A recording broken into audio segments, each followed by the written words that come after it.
Hey there, YugiTube. What is going on? Bobby with Capital CCG here. We're about to finish up our Megaton opening. We got halfway through yesterday, so we've got 10 more cases to go tonight. Make sure you check out the description below. We've got a Discord that you can hop on and join. And I want to go ahead and thank TCG Player for adding me as their newest affiliate.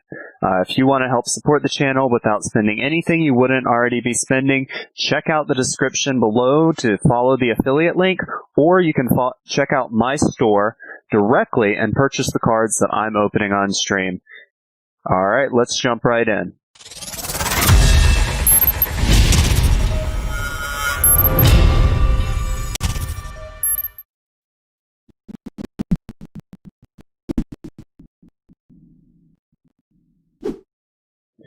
You know, I'm actually not sure how many Dragoons I've pulled yet. I haven't counted. I've only just started organizing. Alright guys, so if you haven't seen it yet, this is the new tin. They've made some changes from last year. Now it's a smooth, bevel-less edge between the lid. And if you're buying sealed product, make sure that you see the Konami logo on that shrink wrap. That's how you know you're getting genuine Konami. Also, if you're buying cases, make sure it is sealed with Konami tape and it's got a contents verified sticker. But let's go ahead and crack this open. I've already opened up the rest of these tins in this first case, just so you guys don't have to watch me open up 12 tins. And this is a really cool tin. The art is really nice on it. We've got the Monster Reborn. We've got Swords of Revealing Light, Gaia. I always forget Battleox. That's the name of that one. And it's got some really cool, like, animal glyphs on it. It's got the Millennium Puzzle and Millennium Eye, some other cool stuff on it. Really, definitely 10 of Lost Memories is a fitting description for this product. It's definitely a throwback product. And let's go ahead and jump in here.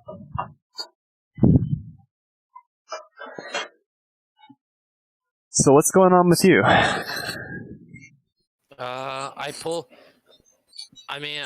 I'm just organizing my cards now, because right now, like, I'm really skeptical about what Konami are gonna do, because even though I fairly believe like they're not gonna ban anything, I still wouldn't count it out.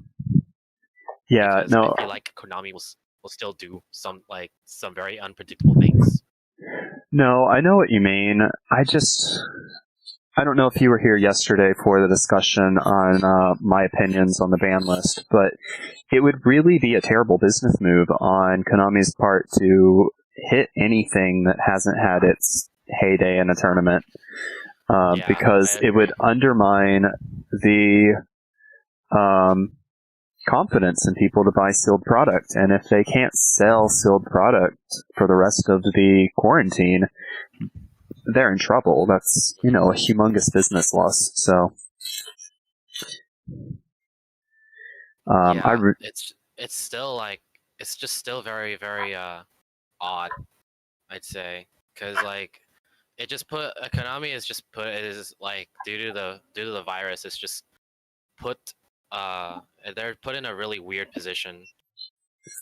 Yeah, no, they really are. It's just an overall unusual situation, and it's really affecting the meta as well, because the power ceiling is just going up over time because new cards are coming out and nothing's getting checked. So it's turned into a die roll format. He who wins the die roll wins the match. Yeah. So going second is just not a viable option at this point. I mean, there's some decks that can do it, but it's hard. Weird. It's hard, and it's weird. Like, I'd much rather just combo off rip 5 cards out of my opponent's hand if I could do that, because then at least you might win. As, cheese as it is to say something like that, that's how you win formats like this. Have you seen the Gizmek Yata, the Gleaming Vanguard card, the reprint? Yeah, it's quite nice. It is really nice. It looks really cool. the Gizmecs are just intriguing me more and more as more of them come out. I really want to figure out how to actually make a Gizmec deck, but I don't think they've got the support yet. I've been looking at it. Gizmec Orochi is just I think is the best one so far. Infinitrack Anchor Drill, Appaloosa, and IP Masquerena, same pack. Let's go. Getting those pluses early. Going off to a pretty strong start. Yeah, hopefully we... and a Phantasme. Oh, wow. And I immediately sold mine. Someone just flat out bought it. You mean the original, or you pulled one of the reprints? I pulled one of the reprints. Knowing that people are just going to open all these products, and I know that a lot of the cards are going to go down in value as this product continues to be opened, I just sold it immediately, because I feel like it's just going to go down to $3 instead of staying at $5. I honestly am surprised that it's even $5 already, but overall, there's really only a few products in this set that have actually started off over $5. I think it's like maybe 10 cards. Yeah, Appaloosa, Phantasme, Dragoon, of course, IP, you know. I think World Legacy Guard Dragon at one point, I think. Oh, nice. Alright, Omni, Dragon Brotar, and Appaloosa, same pack. Ooh. And Galactic Spiral Dragon, which I'm so disappointed they reprinted this as a common. Like, it's such an awesome common, it deserved a rarity bump. Like, even if it was just a rare, it deserved a rarity bump.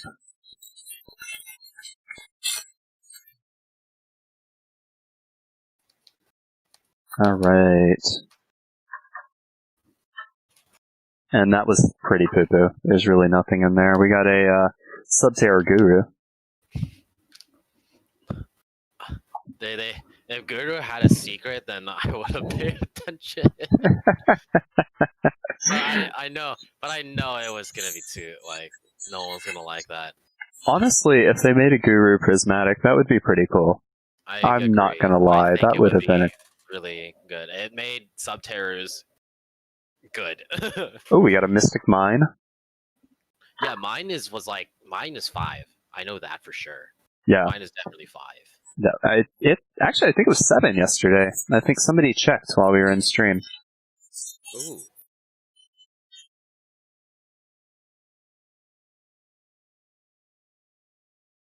Signet Mining, nice, and Abramax. All right, we're pulling good today. But honestly, there's so many good cards in this set. Yeah, that's why everyone it was just bought immediately. This set was super bought. Well, I mean, it was basically sold out before they even announced anything. Yeah. People still thought it had promos in it because they can't read, myself included. I mean, you're right. A lot of Yu-Gi-Oh players don't read, which is why they lose a lot of games. It just didn't even click. I read the description, but the absence of promos just didn't even strike me as odd. I just kind of assumed they hadn't added that yet, because they always add stuff to text. Every yearly 10, they've always had promos. This is I feel like this is the first time where they didn't have a single promo in it. I think it is. Nice. Dragoon. If not, if it isn't the first time, then this is like the first time in a long time. Did you hear me? Yeah, I saw the Dragoon. We got a Dragoon and a Redoer. Wow. And what was the other one? Oh yeah, Marincess Blue Tang, which was actually pretty hard to get as a secret. Or wait, was it a secret? Well, yeah, it was a secret. I was asked the other night as to why they didn't add in like Starlight Rares into like the tins. Like they like, you know, like a Starlight Dragoon or a Starlight blah yada yada yada. But I mean, if they had the same rarity as regular Starlights, you'd have to buy like 16 Megatens, 16 cases of Megaten to get a Starlight. So it would make people think it was rare, even though it would still be the same rarity. And extremely hard to get. Like, yeah, it makes it sound harder to get than it actually would be. But because you open a Mega Tin, you only get 3 packs in it. exactly. It's only 45 cards. So Unless if they introduce like a certain type of like a new rarity that came from OCG, because a lot of that would be OCG cool. cards they had that. So like there was one OCG that was ultra, but it had like the Egyptian eye like foil. Ooh, a Phantasme. Yeah, we got Phantasme, we got Corbane, Not bad. Destined Rivals, the new trap. But yeah, it's just really it would be really interesting to see what Konami would do for a new rarity. So like one of the rarities that I saw. Ooh, Megaclops. Oh, Mega Clops. That's cool. This is something I've noticed a lot. The second half of my packs keep being like upside down or lopsided.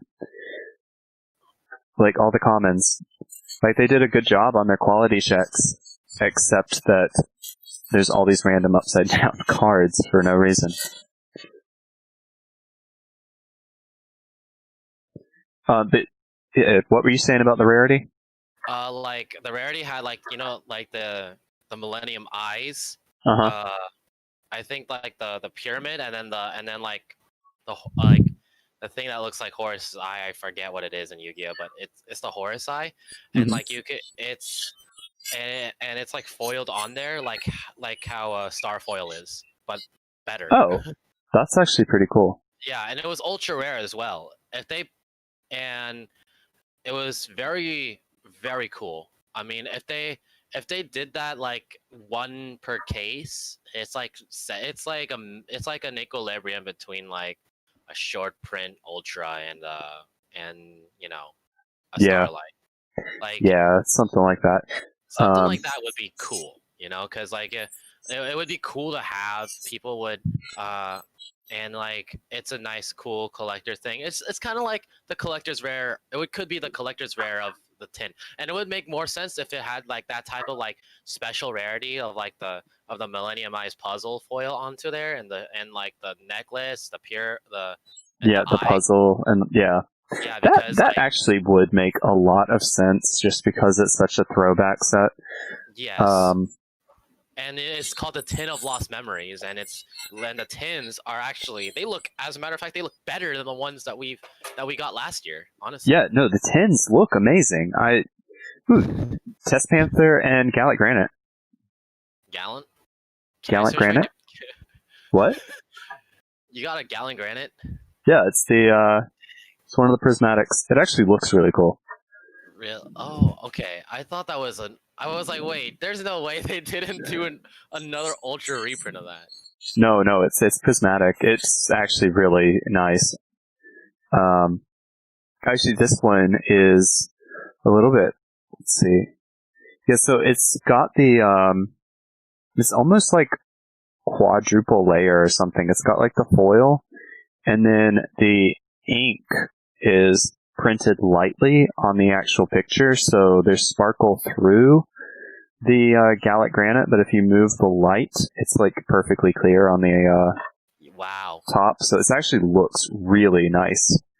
Actually the prismatic actually does look very very like complement Granite very well. Well, like for instance, like this Corbane, the ink is consistent over top of her, but then you look at like the border and stuff, and that's covered. Like her staff has that same effect that the Gallic Granite has, but her actual dress is like completely solid. You don't see any sparkle through it. And so like some of them just look better, honestly. The Gallic Granite's one of them that does. The Pisty and Helpy look amazing too. Wow.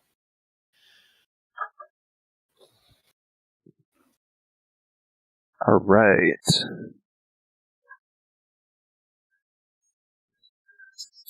Do you keep track of what you pull in like specifically each case, or do you just like pull the whole package and then just assess the numbers?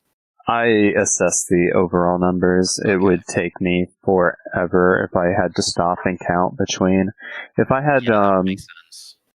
if I had employees, or when I get to a point where I need employees, it's definitely worth doing. Ooh, I'll work for you. Weren't you just saying last night that you would steal from your employer if you worked for a card shop? No, I would only steal from Troy because Troy's a dick. But you're cool. Oh, well, thank you. I appreciate that. I'm cool until I don't pay you enough, and then you start stealing from me, right? We're not gonna talk about that. We'll talk about the details later.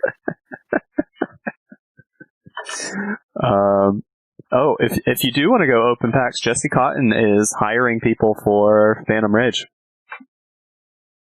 Wow. Yeah.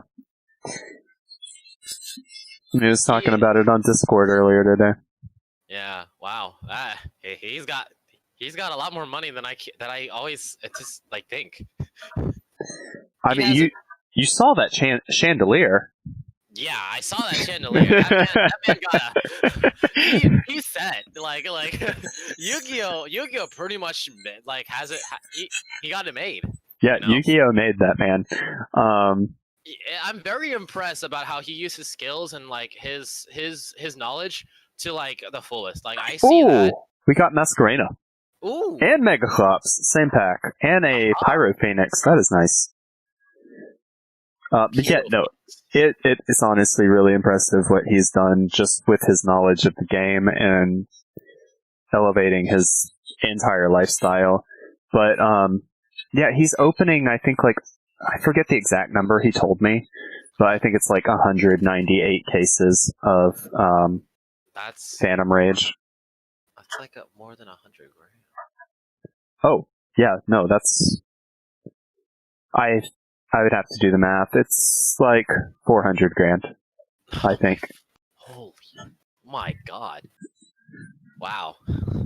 So 400 grand worth of products at that kind of discount and freight shipping, you're getting between 20 and 30% profit margin, and he does do pre-sales, so he gets some of the prices higher. Though he actually does really cheap pre-sales. He's really good at actually valuing a card and setting it at the value it's going to be. Yeah, he must be very, yeah, if you're going to be getting like 400 grand worth of merch, the product, I'm pretty sure you are a very good businessman.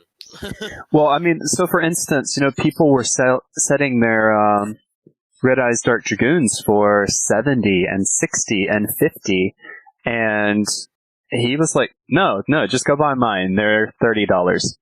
And yeah, exactly. and that's because he knows that's what it's going to fall on. I mean, anything more than 30 from a 10 is honestly pretty ridiculous. So I could see Dragoon landing just a tad bit higher because it's not a reprint and it's not a promo.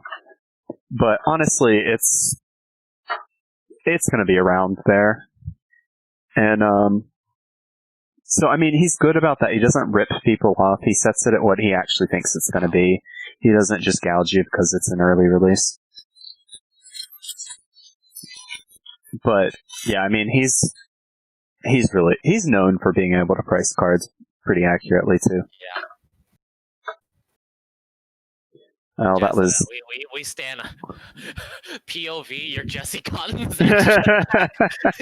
Just him looking down on you. Jesse is actually is a Chad.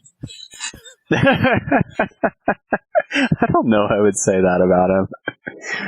He's actually helped me out and with my business. He's actually let me kind of talk to him and interview him and talk to him about process and pricing and things like that. And he's actually a really cool guy. I like him. Wow. All right. I met him at YCS Fort Worth. Oh, did you? Yes. Yeah, I haven't met him in person before. I've just talked to him online.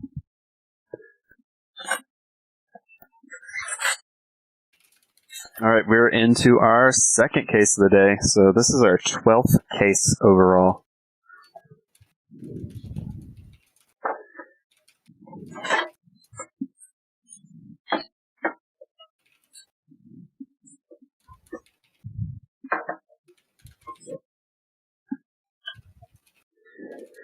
Yeah, hear that clanking from these tins. This is why I was working on those audio filters all day. Yeah.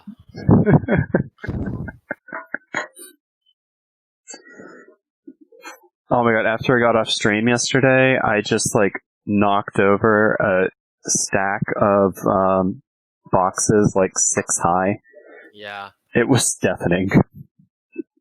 The tins just started spilling out onto the floor and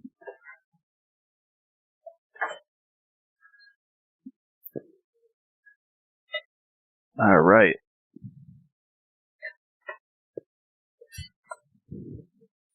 Let's get in here. Fritz was on voice chat earlier. I'm not sure why he got off. I was hoping he'd come back for the chat.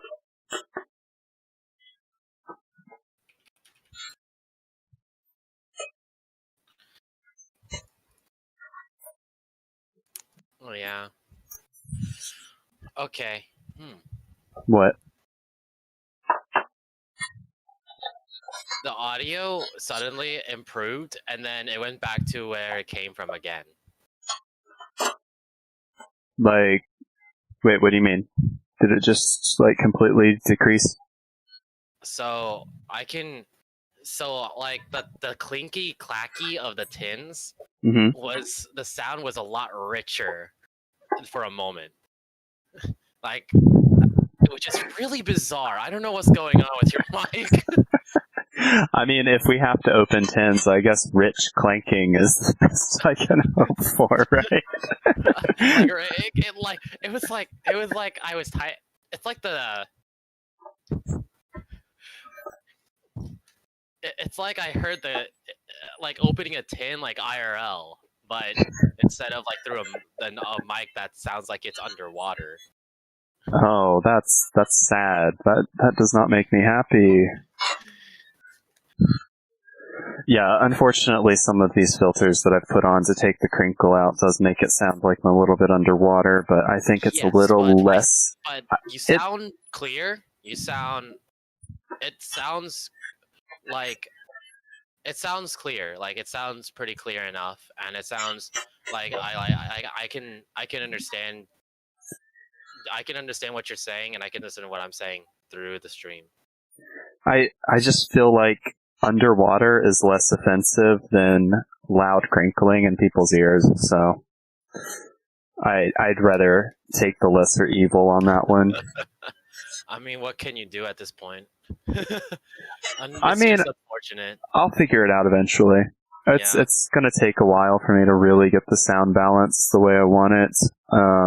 There's so much background noise when you're actually ripping open packs, and you've got, metal scraping, and you've got crinkling plastic. Whenever you sell on TCG Player, is it just going to be this? Is it going to be capital CCG as a seller name, or is it going to be the old one? It's capital CCG. Okay. Seller name, yeah. I erased the old account because I wanted to make everything more official with the LLC and everything. And so capital CCG is short for Capital City Cards and Games. And it worked out because City Cards and Games just happens to be CCG, which is collectible card game. So it's a little bit of a double entendre. Yeah. I liked it. Whenever you, you said it was on your agenda to open a card shop, is that correct? Eventually, yeah. Okay. So you said, but are you still trying to figure it out with your what your boyfriend's gonna do and what you all are gonna do in the near future? Yeah, so that's kind of the thing right now. I don't know if I'm gonna open it in Austin or not. That's what I was thinking. If I can get the business financing while I'm still here, assuming I leave, I don't know that I will. And I can get a month-by-month lease, then I'll probably do that and just get a little hole in the wall, and it'll more or less just be so I can officially say I have a brick and mortar store, and then I can order online and just run the online business. And, if I actually sell something in store, yay, but it's not going to be the goal of the store. It's just going to be like a placeholder so that I can get my product at a more affordable price and make a higher profit margin. And then eventually, once I know where we're going to end up and we're settled, then I would look at getting like a long-term lease and actually making a nice card store. Definitely want to make something nicer than anything else in the city right now.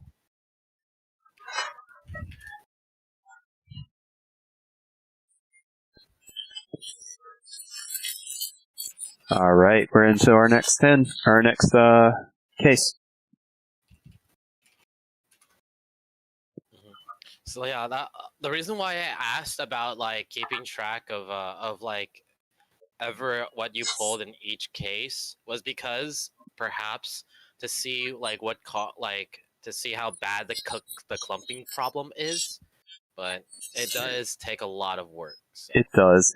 Honestly, seeing clumping in a case bothers me less than seeing clumping in hundreds of cases. Like with Rise of the Duelist, you saw major vendors opening 100 boxes and 200 boxes, and they were pulling like one vendor was pulling twice as many droplets as another vendor, and that other vendor was pulling twice as many triple tactics talents than the vendor pulling all the talents. And like that is worrisome when you can have clumping in like 200 cases. That means that like an entire state might have a shortage of a single card, and that's not cool. Like, that's a genuine problem. I'd much rather see clumping at like a store level than seeing it at like a statewide level.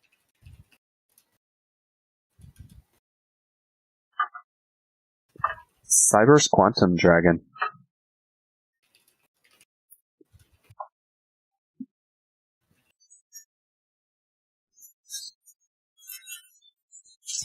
I'd like to put my background music back on, but I'm kind of afraid to.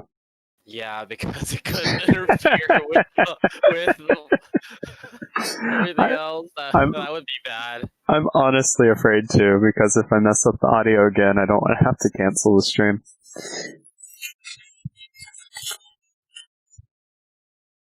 Alright, let's see what we got in here. Witchcrafter Hane and Pittore. Oh, we got a Seifert. That kind of makes up for the pack. I'm really excited of what Seifert can do for upcoming Dragon decks, especially Dragunity. Like, oh yeah, I wonder how that's going to be implemented. It's a good card. It's already being played in the Dragon Link deck.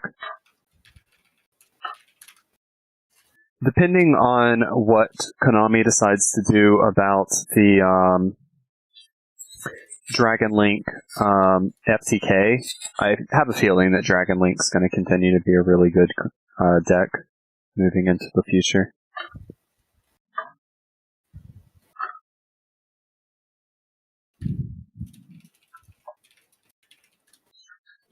I do think that's going to be the one deck that they hit for sure, however. Just because they have to take care of an FTK when they see one. Yeah, that's true. I'm very, very, very excited for like the Dragunity. Ooh, alright. We just got Phantasme LP. Same pack. That's fair. That's quite nice. Wow, that's very, very fitting. Yeah, we're talking about our Dragon Links, right? We're talking about Dragon Link FTK, and then here we are with LP, one of the most broken dragon cards that's ever touched the game, and Phantasme, another broken dragon card. It's broken. But, I mean, let's be honest. I'd rather have Max C in my deck than Phantasme.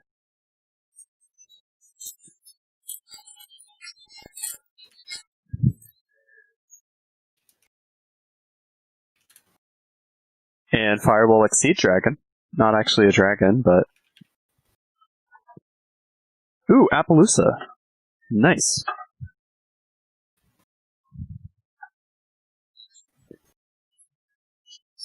Yeah, so far I'm enjoying opening this product.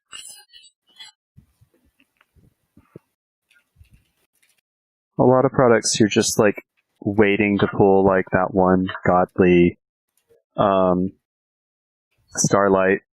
But with this, I feel like I'm getting my money's worth as I go along. I can actually just kind of see it adding up.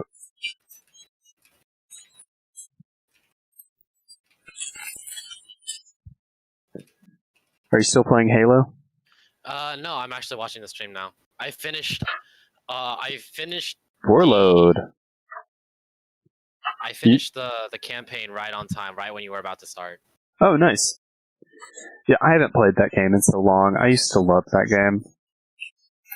I realize how tall, like, Master Chief is. He's apparently 7'4".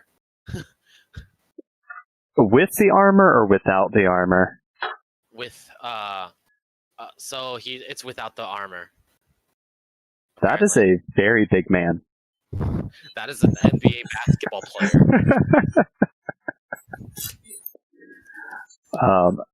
People that tall scare me. I'm not gonna lie. I thought Fritz was tall. I mean, Fritz and I are the same height. Maybe an inch or two off. We got a Kana. Ooh. And a Megaclips. Kinda, yeah, I know how to say it. I just can't talk.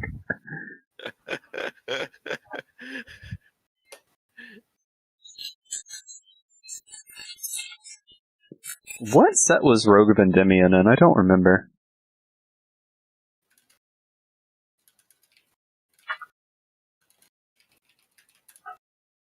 You don't know? I'm sorry, I was typing. Like you, I have to focus on typing. It's such disability, right? Yes. Yeah, I need to work on that skill. I don't know, I used to be able to do it. Because I used to play World of Warcraft, type and play and talk on Ventrilo all at the same time. We just got an extravagance. Oh.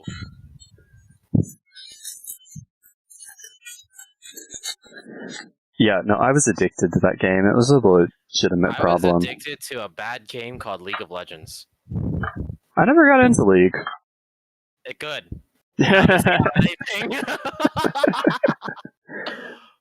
Honestly, ever since I got so addicted to World of Warcraft, because I was legit addicted to it, I've been weary of really allowing myself to get into a video game.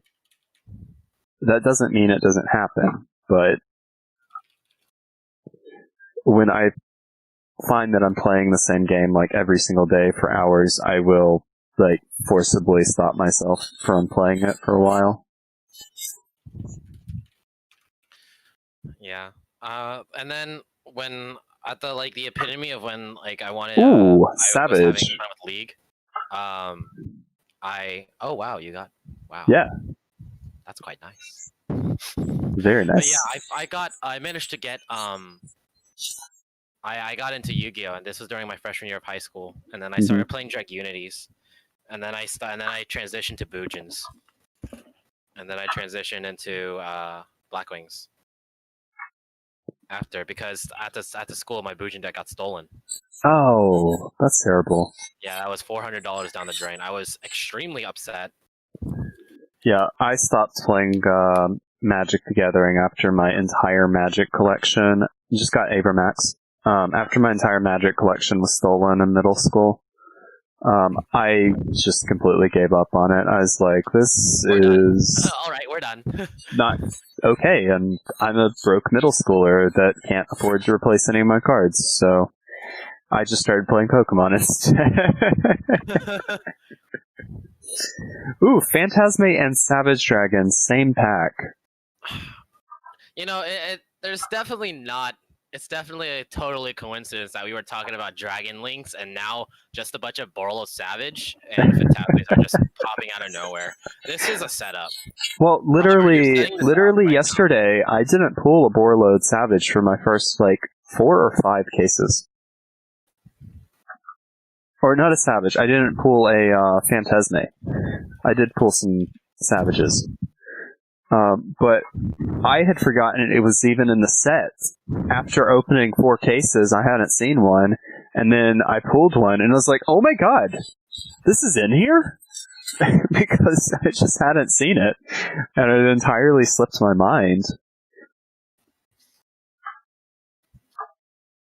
Got another Abramax and a Gallant Granite. I like Abramax. I feel like it would be. I feel like it's gonna see more play one day. I mean, it's kind of been in and out since it's been released. It's right now it's out. It's in an out phase, but I feel like it's gonna enter it's gonna start being something else. Oh, my bad. It's gonna be starting to see play. Yeah, I mean, it's honestly a really good card, and it's held its value very well. Even after, even approaching 10s, it was still pretty high. I think it's dropped since the 10 set was leaked, but I mean, even up to a few weeks before, it was still, I think, in the 60s. So it's definitely been one of those cards that has maintained value even when it's been out of format. So I think the general Yu-Gi-Oh! Public has recognized that it is a valuable card, even if it's not being currently played. And that's a rare card. Most cards, the second they stop getting played, just plummet. I mean, look at No Material. It didn't get played right when it came out, but everyone knew it was a good card. But it still just got ignored and neglected. And now, even though it's in a format that's getting played, it's pennies. Because it got this reprint, so...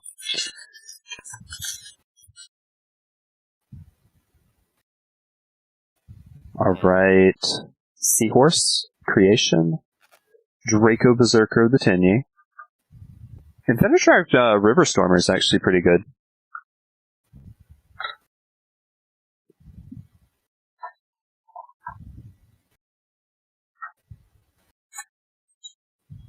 I don't know, the trains were actually a pretty popular buy when they first came out. I was selling quite a lot of them. Sign-Up Mining and Test Panther, that's pretty nice. And we got Binda and Successor Soul.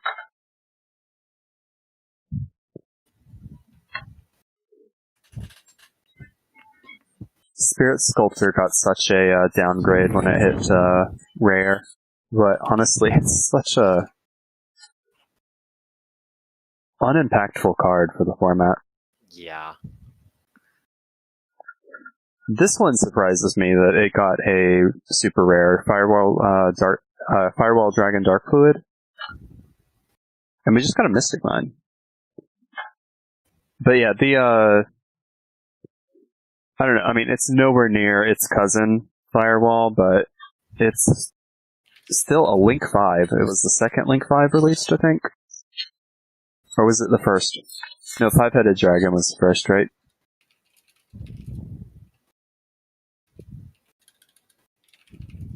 But it's quite a downgrade to its super. Oh, we just got a Seafort. And we are almost done with the second case. We got 3 more packs on here. And then we've got 8 10s after that. Oh, this is not a very good pack. Neos Fusions are secret, and then we got the new Spell Trap. Or Spell Trap, the new trap, Dustin Rivals. I just saw a really funny meme. What is it? It's a Joker pick that says I know what turn priority means, but I won't tell you.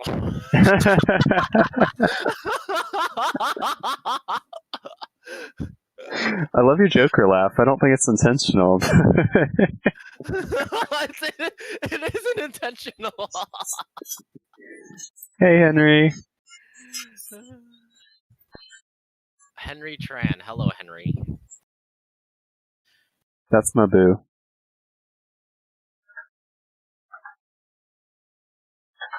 Nothing good in that pack. Dang. Alright, we are opening up our 8th from last case, so this is our 13th case. Oh.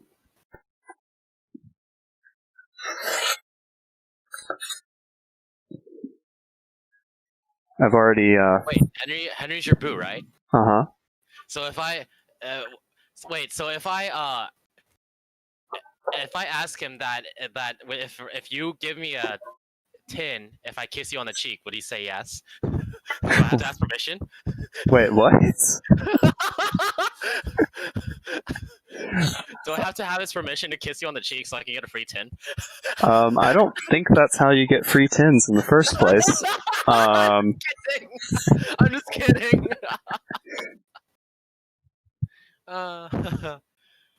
Yeah, that would definitely not do the trick. Damn it. We're trying to make money. This is not a kissing booth. It didn't have to be a kissing booth. It's just Yeah, no. you don't kiss the homies on the cheek, bro. Not usually, no. This post was made by Kiss Your Homies on the Cheek gang.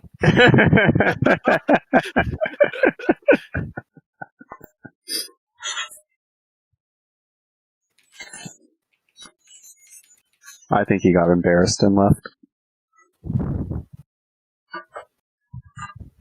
Honestly, he doesn't care for Yu-Gi-Oh! At all. I tried to get him to play, and he did Duel Links for a little while and then just got completely bored with it. I see. Yu-Gi-Oh! Isn't for everyone, so I No, it's definitely not a game for everybody. Like, there are some people that play Yu-Gi-Oh! And try to immerse themselves in it, but I feel like they're not in the right headspace for it. So, and it's unfortunate, but like if they really, but you know, I don't think you can really try to immerse yourself in it. You either are or you're not. Exactly. That's what I was trying to say. It's really just honestly, it's such a complicated game. Mm-hmm. Some I mean, people don't see that. Like, there are some things that aren't that I just don't. That are things that I just don't agree with and stuff. Like, a lot of Yu-Gi-Oh boomers say, like, oh, the game is so expensive, $60, blah blah blah, and I'm like, dude, do you have a job? No. I mean, yeah, sure. Here's the thing about that. You have to be really, really. Like, Yu-Gi-Oh has taught me a very, very valuable lesson, and that is to be very, very, very wise onto what you want to like spend on for your hobbies, if that makes sense. Like, you have to be very, very, very like careful into what you want to spend your money on and what's good to spend it on. It's basically just helped me be a lot more wiser with my money. I'm not gonna lie, I have bought so many decks that I never even assembled, let alone played. Exactly. So I understand where you're coming from. For me, like, I played Dinos since it came out in 2017.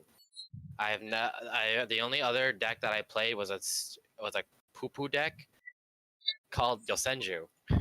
Oh, that's an amazing deck. What are you talking about, dude?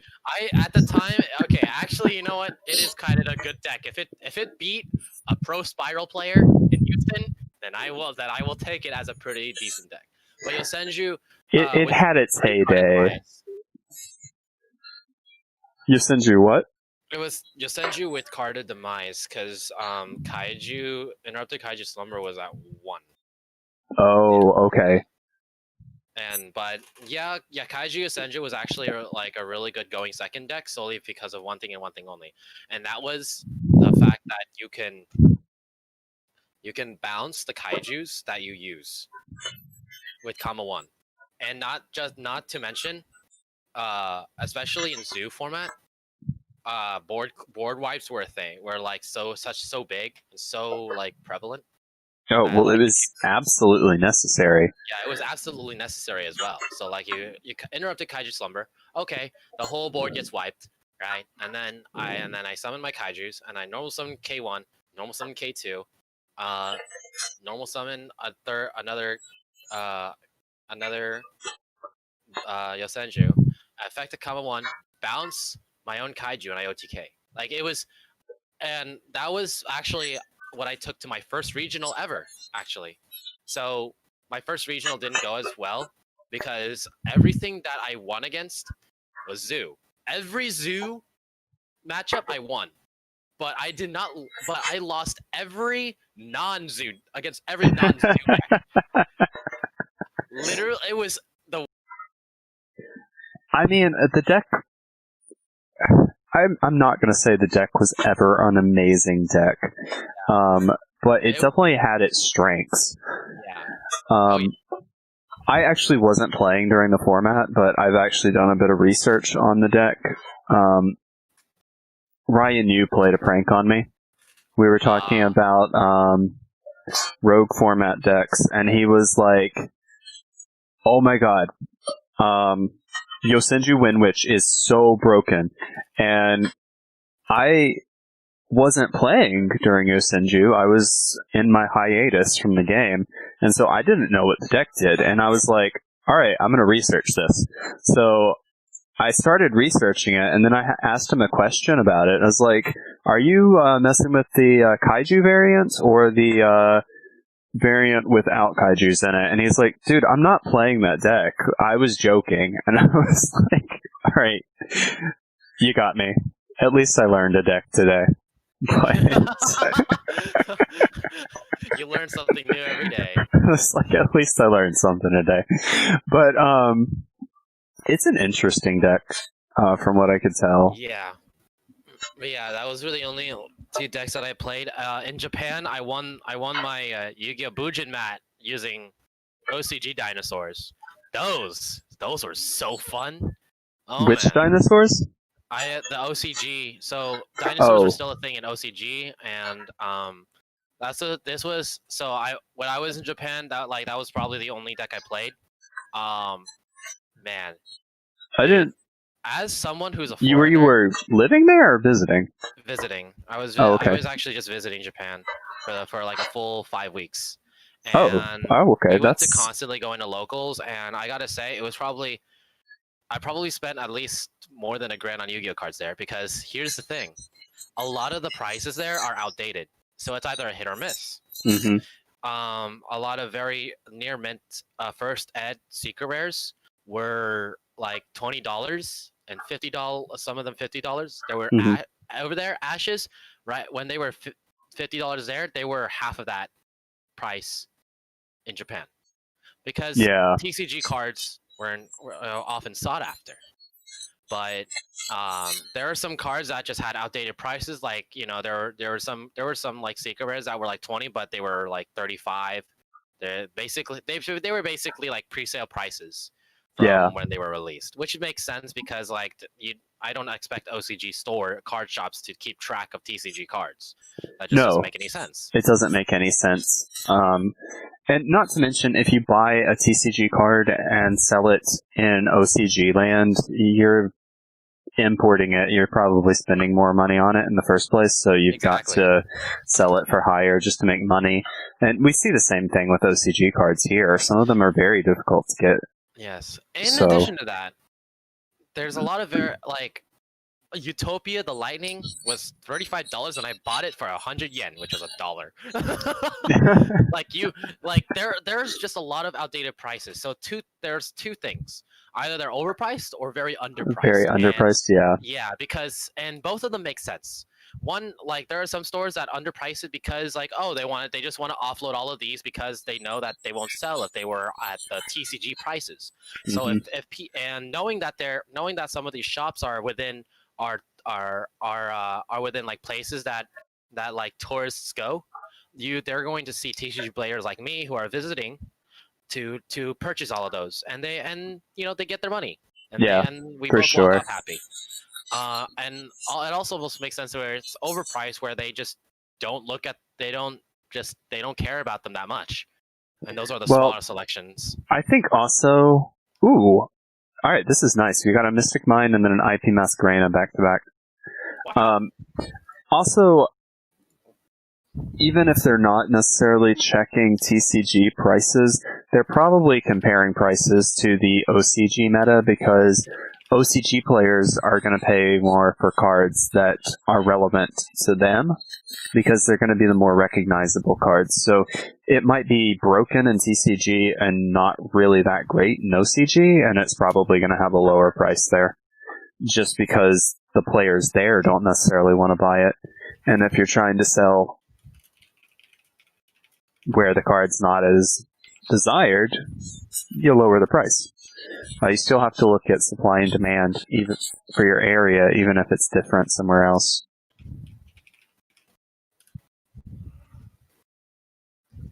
All right. Nightmare Incarnation Idley. I was so disappointed that card didn't do anything. I know it had a lot of potential. It really kind of broke my heart. It is such a cool card. It is a really nice card. I feel like that card is going to see some play if there was just another card that could like be able to summon it consistently or be able to make it like more useful as another summon. Yeah. Well, I mean, it's a fairy, and yeah, it is a fairy. It's a fairy after all. There is actually some pretty cool fairy support out there, but there's no really good fairy deck right now, and there rarely is a really good fairy deck. But I don't know. Honestly, as much as Inzektor is the superior deck over Valkyrie, I'm not gonna lie, I kind of wanted Valkyrie to win just because we need the fairy support for one. And Mischief of the Time Goddess is just such a broken strategy. Exactly. Just imagine seeing it in competitive play is something that it deserves. Like, it honestly deserves to see competitive play, and it has nothing to do with the waifus or, the actual Valkyries, because honestly, most of them aren't good.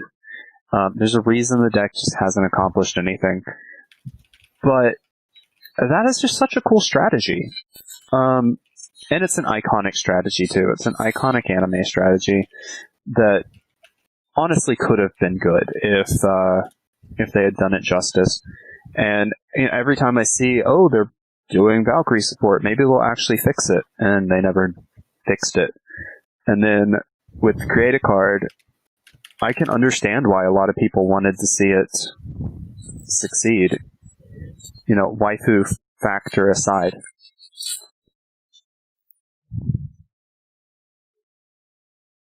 That being said, Inzektor is definitely the superior deck and would do more with the support.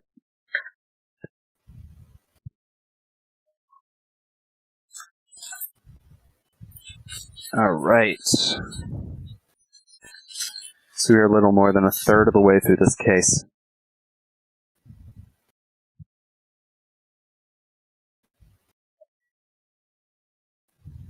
Nice, we got the Gizmek Yata.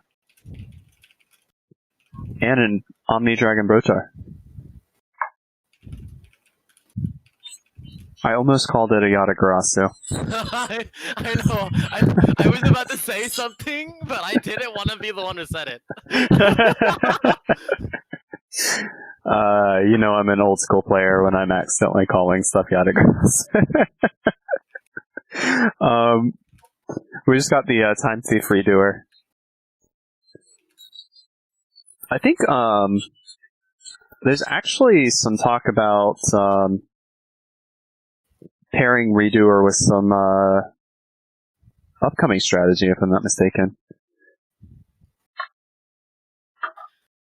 I'm trying to remember who it's the Tri-Brigade that I heard somebody talking about it with.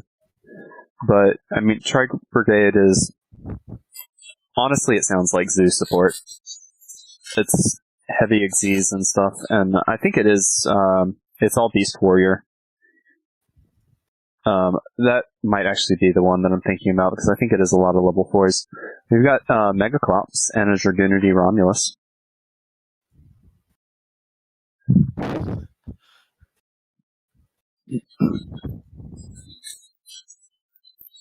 Alright. My friend is texting me about how her boba tea shop ran out of tapioca balls. Oh no. Oh, this is a nice pack. We got Phantasme, Anchor Drill, and Appaloosa. Yeah, that's devastating for a bubble tea shop. She said I can't put tasty black balls inside my milk. Wait, what?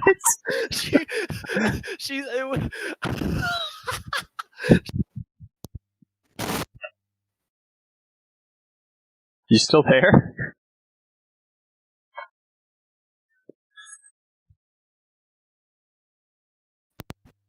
Okay. I had to calm down a bit, otherwise, like, people are gonna hear me laugh like a zoo. Okay. Hey, you really did just laugh like a zoo when you were telling me your Joker meme, so it's okay. People have already heard it. She said, they have no tapioca balls. I can't put tasty black balls inside my mouth. Oh no.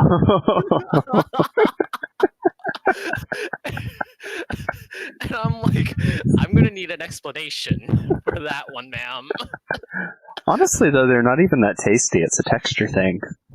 No, it is a texture thing. You gotta get the bursters if you want that flavor. Like mango bursters. Those are so good. Alright, we got a Striker Dragon, and we're just getting the Dragon Link. I'm telling you, we just got Striker Dragon, Omni Dragon, Brotar, and Appaloosa. Like, I just won the game. We just comboed off in a pack. I am tempted to record my case opening. Like, I actually got a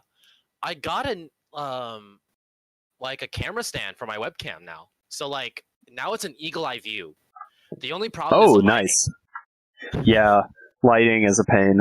Lighting is just a pain in the ass. And my desk is a mess. So I'm gonna have to clean it up. I mean, this is the desk that I fill orders on every day. It's always a mess. So, I mean, I just have to clean it every time I stream. Mm-hmm. By the way, speaking of like getting orders out, do you need hardcover top loaders? Because I have like a number of them. We got Dragoon. Ooh, we got a Dragoon again. Yeah, and Kaina. See, I do know how to pronounce it. You like have a lot of top loaders? Yeah, I have a lot of these hardcover top loaders that I just kind of collected over time when ordering some cards, and I have like 8 of them so far, and they're like the hardcover ones, so they're not like the ultra pro flappy ones. Honestly, I have no use for them. I would love that. That would be amazing. Okay, I'll definitely hold on to these for you, and you can just have them.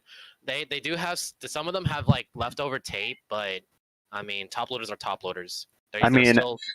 I honestly just recycle all of my top loaders that I get out of the mail, anyways. Yeah, but like if you would like some of these top loaders, because I have no use for them, so might as well give it to someone who needs them instead. I honestly order them by the 1,000. So really, yeah. Because like the thing is that like apparently I'm just offering you this since like there's like a lot of top loader shortages, and it's honestly a huge issue. It's like a nightmare for a lot of vendors. I had to pay like twice what I normally pay to get a box that wasn't even 1,000 count box. It was one of the smaller boxes. That is terrible. And absolutely atrocious.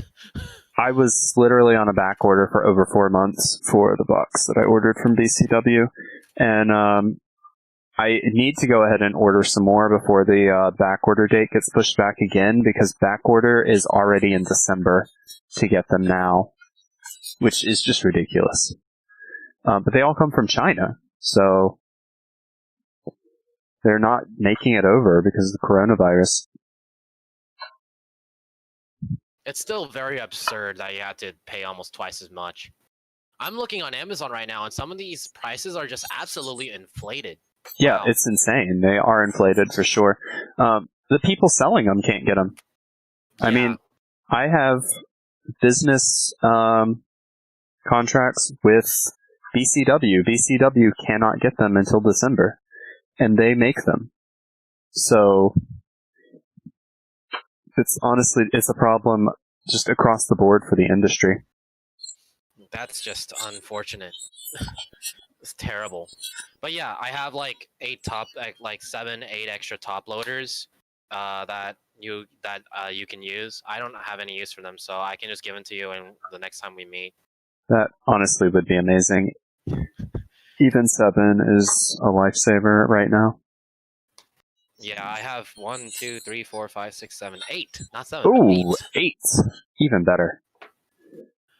That is 8 whole orders. Maybe, hopefully. Unless somebody orders 6 cards. Ugh. Then it's only 1 order. Yeah, and obviously, like, you know, the Ultra Pro, like, flappy ones are just awful. I just got one today. When you say the floppy ones, are you talking about? It's the Ultra Pro ones where like you bend them out, like they're like pockets instead of actual like box top loaders. Oh yeah, I hate those so much. It's these that I've got in camera. This is actually a BCW one, but same thing. I've got Ultra Pro ones too. It's still atrocious. They're terrible. They're terrible. I've never ordered them. I've only received them with orders. And I save them just because, you know, one of these days it might be the only thing that I have. But even then, I feel like I would go to Sam's and get free boxes and cut them up before I use those. To be honest, I wouldn't even try to feel like I would only use them as a last resort. Yeah, it really is. I'd rather use these recycled top loaders that I'm giving you before anything else. Oh, for sure.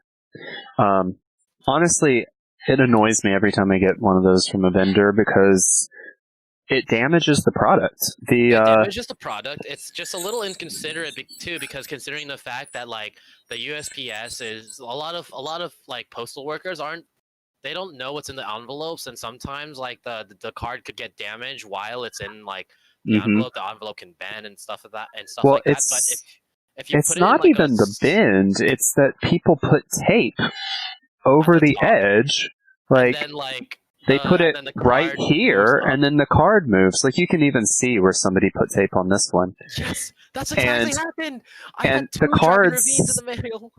Yeah, I mean, if they just put the penny sleeve on the card and put the penny sleeve in upside down, that would at least solve that issue. Because then the penny sleeve would get stuck, not the card. But so many vendors put the penny sleeve with the opening towards the opening of whatever it's in, and then the card gets stuck to whatever tape they use. I know, and then that already just heavily damages the top of the card. Yeah, and honestly, and that's a marked card at that point. That's not tournament legal, because if your opponent can see the white from the rip, and so your opponent can tell what it is the second, third time you play it. Hey CRP, how you doing? CRP, welcome. But yeah, it's honestly, it really bugs me when people use those. I understand if it's your last resort. It's still better than that greasy pizza box I got. That happened? Yes, I thought you knew about this. I did not know about this. I got an order in last week. I posted about it on Twitter. I talked to John, House of Champs, about it. He posted about it. I put the actual quote from my message that I sent to this vendor on Twitter because it's just so absurd. But they took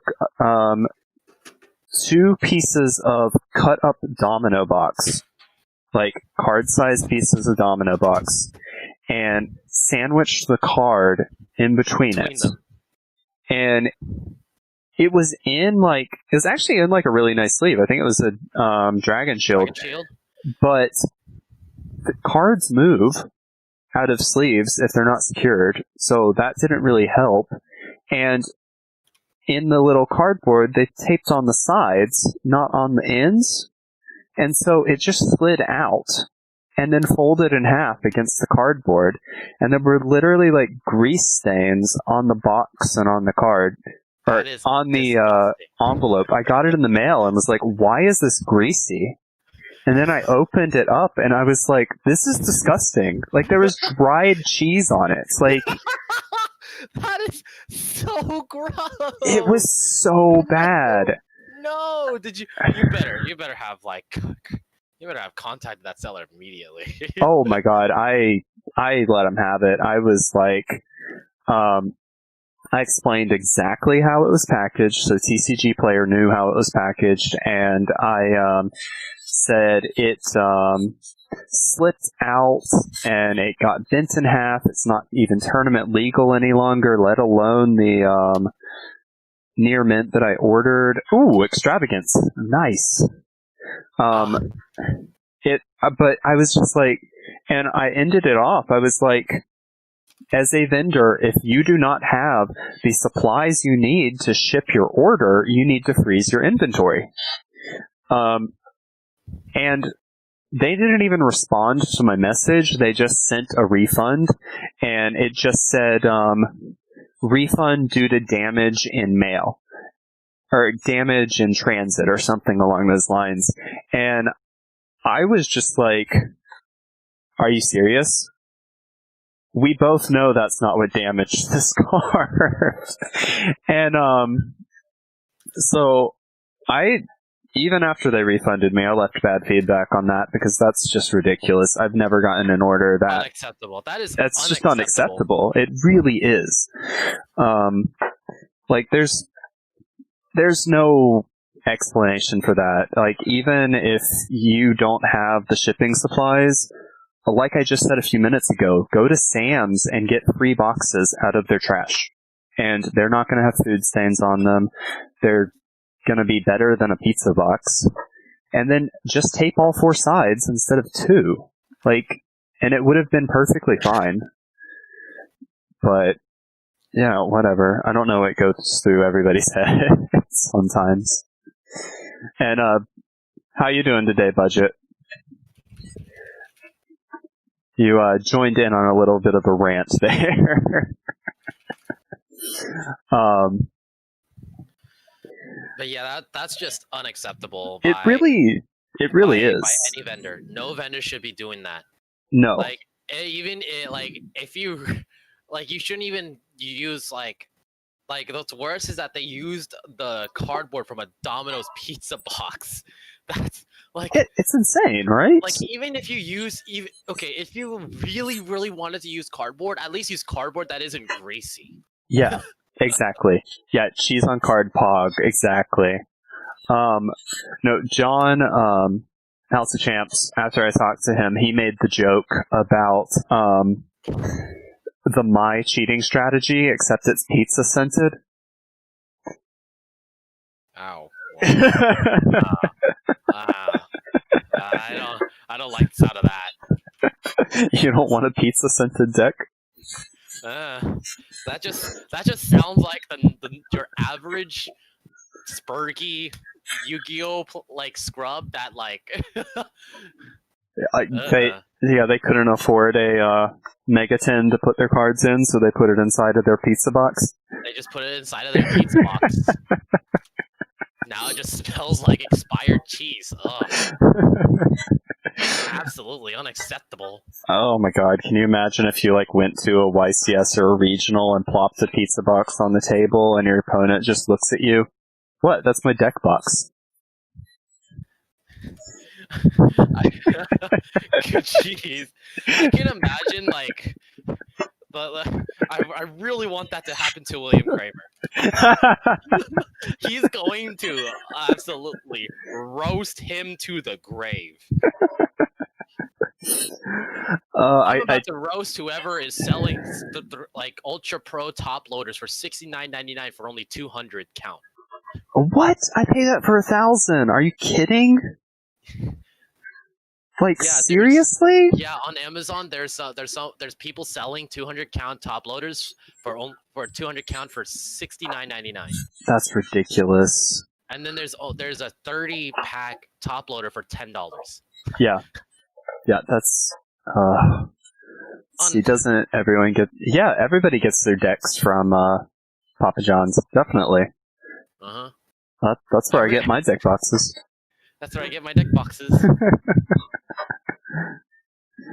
Speaking of deck boxes, I sell the BCWs on my store if anybody's looking for a really nice deck box. I was about to say if anybody's looking for a really nice pizza box. You still have some of your merch there still? So I actually, since I'm a wholesaler, they will ship product on my behalf.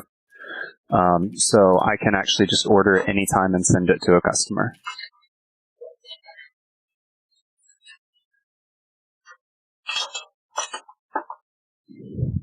But yeah, I've got them listed on TCG Player, so. And they're really, you got some, they're really nice boxes. Yeah, they're quite nice. Like the reason why I got the 80 count, the tall tower, was because I could put more stickers on it. But I realized like I almost got in trouble for the Ahegao face on my last deck box. So I'm really hesitant. So I'm gonna order like. What did you put on your last deck box? So at the top, one of the judges was being a little bit overbearing about an Ahegao sticker at the top of my deck box. I don't know what that is off the top of my head. Let's just say it's a sexually explicit face. Okay. It's just the face. Okay. So only the face. And the judge got on my butt for that. And if judges are gonna be like that to me, then it's not worth putting those type of stickers on it. No, honestly, all the players who saw it loved it though. Honestly, though, I mean, this product is marketed for 6 and up. You have to, even though Dragon Duels are separate from adult duels, you have to imagine that you're playing against the 6-year-old because at any minute a Dragon Duelist could come up and walk to your table and start watching the duel, and it has to be family friendly from a judge perspective, especially if you're looking at like regional or YCS. Like, so I understand.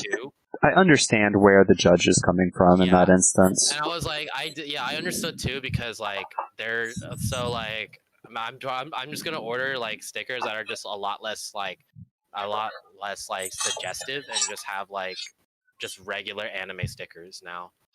So I'm gonna start splattering all of it. Honestly, I just love the feel of those deck boxes. I've got one right here. They're just so smooth. Like I would not want to put anything on it personally. Yeah, I only put I'll probably only put like one sticker on on both of them and then just call it a day.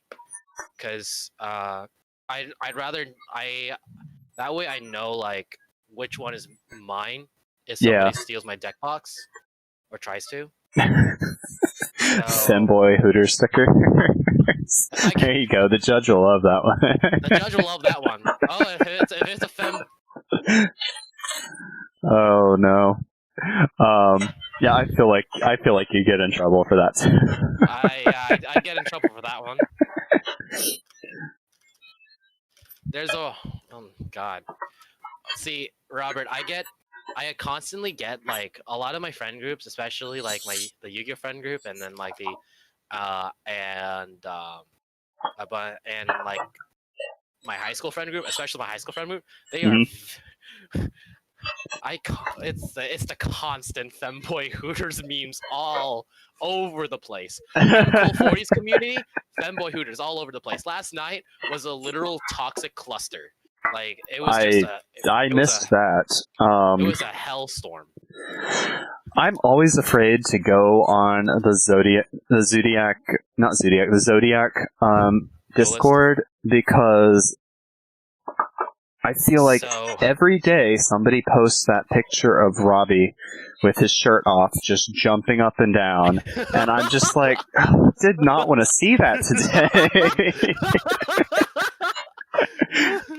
I'm sorry, So- Robbie, if you're watching, but I don't want to look at that.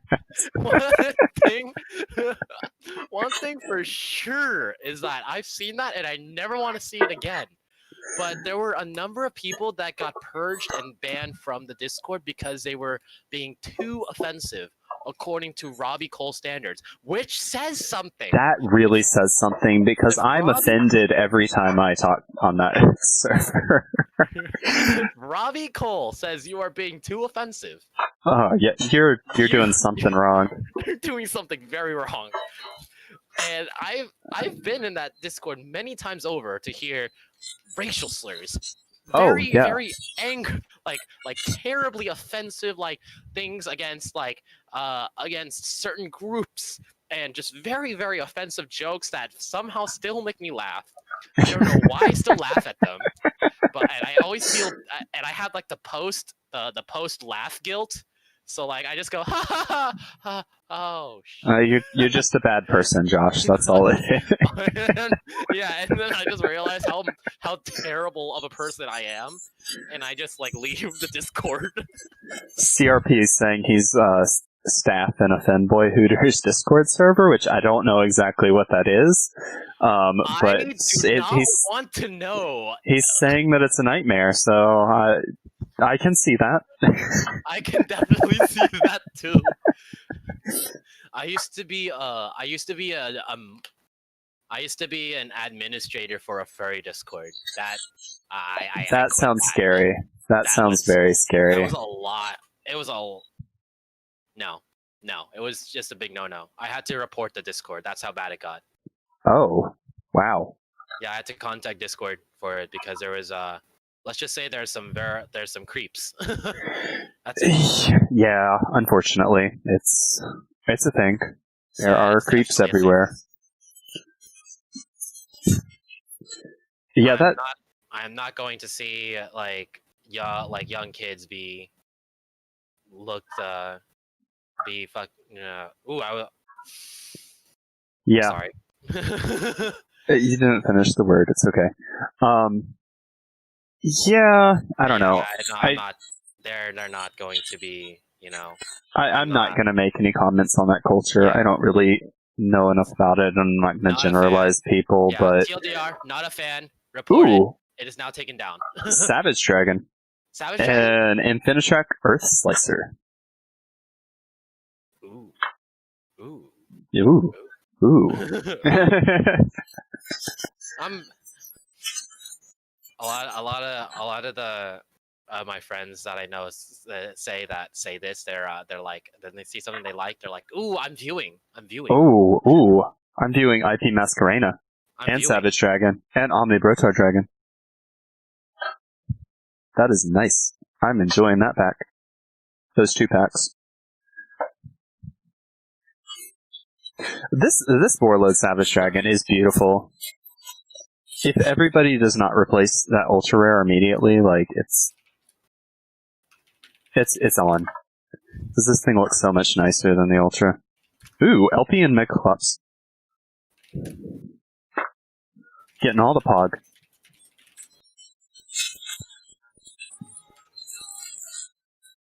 Does anybody know what the LP is selling for right now?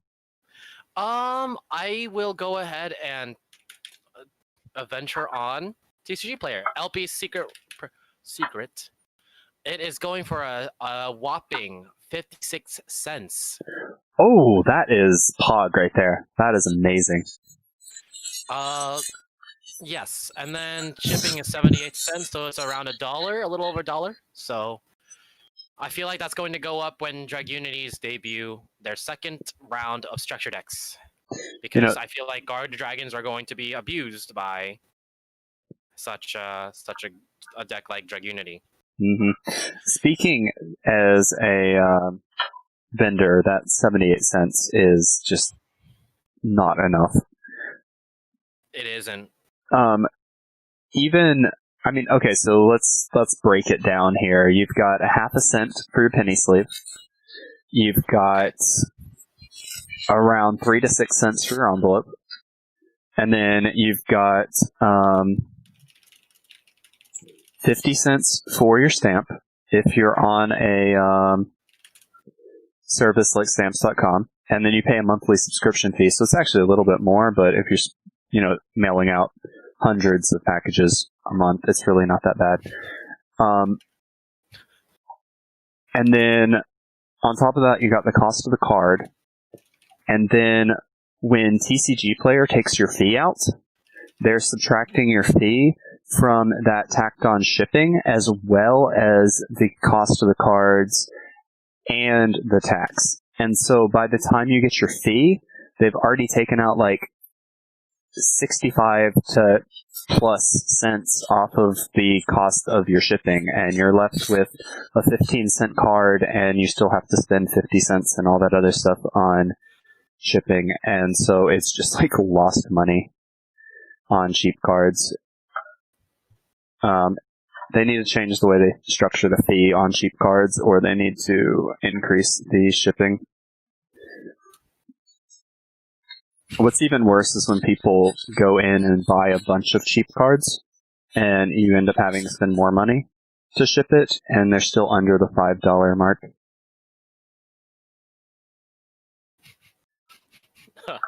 Wow. Seifert and Gallic Granite.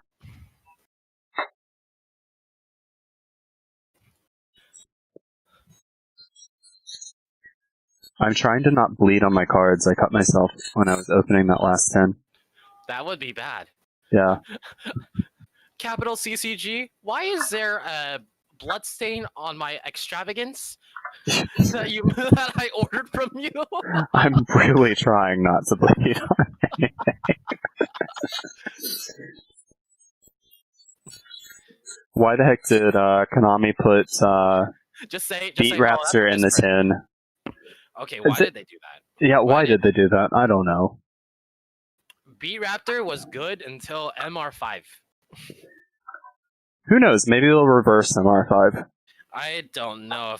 People are going to be very angry about that one. People are going to be like really protesting that one. Yeah, they would be. Honestly, I don't think that they can do it with Nibiru. If your main summoning mechanic has to go through link summons, and you have to stay under 5 summons, like, that would kill combo so fast.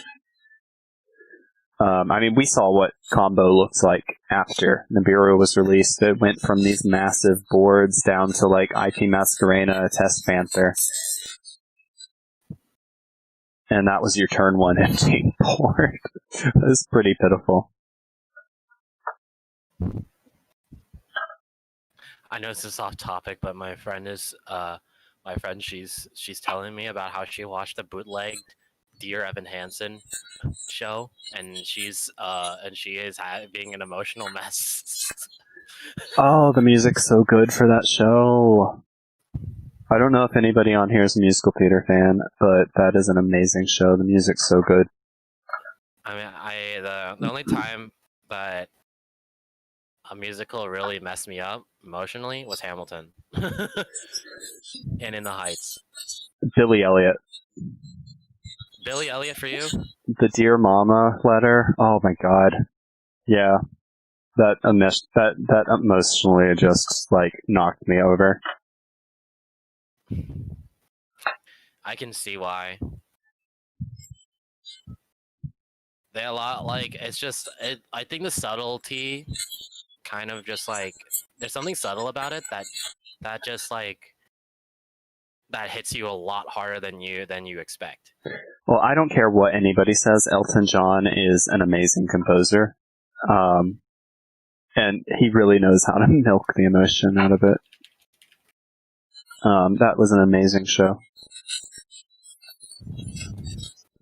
I saw it in Broadway. I saw it the week it closed.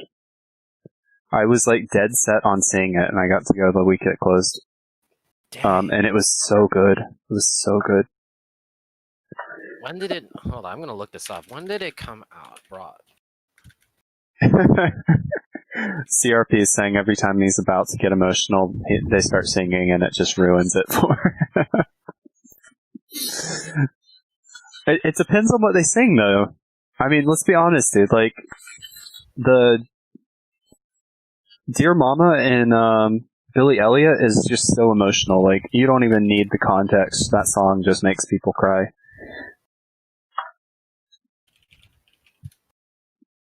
I actually can't find it anymore. It might have gotten copyright struck off of YouTube.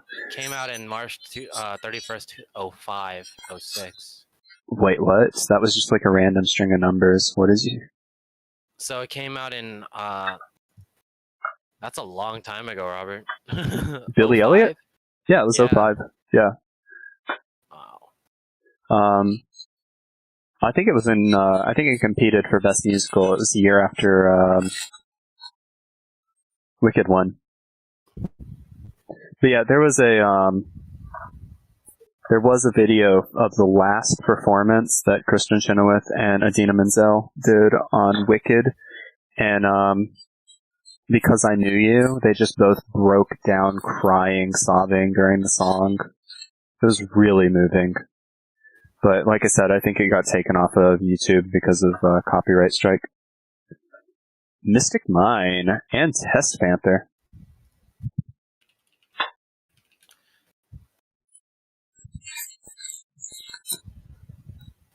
We are crushing the pools tonight.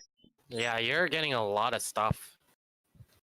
You're getting a lot of good stuff. I feel like you're going to profit a lot more than like what normal vendors would. Ooh, profit Mega Collapse.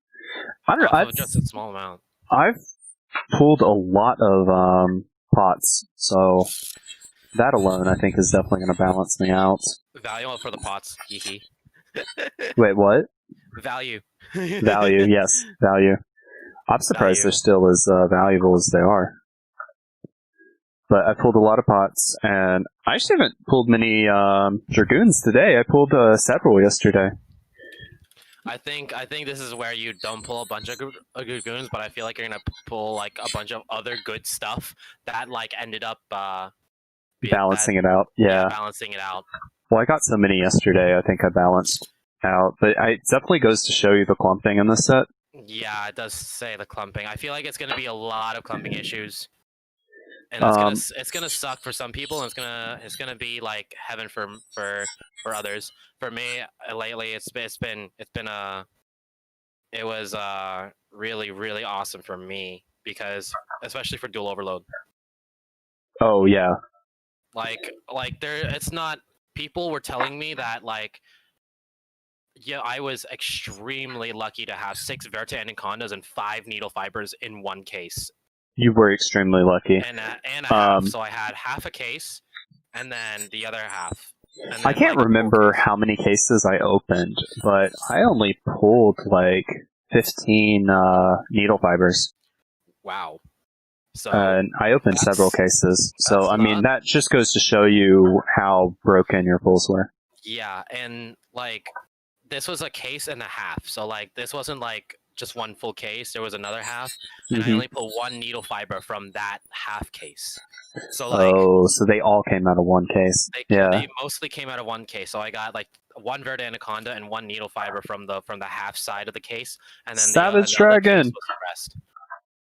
Like everything came from the big case that I bought, and I've never been so like. And like immediately, William Kramer bought like multiple. Darian pulled up to my place and bought a good amount of my cards. I was basically just offloading everything. Everyone was really coming to me wanting everything, and for the first time, I was like, maybe this is now I know how Robert feels. Yeah, honestly, I mean, people do it less now because I'm so bad at fulfilling pre-orders. But that's okay. I mean, I was talking about this the other day in local chat. I need to set up a some sort of system where I just get a pull sheet and I can just pull it out when I'm organizing, because otherwise it's just too much of a hassle to dig through Discord and find every single person that asks for something from me. It gets pretty overwhelming if I do it that way. And I've always, I've gotten screwed on local pre-sales. Just got another extravagance. I've always gotten screwed on local pre-sales because when I do pull stuff out for people, they're like, oh, sorry, I pulled it. I don't need it anymore. Or, oh, I saw so-and-so before you, so I just traded for it. Or I pull it out for them and then they're like, oh, can I trade you for it? And I'm like, no, I need to sell it. I paid money for it. Like, I have to pay for my next set, which is even larger. And so, honestly, local sales haven't been great for me. So it kind of doesn't motivate me to really try to make local sales. That makes sense. I mean, it would be nice. I would make more money, but I need to have a way for people to prepay, and I need some way to generate a pull sheet out of it. I've got to make some sort of. I'm gonna make a sheet out of of what I pulled out of my case, and so, but I don't know what people are gonna do with that information. But it's just like fully letting people know like what I exactly pulled from everything. Yeah, it's good information to have. I mean, and the more people that do it, the more accurate the pull data is for any given set. Right. I'm not sure who made the video, but apparently somebody has pull data for over 1,000 cases already. That's a lot of cases. Yeah. That's a lot of cases. That's a lot of cases. Literally 5 times what Jesse Cotton opened. Yeah. It's probably from, tier 0 or something. Because they probably invested the same amount of money in the tins that they normally invest in other products. And that would line up about to what they spend on their cases of main set.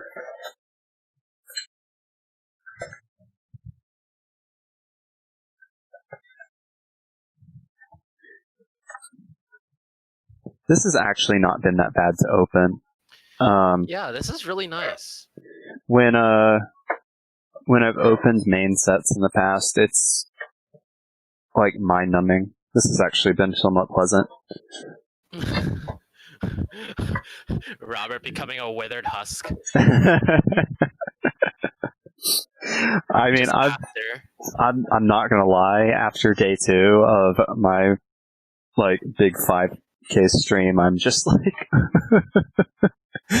I'm gonna curl up. Withered husk. Were you able to get out of your chair? Oh god, yes, absolutely. That was the first thing I did.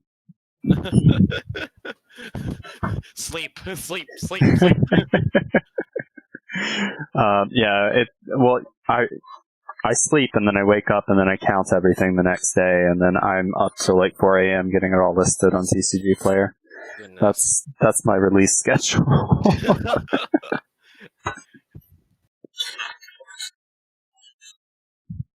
I'm kind of on this product. I think actually one of the reasons this has been easier is I took Jesse's advice on how to open larger bulk, and I'm just going through the hollows. And he was telling me what he does is he actually just pulls the hollows out, and then will organize the hollows, and then he just will leisurely pull out any commons that are value and just keep a 5K of commons. And then the rest of it just goes into random bulk for lots or gets traded in or something along those lines. Which makes it a lot easier to deal with the bulk. I see. Yeah, TCG Player life gets exhausting. I'm not joking. It's it's very honestly, it seems kind of draining. For me, I want to go get whenever I want to get cards and I want to trade, I just want to make profit, get the cards I want and the cards that some other people want that that have cards that I want, and then be on my merry little way. The And cool that's thing really it. about it, though, is that I do this like once a month, and then I don't worry about it for several weeks, and then I do it again. And Yeah. so, and especially when I get to larger volume, if I can get my business financing functioning the way that I want it to, and I'm opening 200 cases of product, I just knock that out, get a couple employees, knock it out in less than a week, and then I don't work for the rest of the month. So That's quite nice. up until 4 a.m. listing it, yeah, you grind. It really is. It's a grind opening the product. It's one of those things you exhaust yourself for like a week and a half, and then it's over. But honestly, though, the sales are insane as well. It's literally like a week of no sleep because after a set release, your sales jump like literally several thousand% over what they normally are. I'll have days where I don't sell anything, and then when we have main set releases, I have hundreds of orders in a single day.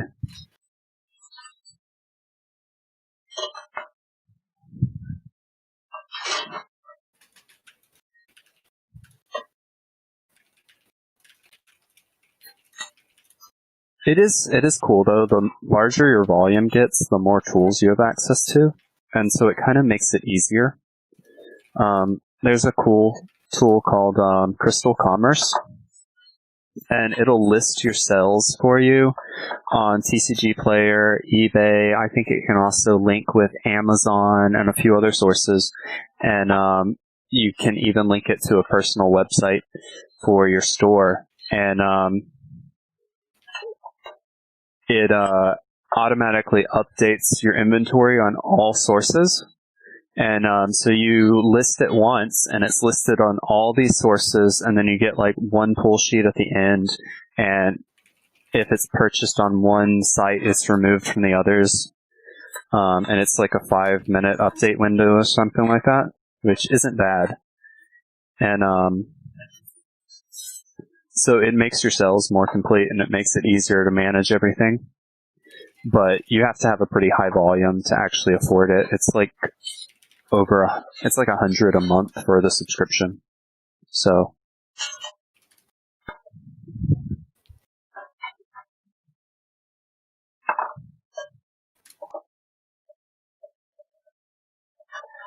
that is my next goal. I'm hoping to get on Crystal Commerce.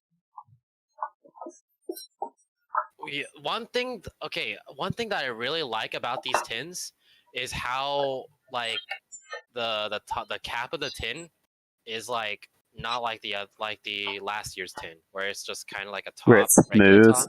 Yeah, It's I just like it a lot. smooth, and it's just like flat surfaced. I think I have an old tin lying around somewhere, but I might have finally thrown it away. So what the old tins had was like it had like instead of like the new 2020 tins, it was just basically a cap. Yeah. You just put it on there, but the problem was that it could easily fall off. Actually, you know what?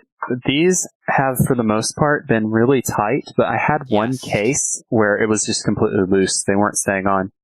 I think so. Like the only problem with these tins is that like if enough force applied to it, it's going to bend like every other tin has.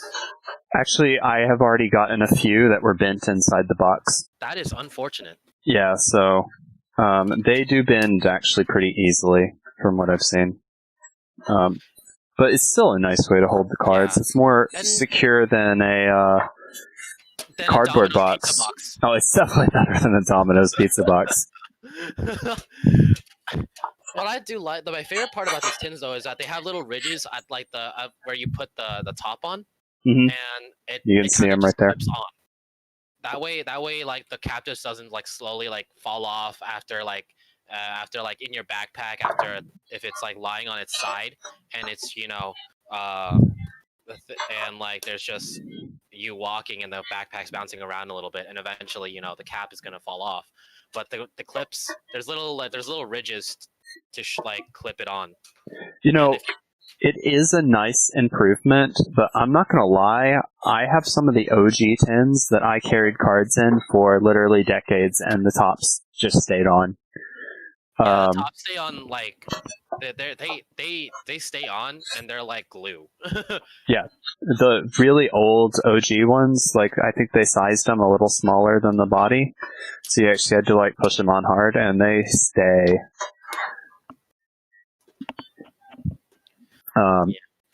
And these tins look better than last year's tins, and last year's tins look great. So Oh yeah. Like, I can't wait until like 2021 tins what they pull out this time and see what they're gonna do, because these tins are probably like Ooh, we just got Dragoon and Boral Savage same pack. wow. Honestly, I didn't think that they could top last year's tin, and in ways I was right. The product in this isn't quite as good, but the tins are definitely nicer than last year's. Yeah. But I feel like I don't know how they would improve the tins for next year. Like actually change the tin design. I mean, these tins, there's gonna be a lot of. I'm just excited because like that just made it just puts some excitement to see. And it also puts fear in me because like maybe it's gonna be like a very underwhelming like tin. Yeah. But I mean, eventually they'll change the shape, and then people are just going to be really disappointed by it. I know. Like the Mega Tins for like 2014 through 2017-18, those tins were because of how big they are, and like it was kind of like the size of those tins were kind of unorthodox. Well, I mean, even the original ones, like, oh yeah, they were too wide.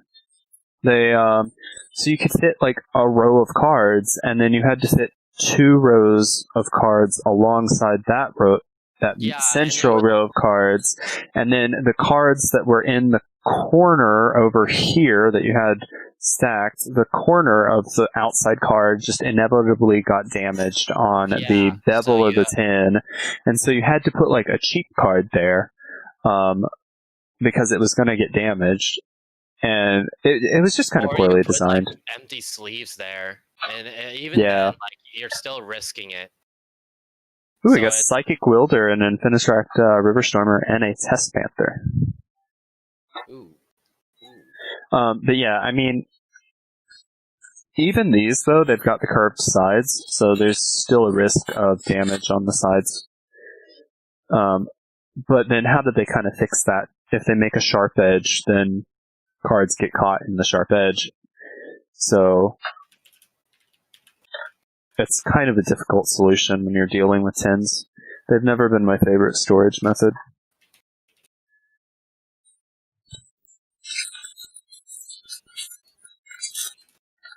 I'm very picky about how I store my cards, honestly.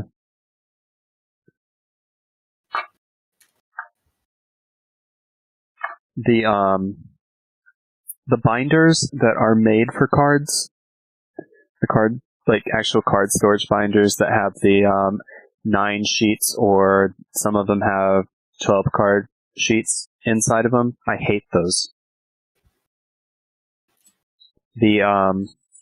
The center of them always works when you put cards in them, so whatever you have in the center of the binder always gets bent.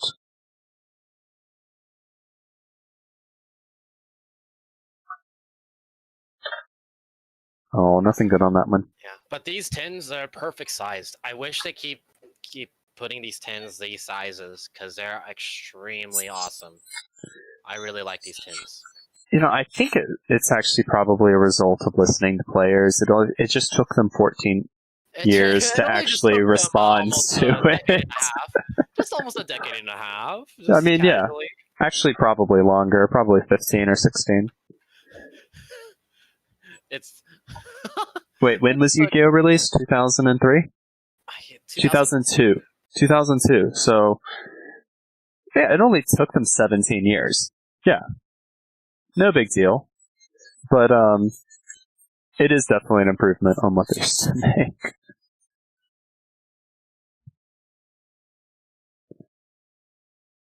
But do you remember the old tins, or have you seen the old tins that had windows in them?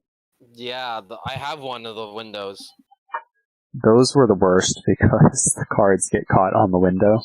I know. Because it's like and it was, beveled and was wrapped just, around the plastic. It was just a nightmare. To, You end pull up them with out, all 'cause these if you pull them out sides just scratched.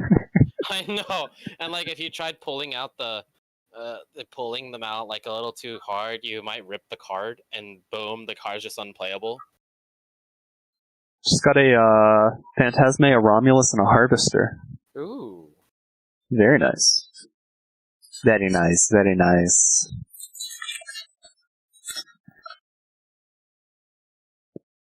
Let's see here. Oh, this is a disappointing pack. Nothing good on that one. We got Destiny Hero Dominance, which I guess it's cool that that thing got a prismatic.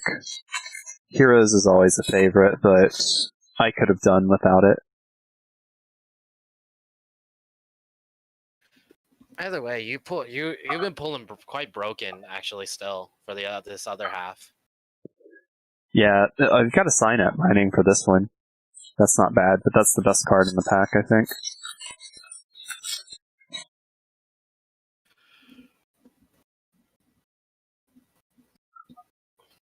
Wasn't this printed in a super rare before, Witchcrafter Scroll? I think so. They should have changed the rarity at least.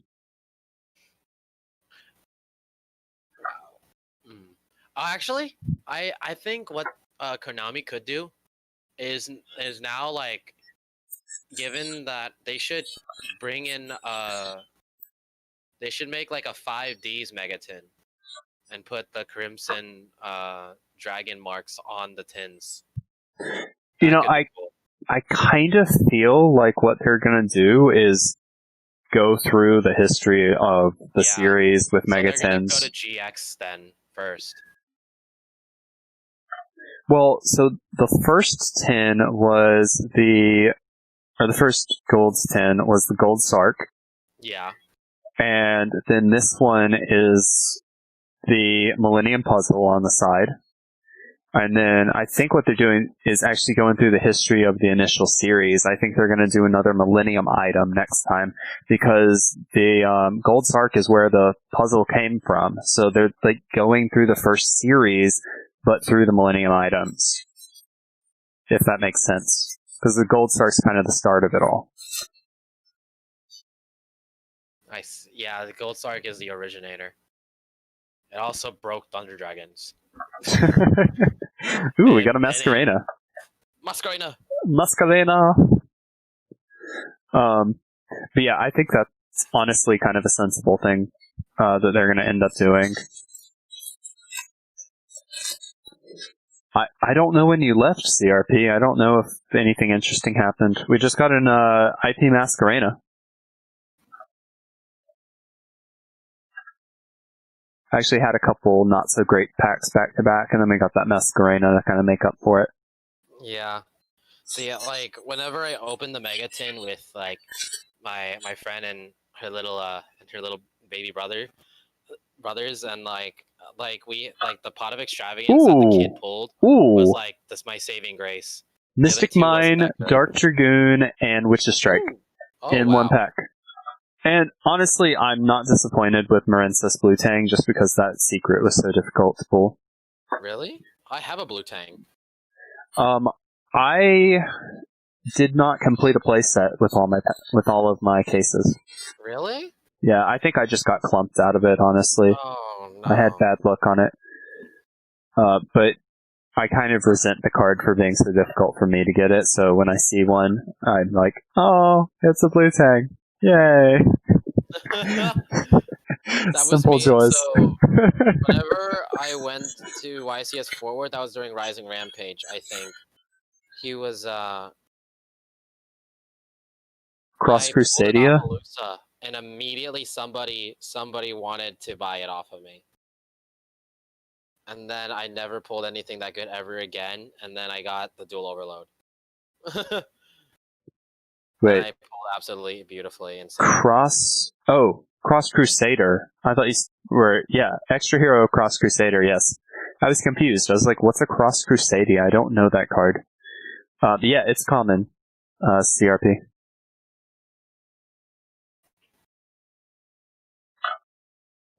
I don't know why I didn't go to Fort Worth with you guys. I should have. Fort Worth was an amazing experience. Like, it reignited a lot of things that kind of burnt out while I was still playing Yu-Gi-Oh! Yeah. And then I met a lot of pro players, and it made everything was back to where I was. Also, I kind of resent that YCS because a Mermail Orcus player sniped Molin Glacier and sniped a Nibiru and Ash out of my hand. Ooh. Ow. Yeah, that's painful. And there was 4 cards in my hand. I was just waiting for the right time to Nibiru, and he just got really lucky. Honestly, I mean, going back to the point that you said about, meeting pro players. Yeah. I've recently gotten to know a few. Like Jesse and Asala and Nishad and Ryan Yu, and honestly, just talking to them and getting their insight is just so refreshing. It is very refreshing. It's just, it really just makes me want to be a better player. And me too. Just a quick shout out, because I've met them through DA, the service that Jesse Cotton started, Duelist Academy. And so, I mean, I talk to these guys almost every day ever since joining, and it's just like a little monthly subscription. And then they've got tiers as well, where you can actually get like one-on-one coaching and things like that, and deck doctors. And I don't do all that stuff, just because it's too much money for me right now. But I mean, just getting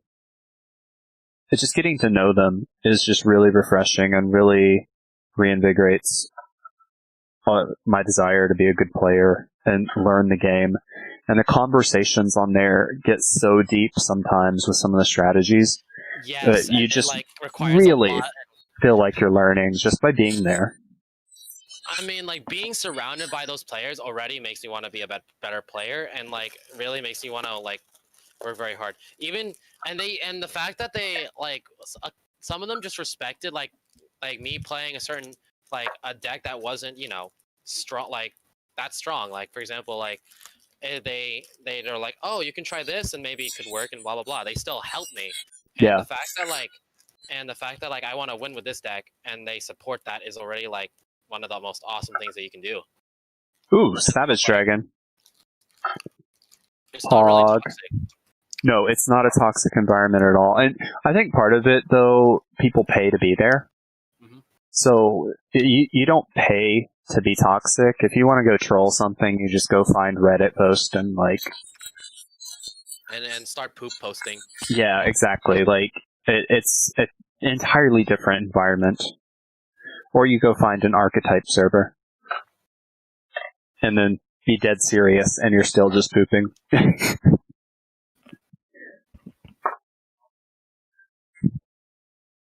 Savage Pog, I know. And an LP Pog, back to back. Mm-hmm. Anyways, I'll be back, Robert. Alright. Alright, so what do we get here? Let's see. Unchained Souls, Witchcrafter Madame Bear, World Legacy Guard Dragon. I haven't really talked about it, but it's definitely a welcome reprint. And it looks pretty cool in the prismatic.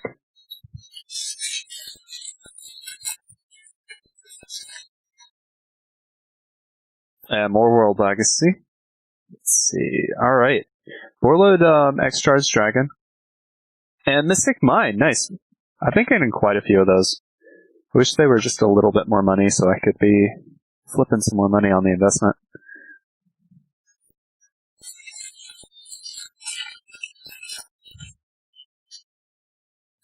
Galactic Spiral Dragon, Rocket Synchron.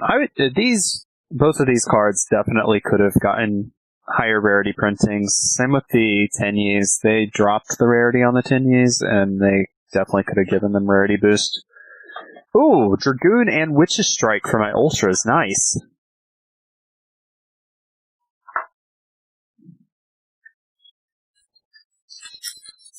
Alright, let's get in here. Heart of the Cards. And we've just got 5 more packs after this for this case, and then we're moving on to another case. Shinobi Necro, a Striker Dragon. I'm just pulling all the Dragon Link. Dirge the Lost Dragon. And Cap Shell. That is a huge disgrace for Cap Shell, going from a secret rare, I think it was actually a short print secret rare, down to rare card. Neos Fusion, Bature, and Cherubini. Cherubini actually looks really cool in the super rare print. You can actually see all the background art and the like spell circles and his weapon and stuff like that. It looks really cool.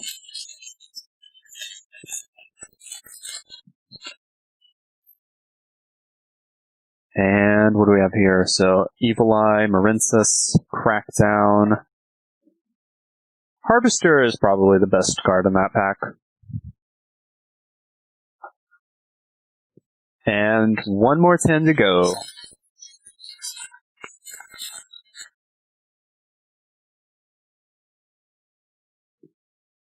Actually, Valkyrie Chariot, that is a huge downgrade for that one too.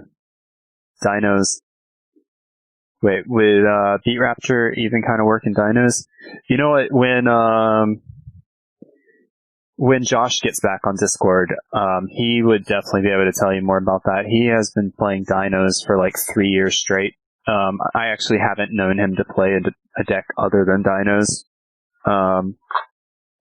He really enjoys them, and he actually knows quite a lot about them.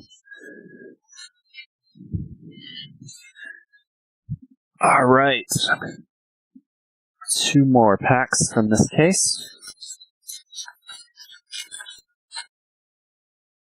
Let's see what we got here. We got the Whitefish Salvage. I don't even know what this card does, and it got a super rare printing in here.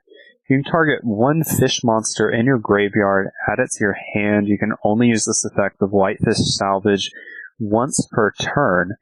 If this card in your possession is destroyed by an opponent's card effect and sent to the graveyard, take one fish monster from your deck and either add it to your hand or special summon it. That's actually pretty nice. A bit of a Mermail support right there. Cyberse Quantum Dragon. Got that new Soul Successor card. Probably the most playable of the new Blue Eyes and Dark Magician cards. Still not going to break the deck, but... Alright. Trencher, Exceed Dragon, Witchcrafter Edel, and a Psychic Wielder. That's pretty nice. That is such a cool card. I really like Psychic Wielder. Back when it was first released, I was like all about Psychic Wielder with Salamangreat until I realized it just didn't work because the combos were so reliant on getting fire monsters that the Psychic Wielder just really didn't even support the strategy. But I was trying to build like a Salamangreat combo build before I really settled into the normal standard build for more control based. And so I actually made some pretty cool combos with the deck. Let's see, Cyber Dragon's your favorite deck. Feel like Konami gave it a bit more support, it'd be kind of a meta. You know, honestly, Cyber Dragon has been one of those decks that has just like very slowly, every now and then it gets support and then it's meta for like a couple weeks and then it falls back into Rogue. But it's got like such a solid backbone, it really doesn't take much to push the deck into like real meta contention. And even when it's called a rogue deck, it still manages to take like YCSs and things like that, just completely out of nowhere. And it really is honestly a solid deck. Yeah, and this is what Josh and I were talking about, the 10's bending. This one is actually pretty badly bent. You can see it in the video. But for the most part, these have actually held up pretty well. Looks like this one's got a little dent in it under the Millennium Eye. Or under the puzzle, rather.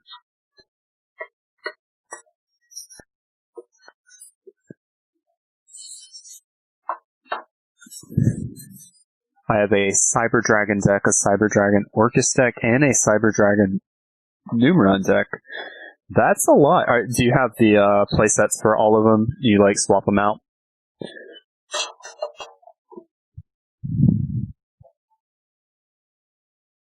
Alright. Opening these up. But the pig on here just makes me kind of giggle inside every time I see it. The hieroglyphics on here are actually pretty cool if you take the time to look at them. There's some pretty neat stuff in the pictograms. You swap them out. Yeah, I mean, it's... Honestly, though, I mean, you can get a really affordable Cyber Dragon core, because most of it's all been printed in common. But if you go for, like, the max rarity, that is an expensive deck. Those ultimate rares and stuff. That is a pricey card. But it's a fan favorite, and it's been around for so long.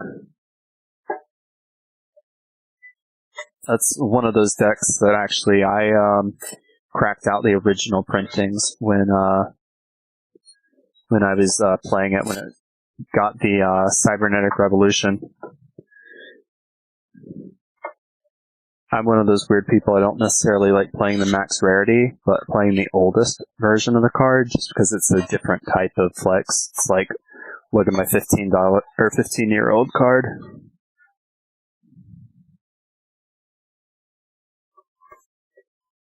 All right.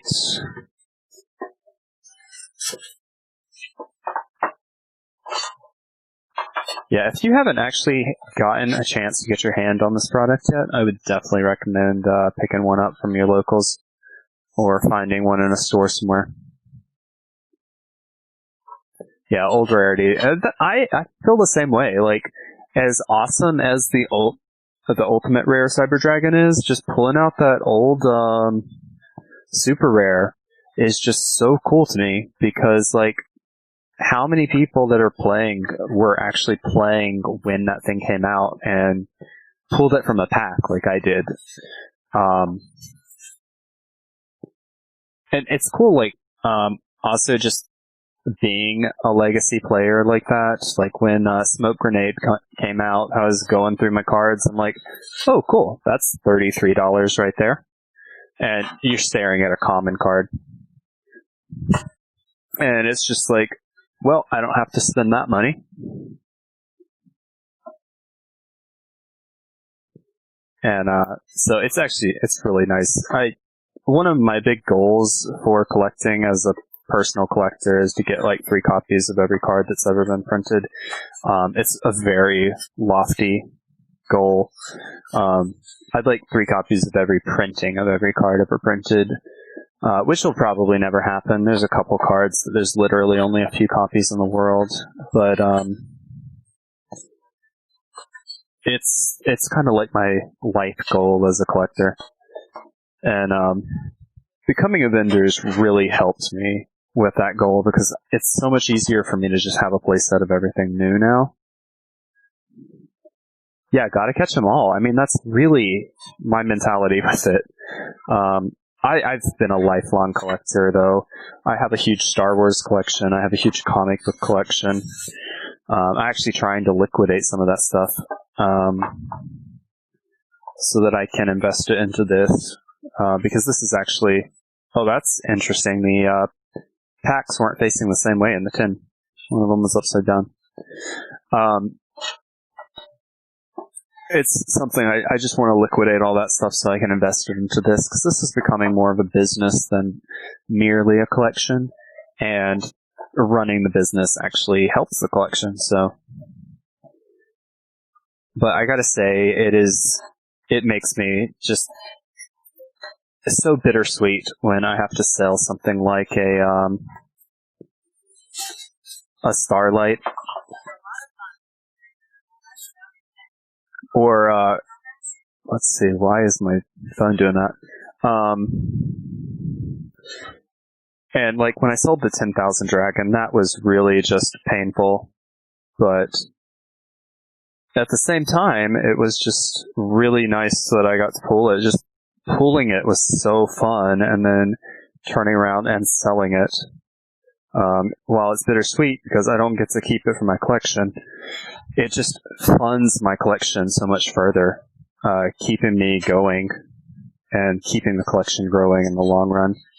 And then once everything is more settled and I have a more stable business, then I can actually go back and buy that stuff for myself.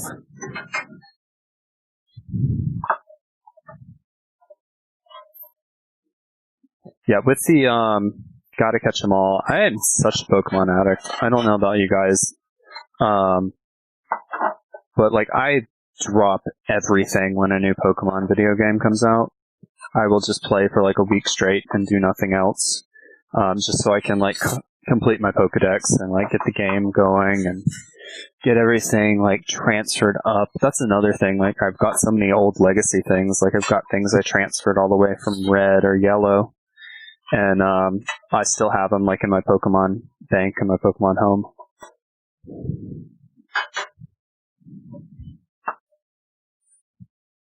It always kind of upset me. There were some really cool collector Pokemon that they never let you transfer up. Like the original Surfing Pikachu was counted as illegal, even though it was a prize, or an event rather. And then they had the Spiky Ear Pichu, which was so cool. It's such a cool model. I've got it on an old save, but I can't transfer it up. It was never compatible with the next generation. And so there's no way to transfer it to the newest generation. But it was like a total anime throwback that they just put into the card game, or not in the card game, the video game.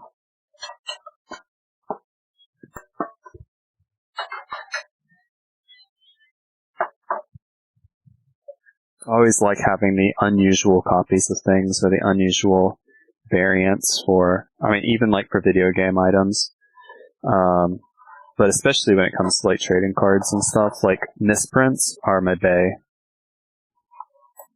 Sun and Moon were good, but X and Y are my fave. It's just that whole generation because it had the communication feature in it where you could actually just randomly talk to people all over the world, and you could actually like friend people that you traded with and talked to, and like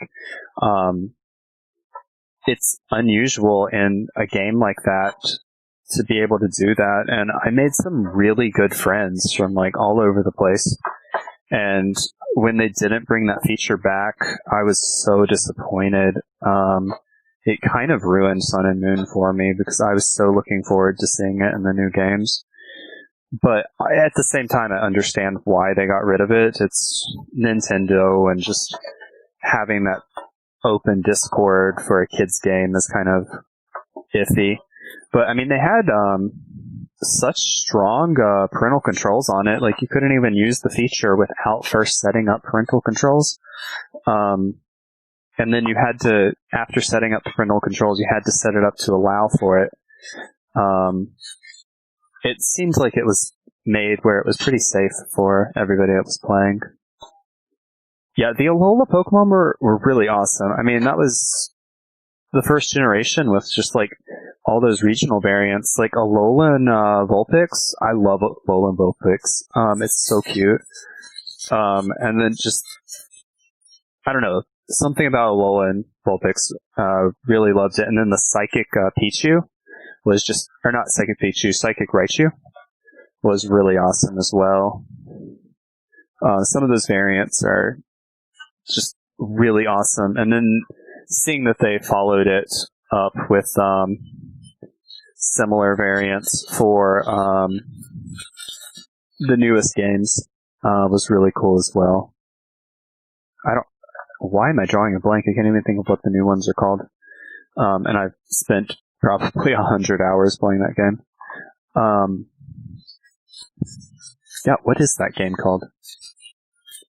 All I can think of is the Pikachu Eevee edition, and that is not it. Sword and Shield. God, okay. Total brain fart there. This is a nice pack. We just got a Signet Mining, Borreload Savage Dragon, Win the Wind Charmer, and a Super Anti-Kaiju War Machine Mecha Thunder King. I need to find the video. Somebody did a video after this card was released on the longest names in Yu-Gi-Oh!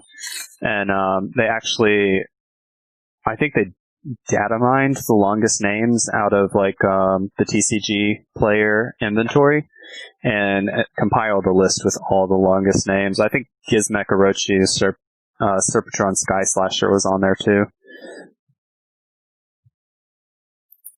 I remember thinking a while back, thinking Yu-Gi-Oh! Was a bad Pokemon.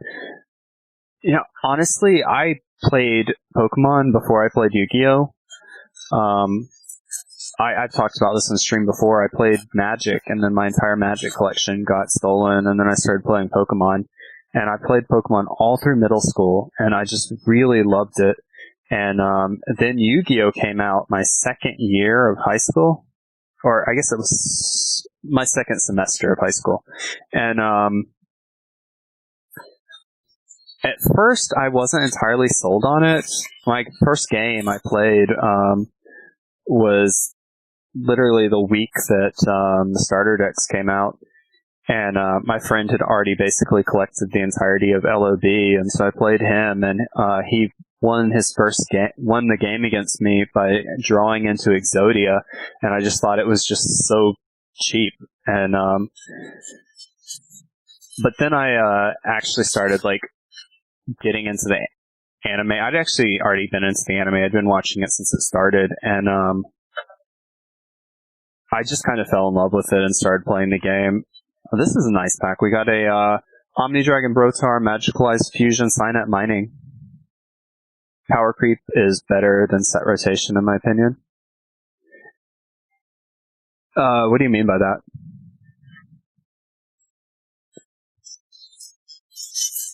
But, yeah, I got so addicted to Yu-Gi-Oh! But it was kind of cool. I went to a Books A Million, and they had a Pokemon League there, and since I was one of the older kids that was going there, I had been helping run it for a while, and so I had like access to the stamps and everything, and me and my friends, who were some of the older kids, held tournaments that we organized within the duelist, or within the Pokemon League, to like establish gym leader positions. And I was who was I? I was the still gym leader for a while. Can't think of her name right now. And so we all just kind of like ran it together, and then a lot of my friends didn't necessarily get into Yu-Gi-Oh, but I got into it, and then they started hosting a Duelist League right after they hosted the Pokemon League. And so I still have like all the original memorabilia from that, like the posters that you put stamps on. I even have the stamps that the Duelist League employees used to stamp people for their promo cards and stuff. And they, because I helped them out so much, they even gave me a sample Summon Skull that was like an early print, which was really awesome. And I still have that thing. Bandless works better than what Magic has set rotation. Oh, yeah. I gotcha now. That makes a lot more sense. Yeah, well, I mean, Magic has Bandless as well, but Magic has multiple formats. So sometimes it's simply just banned because it's old. Sometimes it's actually banned because it's broken. But they have so many different formats, which honestly is something I think Yu-Gi-Oh! Needs to implement, because if people could play like old school tournaments, like GOAT format and stuff like that. I think a lot of people would be interested in doing that, just as like, even if they're only like side events at like YCS's, which I think there was a YCS they did a GOAT format tournament at, but they really haven't messed with it very much. One of the things, like, all these cards are so expensive right now, and they'd have to go back and reprint a lot of things that maybe don't necessarily need reprints.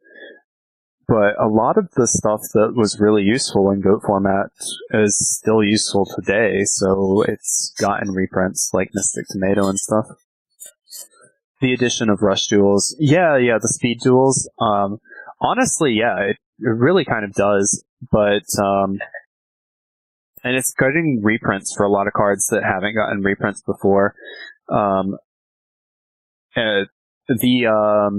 Speed Duel tournament pack for the original Ritual Whale card, I can't think of what the whole name of it is, but that thing's worth like hundreds of dollars just because so few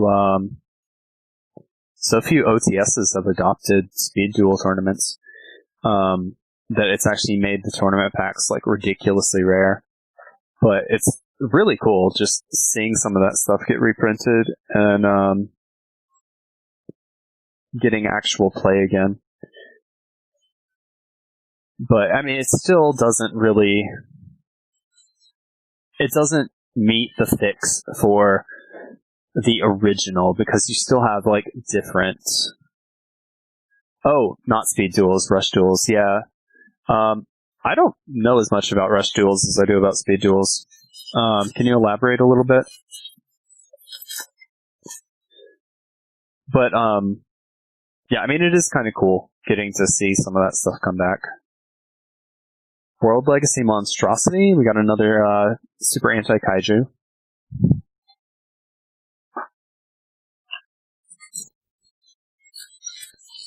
Alright, let's see what we got in here.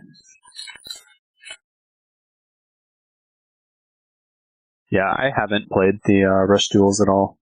Let's see, we got some Shinobi Necro, Unchained Abomination. Outrigger extension's pretty nice.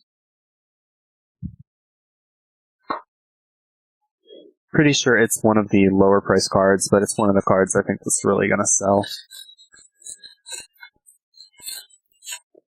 People love their trains and stuff. Let's see. Rince's Blue Tang. Kinda. That's pretty nice. And Infinitrak Anchor Drill. That's actually really cool.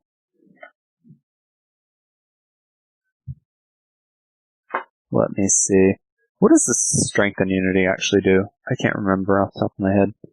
If you ritual or fusion summon using Blue Eyes White Dragon or Dark Magician, you can target one card your opponent controls or in their graveyard, banish it. You can send this face-up card from the fields to the graveyard, then target one level 7 or higher normal monster in your graveyard, add it to the hand, or shuffle it into the deck. You can only use each effect of Strength and Unity once per turn. That's actually pretty good for, like, if you're playing the ritual monsters that accompany Blue Eyes or that accompany Dark Magician. See, Rush Duels have some different rules. Every turn you draw until you have 5 cards, you have unlimited normal summons, and it has the field of Speed Duels.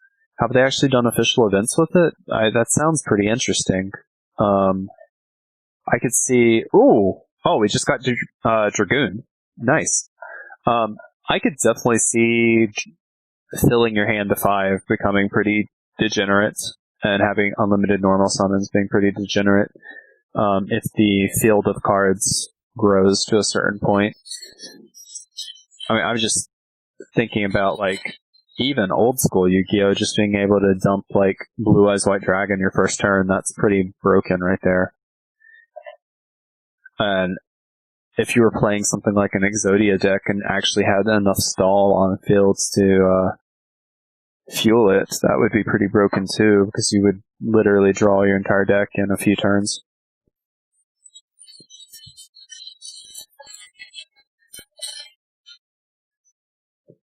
Alright, let's see. What have we got here? Dances. We got X-Charge, which is pretty cool. Romulus. And Witchcrafter Masterpiece and Coral Anemone. Coral Anemone was another, like, oddly short-printed card when it came out.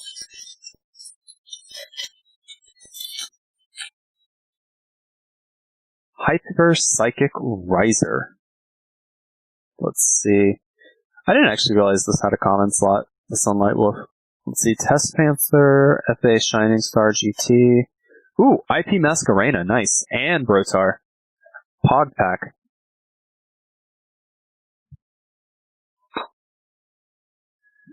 Let's see. The drawing 5 cards makes the duel more exciting and faster. Yeah, I mean, I wouldn't imagine that you'd actually deck out in that kind of format because you would just have so much power on the field every turn. I'm actually kind of curious about it now. I kind of want to go research it.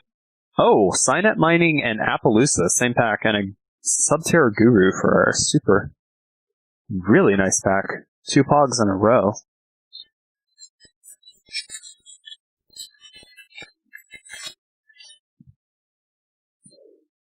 Let's see. TCG will always be number 1 for me, but still fun. Yeah, I'm curious though. Ooh, Warlord Savage Dragon. 3 Pogs. Ooh, Omni Dragon. Why is my phone doing that? Keep getting a voice activation. Let me see. I've always had Apple before, up till now, and right now I'm using my phone as my camera. Because honestly, it has pretty good video quality. And it's a lot cheaper than buying an upgrade, which would be in the hundreds. But this, the Samsung has something called Bixby. It's similar to, Siri, but it's just not nearly as intuitive. It just randomly turns on for no reason, and I can't make it work when I want it to.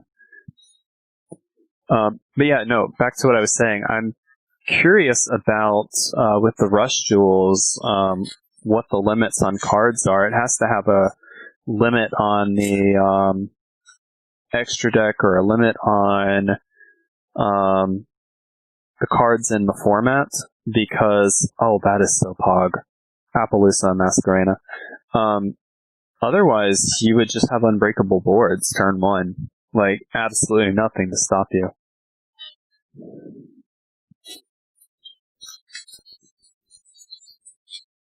Oh, I cannot believe that last pack. That was so pretty.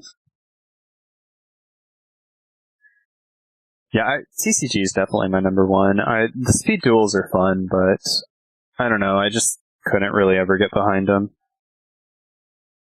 I probably should have invested more into them when they first came out because it is kind of a really cool and unique format. And eventually I think those initial cards are going to be worth a lot of money. Kind of like Speed Duels, no links, and the same field. Oh, okay, like pre-allowing more than one field card. That threw me off when I came back to the game, because when I quit, there was only one field card allowed, and then it changed to where there were 2. Could be 2 on the field, and that threw me for a loop. I also missed the rule introduction of not drawing if you went first. So I kept having trouble. I would start a duel out and draw a card, and my opponent's like, "What are you doing?" And I'm like, "I'm sorry, this is how we used to do it." They changed the rules on me. It took some time for me to get used to. Storm Dragon Return is actually a nice card to see in this for the reprints. Didn't do nearly as much as I thought it would when it came out, especially considering it took a Starlight slot.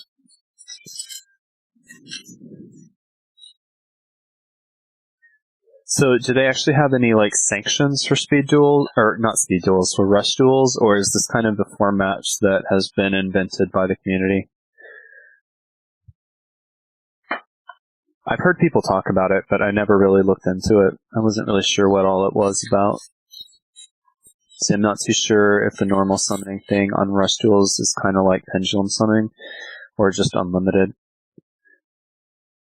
So you mean like you can only do one summon, but you can summon as many cards as you want, or whether you can just continue summoning even if you draw more later in the turn or add them to hand?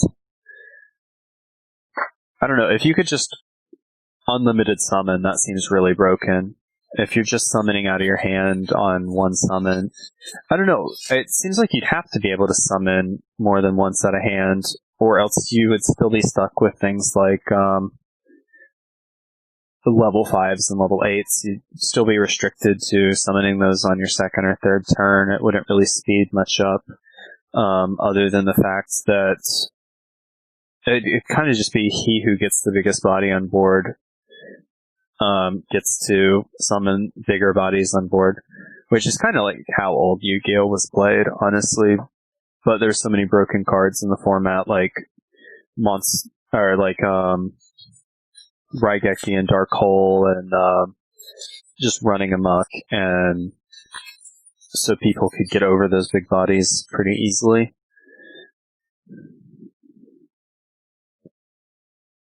Yeah, I'm curious now. I'm gonna have to look into it later. Let's see, we got Heine, we got Witchcrafter Schmecta, all the Witchcrafter in this pack. Let's see. Remember, Rush Duels have only some cards from TCG, not a lot. Yeah, I'd imagine it would really have to be limited, because if it's not, you would just have absolutely broken boards. Let's see. Dark Fluid. No, we're just getting all the Witchcrafter stuff now. It is really weird seeing this kind of clumping. Like, you get 2 10s back to back that just have the same, like, archetypes and the same repeated cards. Let's see. Rocket Synchron. Mermel, Abyssa, why can't I say her name? Abyssalacia. Evil Eye Defeat, Cherubini, and Redoer. Nice.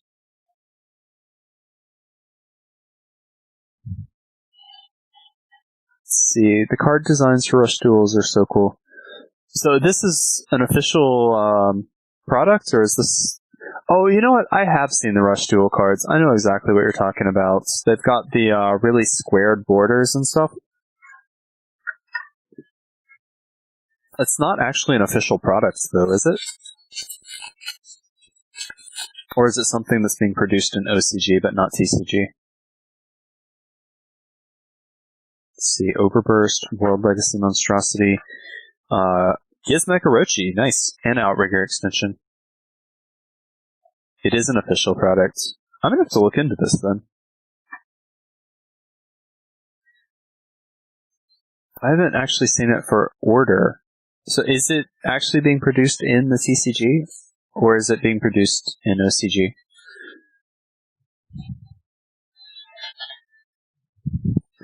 Alright, we just knocked out that 10. We got 4 more cases. Making good progress today.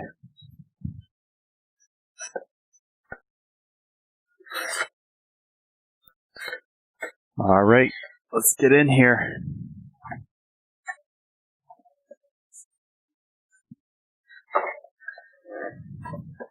Let's see.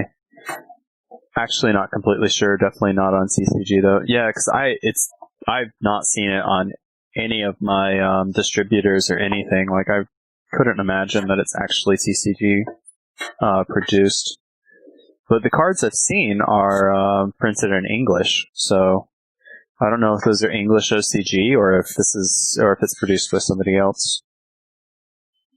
It's definitely something I'm looking into later, though.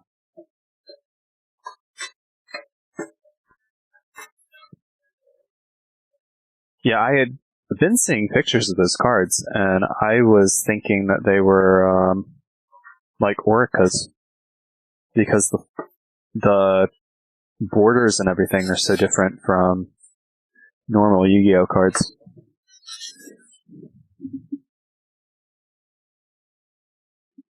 Cards I've seen are all Japanese. Let me see. See, I clicked show on that. It didn't show me what you linked.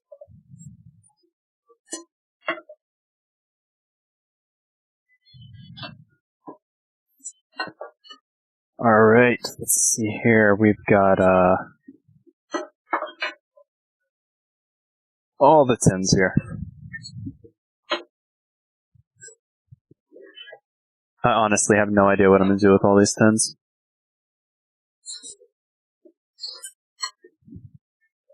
I might just take them to the local shop.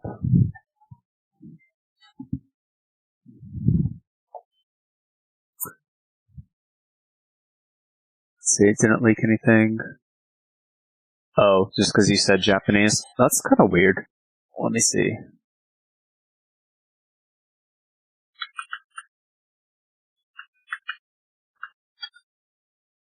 Rush Duels, let's see. Yu-Gi-Oh! Wiki Fandom. Yeah, I have seen these cards.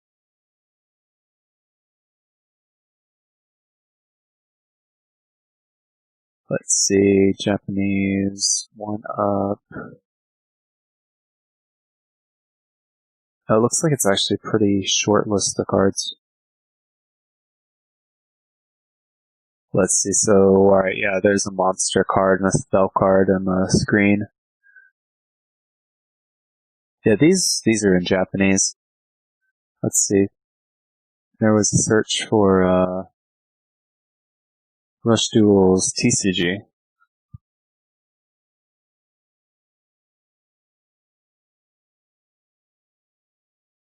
Let's see, is Rush Duel coming to TCG? No Rush Duels in TCG. Fandom, no Rush Duels in TCG. So apparently the reveal of how Rush cards will be released, including a part about how, at least for the foreseeable future, they will not get a TCG release.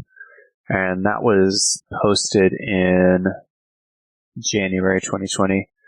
That looks like it's mostly just conjecture, though.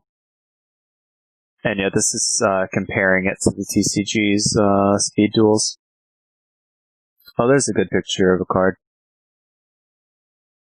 That is actually really cool. Yeah, these are mostly new cards. It's got Yumi on here, Field Spell, or Yama, the mountain, and all right, yeah, that's really cool. Yeah, I have actually seen pictures of it. I just thought they were orcas. I didn't realize it was an official release product.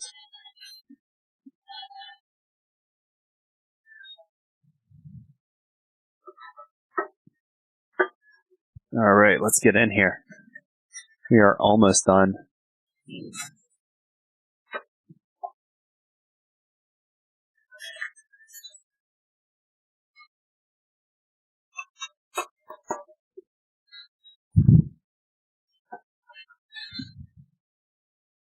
I might start watching Yu-Gi-Oh! 7s, actually. You know, I actually really want to go back and watch all the series that I've missed.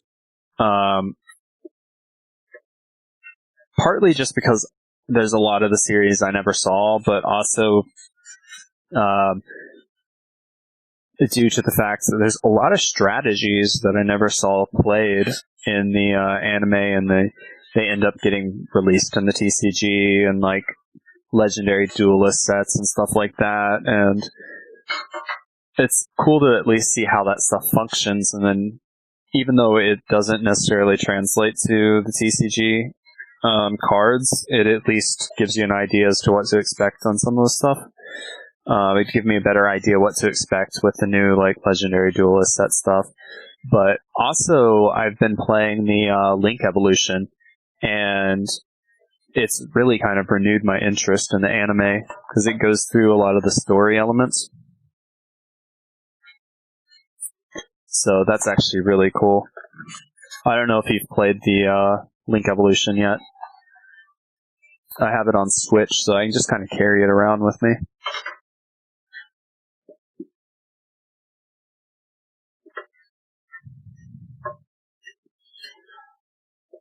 It'd be really nice if Konami would actually continue releasing patches for it to keep it up to date with the TCG.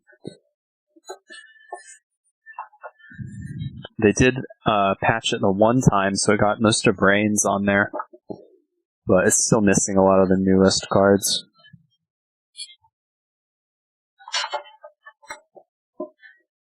Yu-Gi-Oh! 7. Yeah, it's the Rush Duel anime.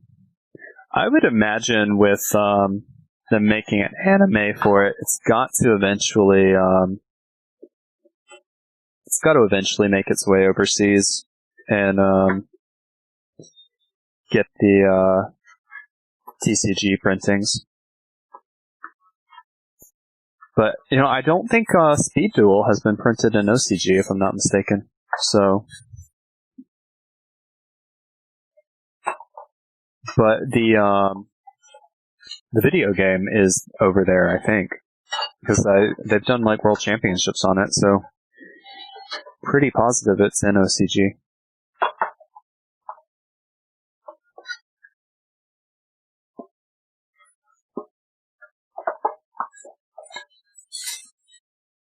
It is kind of cool, at least with the video games. The rules are the same for the entire planet, and the card releases are the same for the entire planet, so it's at least one opportunity to have a single format worldwide.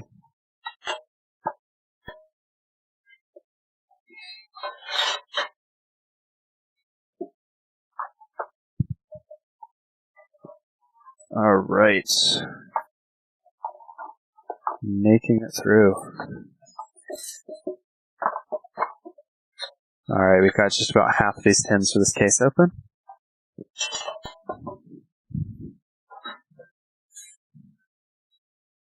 You gotta get out of here. Alright, have a good one. Nice talking to you, man. Alright. Let's keep cracking this open. See what we get.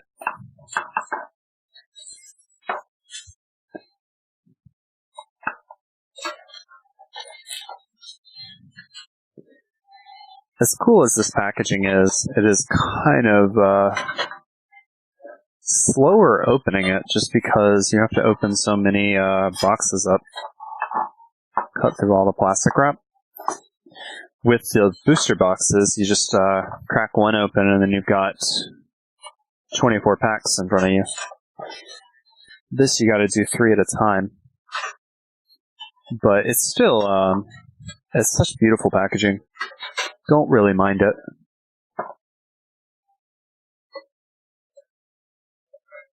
Although I don't know what I'm going to do with all this packaging. The owner of the locals offered to take them off my hands and then he can just sell them in store for like $1 a piece, but he doesn't actually want to pay me for them, so not really encouraging. But I suppose it's still better than sitting around my house doing nothing. Let's see here. Alright, last one, and I already cut the wrapper on this one. And now we can start opening again.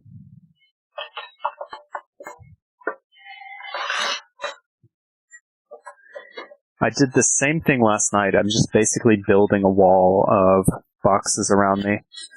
So when I get up at the end of the night, I'm not going to be able to walk anywhere. It was actually pretty terrible. I ended up knocking over a stack of like 8 cases of empty tins. It was just so loud. Just made the biggest racket.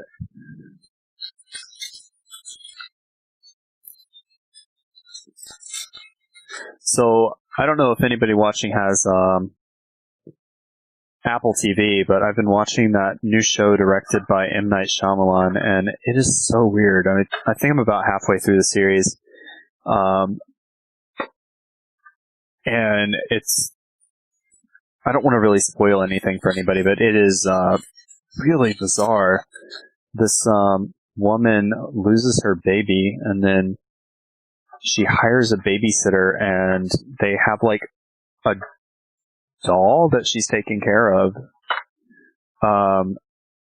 because the wife has like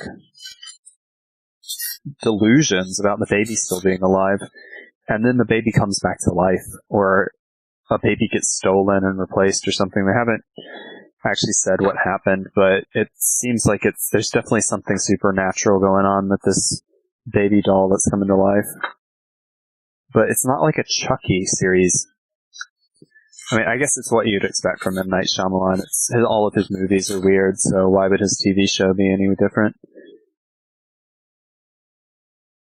Let's see, guys, we got Borlode Savage and Psychic Wielder. That is a nice pack. And we got Striker Dragon in the pack before.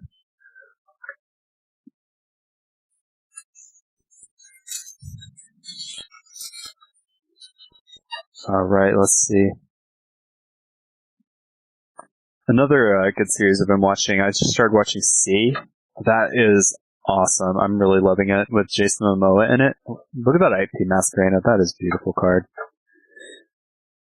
And a Loof Lupine for a rare. Not bad. I really want them to unban Thunder Dragon. That deck was so much fun. Alright, let's see. Shaman Atenyi, we got the Salaman Great, Pyrophoenix, and we got an Avermax. That's pretty cool. Just waiting on that card to come back into format so we can actually really play with it, see it really get its heyday. It's one of those cards that just maintains such a high price just because it's good. Got another Striker Dragon. Starting to get some Pog. We win a few packs, we weren't getting that great. Alright, let's see. Dino Wrestler. Alright, so we got Speedlift, Unchained, we got Draco Master of the Tenyi is pretty nice. And a bunch of inch reprints right there. Nothing too great.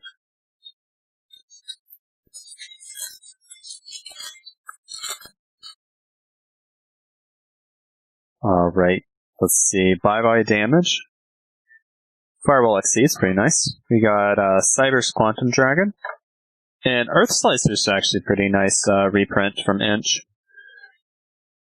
A lot of that Infinitrack stuff really needed to see some reprints. Some of it was getting pretty pricey.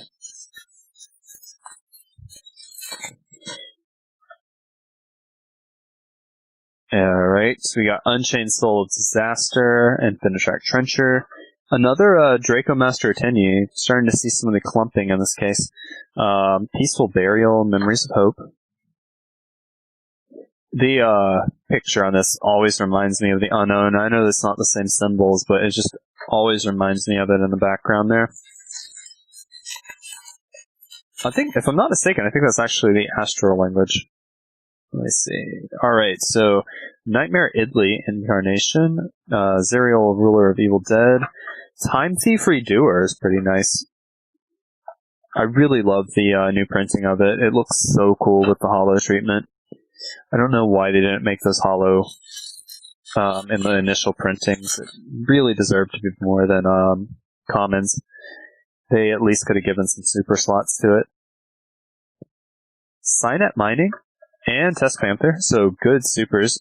Magical Ice Fusion, Appaloosa, and Anchor Drill. That is a broken pack. Like, every good card right there. If we just gotten Dragoon in there, too, that would have just been awesome.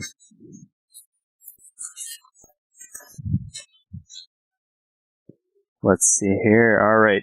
Getting all the Tenyis. Borlode Xyz Dragon, Firewall. Gizmek Yada is a really nice reprint. I really want to play around with Gizmex. They need some more support to actually make them into a deck archetype, because right now it's just like splash one card on a deck. But they've got such powerful effects, and they've got some level 10s in there, so you could actually like get them out on board and then go into something like Libe, burn for damage and then swing for like attack. Cherubini, pretty nice ultra rare slot.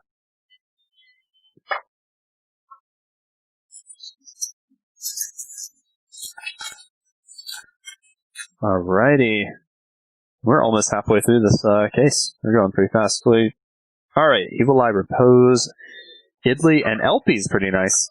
Nice to see that.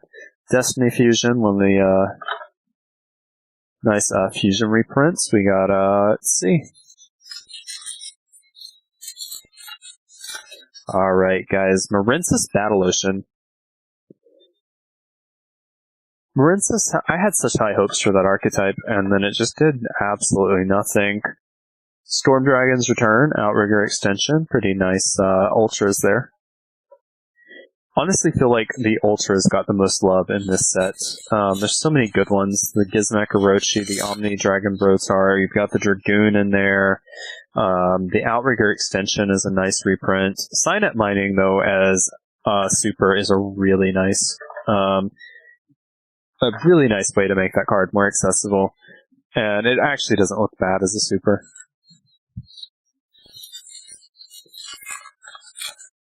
Alright, let's see here. We've got a Wooby. And Gladiator Rejection, Whitefish Salvage, actually really nice for the fish archetypes. Mystic Mine, and Abramax. That is a broken pack. Getting some Pog. Alright. Oh, that's weird. The pack is, like, cut on the top.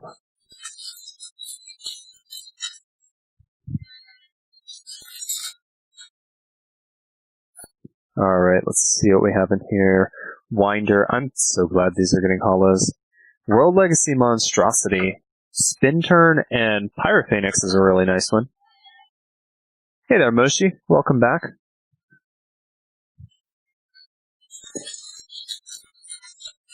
Alright. If you're just joining, we're about halfway through a case. We got 3 cases left after this. We got Pendulum Halt, Witchcrafter Scroll, Crackdown for our Prismatic. Really not a great choice for a Prismatic slot. Really just kind of enforces what I'm saying about the Ultras getting all the love in this.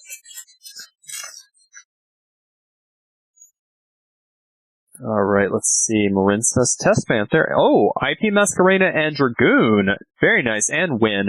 I think these wins and whatnots, those are going to go up in price over time because that Charmer deck's coming out pretty soon. Although it kind of depends on what the Alter Arts do, because they're doing the Alter Art printings of each of the Charmers, and those might actually be pretty valuable because it's one of the first times they've actually done something like that in a deck where you actually have to open several decks to get the full set.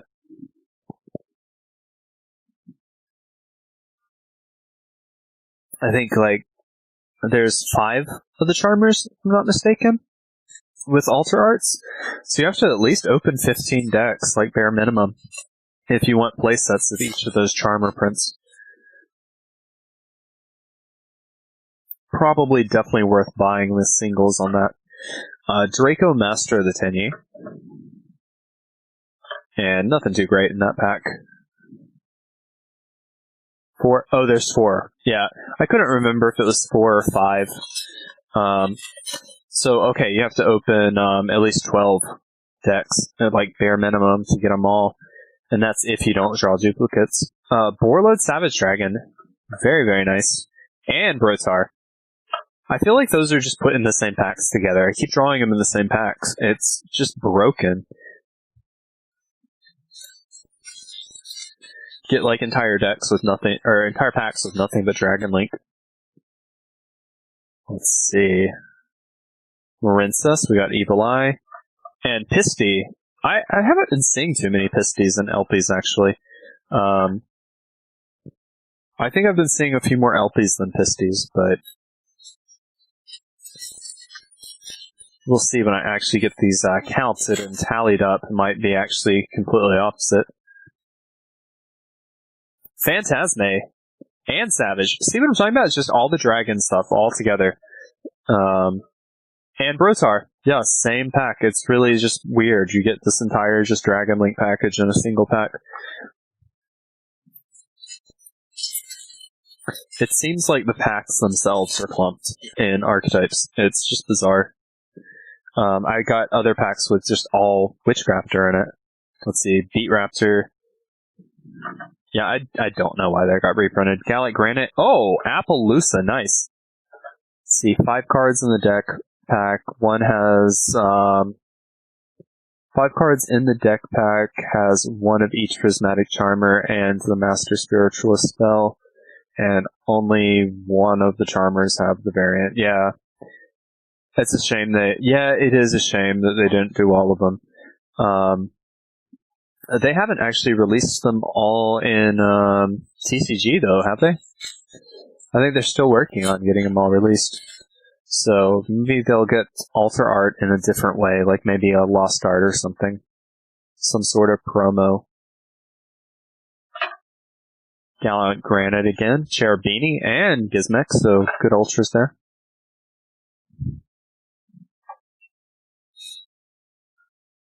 Let's see. Alright, after this one, we got just over 2 tens left for this case. Making really good time here. Time Thief Winder, pretty nice. Corbane's kind of a washout. These two keep being in the same pack together. Outrigger and Storm Dragon's Return. I've noticed that quite a lot.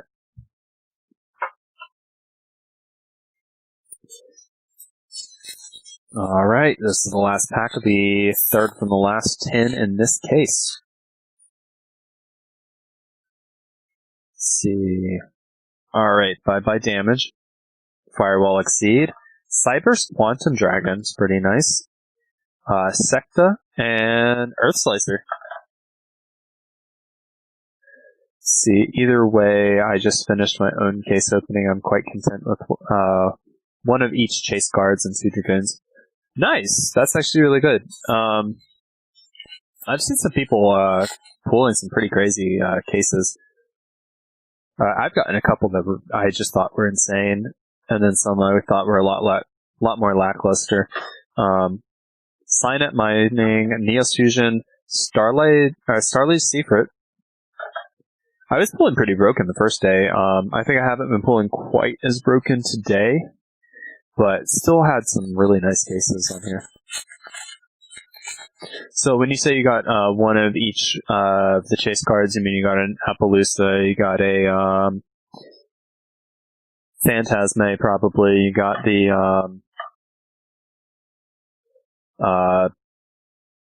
IP Masquerena, probably got the Savage Dragon. What else did you get in there? Oh, the Pot. Can't forget the Pot. That's definitely one of the chase cards. I don't know, I think there's some overlooked cards. Oppo, Phantasme, IP, Savage, yeah. Yetatata? I don't know what Yetatata is. Oh, Pot, yeah. Yeah, definitely Pot's a good one. Megaclops. Yeah, some of these are overlooked. Like, Megaclops getting a reprint is definitely a good thing. And then Test Panther, even though it just died off out of obscurity like a week after that set came out, it's still not a bad Link monster. And it's pennies, but it's still a really good one. I think it's a fairly decent penny stonk. I think eventually it's going to have a comeback in the meta. Got a Savage Dragon. That's pretty nice. Yada Yada. Oh, yeah. I know what Yada Yada is. It was just, when I saw Yada Ta, I just kind of, actually it made me think of Yada Garasu at first, and then I was like, oh wait, is he talking about the Gizmek Yada? Alright, let's see. Tenyies. We got Valkyrie and Witchcrafter. And speak of Gizmek Yada, we've got one right there, the Gleaming Vanguard. Holiday and Gladiator Beast. It would be easier to say what I didn't get. Yeah, I mean, after a case, you get most of what you want. The thing with Tins, though, is the case is not enough to get everything. Honestly, the Hena that's not really that disappointing, not getting. Borload Exchange. Magicalized Fusion. I think Hena's pretty cheap. I think that's a decent one that you can go buy. I haven't seen the price on Cherubini, though. No Scroll. Yeah, I actually haven't been getting that many scrolls either. Not comparatively. The supers, the way they did it was just like 27 supers, I think, in the set, and you get 2 per pack. Like, they're really way easier to get than the ultras at 50 and 2 per pack. And then, I don't know, I like the way that they spaced these out. They actually made the supers a tiny bit harder to get, and the prismatics a little easier to get than last year's Megatens because of the ratios. They like gave 1 extra card to the supers and 1 less card to the prismatic secrets.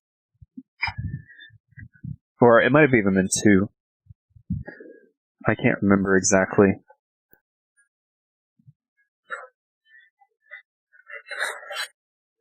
Honestly, it kind of devalues the product a little bit when they do that. But it's also good just for the consumer.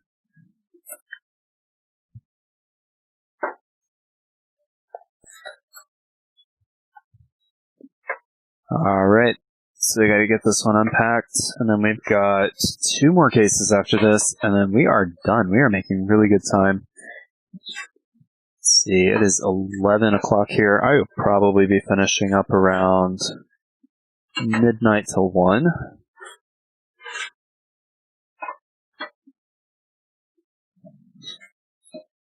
Alright, got that box out of the way.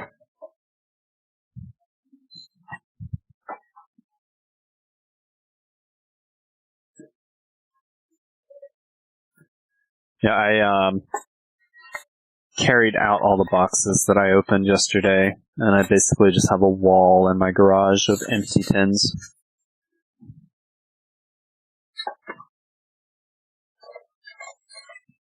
Alright, 3 packs there.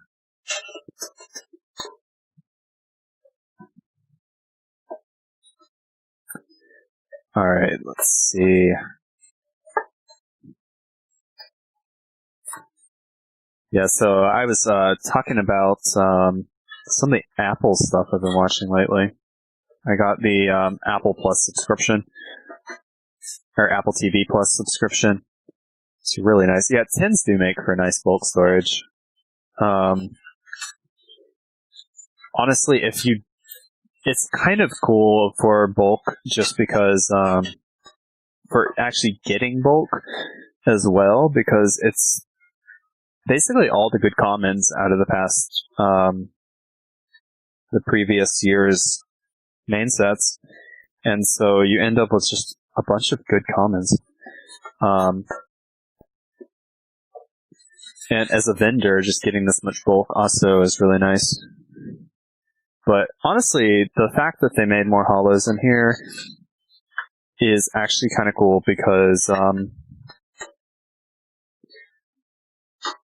the holos sell well, and it's also a lot of these holos though are going to end up being holo bulk, and so it's going to end up in just like bulk lots, and it's going to make bulk lots better because some of these cheap holos even are actually pretty nice, and a lot of times the bulk holos just end up being just the absolute dredge out of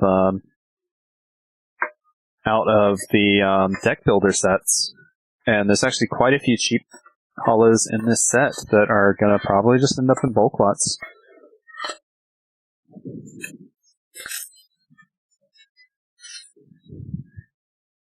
So, if you ever buy bulk lots, this is probably actually a pretty good time to do it. Get some off of eBay, stuff like that.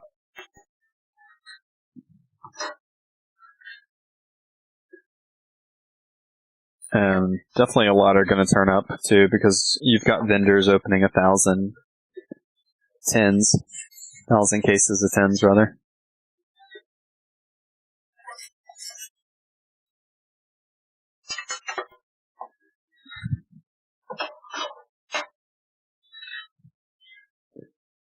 It actually, for the vendor, is really good. Not only does it make their bulk lots look nicer, but the cards cost way less per tin, or per card in a tin, when you're doing actual like fiscal breakdowns and like looking at the financial breakdowns of tins rather, as opposed to main sets, the price per card is almost half the price.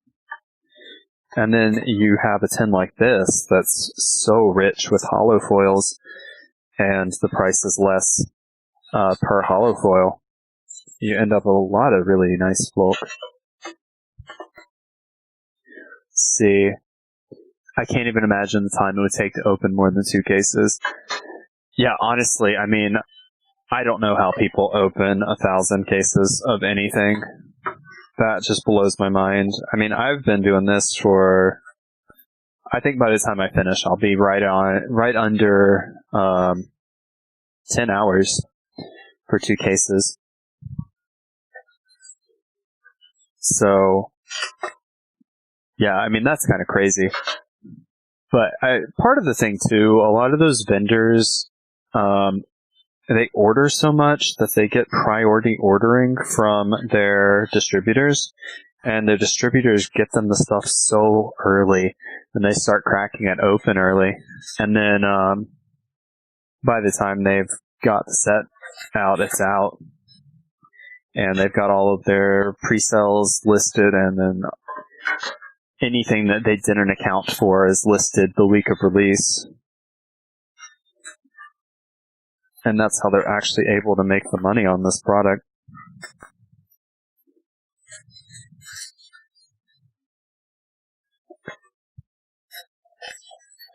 Yeah, I remember the first time I opened a case of like main set, and I was like actually going through card by card and looking at everything and organizing it as I went, and like I even did the organized cards as I went for my last opening for and it just takes so much longer to actually do that. It's so much easier to just like not worry about organizing the commons and just go through and pull out anything that you think is nice and then just keep it unorganized for lots. Alright, we got all those tins open, so let's go ahead and get into these mega packs.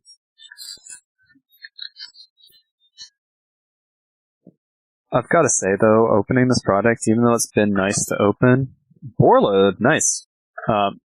It just feels wrong not opening a promo pack. What's my prediction on Extravagance bottom price? That's a really tough one for me, because that card is actually maintained price really well. I think that we're definitely going to see a lower price, but I think those first eds, they're going to probably bottom out over the next week, and then they're going to rebound. The first ed original printings. So if you actually care about getting like first eds and first printings and max rarities, definitely a good pickup for next week, or later on in the week. But I think even the collector rare, it's bottoming right now just because people are getting these printings, but the collector rare is still holding a lot of value too, and the first ed collector rares are really still holding on for dear life in terms of their value. A lot of people aren't letting go of them for less than they paid for, and so even though people are undercutting and some of the prices have dropped, it's still staying up there for all those first eds. It's really the unlimiteds that are pulling down a lot of prices, and you get those people that go in and undercut that with their first eds. But those are the people that pulled them, not the people that paid money to really stock up on them or went and purchased them at a higher price. And the 10 extravagance price. I don't know. I feel like it's going to maintain a price higher than it really should, but I can't imagine it sitting higher than like $20 long run, and even that, it's gotten so many printings recently, it's probably going to bottom out even lower than that. I could see it even hitting as low as like 10 and staying there for a pretty long term. Especially now that those collector rares are the ones that people really want. Hey, Alter, how you doing?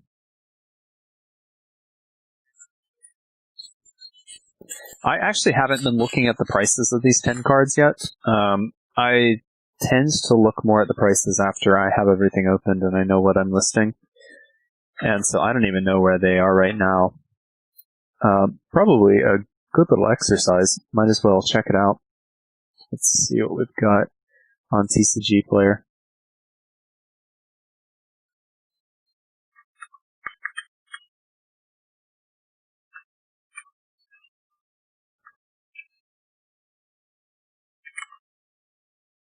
Oh, that's not where I want to type.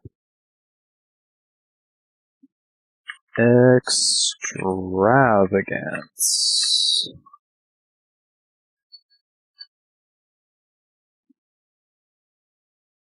Pot of Extravagance. Here we go. Alright, let's see. Yeah, so it's sitting about where I thought, the $20 mark. I could see it bottoming in the $10 range, but I don't think it'll stay there just because the card's so useful. Why isn't it linked? What do you mean, why isn't what linked?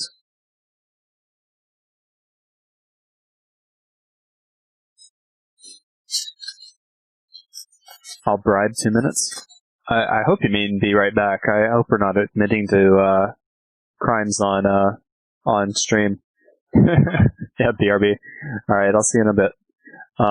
Starlight Seaford, we got a Romulus. That was pretty cool.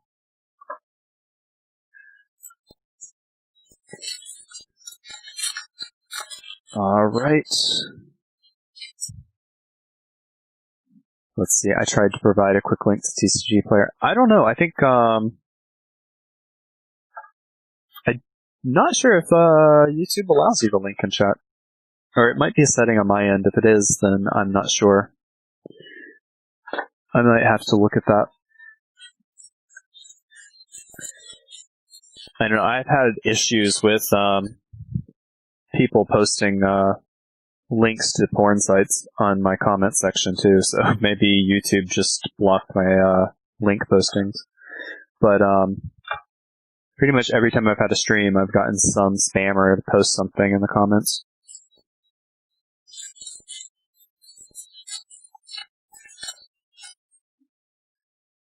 Alright, let's see here. Every time I see this card, I think that's Playmaker on there. Alright, we got the Abyss Glacia, we got the Evil Eye Mesmerism, Legacy, No Material, and Riverstormer. Those are actually pretty nice, and Guru for our rare.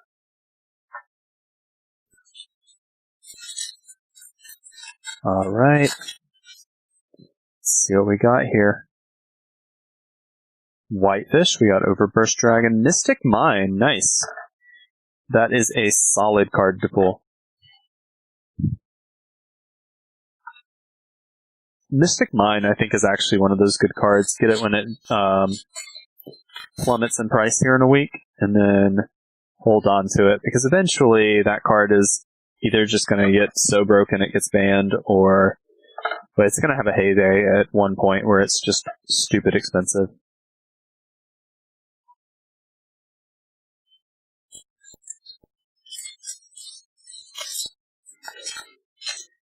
Alright. We're starting off with Cross Crusader. And all the Salamangreats. Let's see. Zuriel, alright. I haven't actually seen a lot of Zuriels. Gallic Granite, Storm Dragon's Return, and Evil Eye Defeat.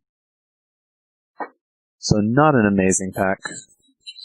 That Gallic Granite is pretty nice, though. I really love the holofoil effect on it and the art that they did. Not that the art has changed, but depending on the angle, the prismatic foil goes through his figure, or you can see his figure really clearly. It's actually really cool. Trickstar Korobane. And Pyrophoenix as one of our Ultra slots, so that's pretty good. But, yeah, actually this was an example I've pulled up already. How you look at this one, and the paint for the figure is just consistent. But the staff has that same effect where the holofoil will go through the art, or solidify, depending on how you look at it. But the paint for like her dress and her stockings and her hair is just non-giving. You can't see through it at all. Kaina is actually really cool looking.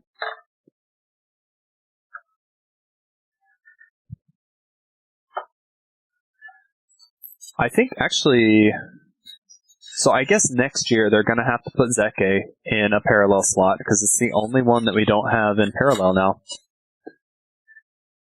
Corbin and IP have some of the best prismatics.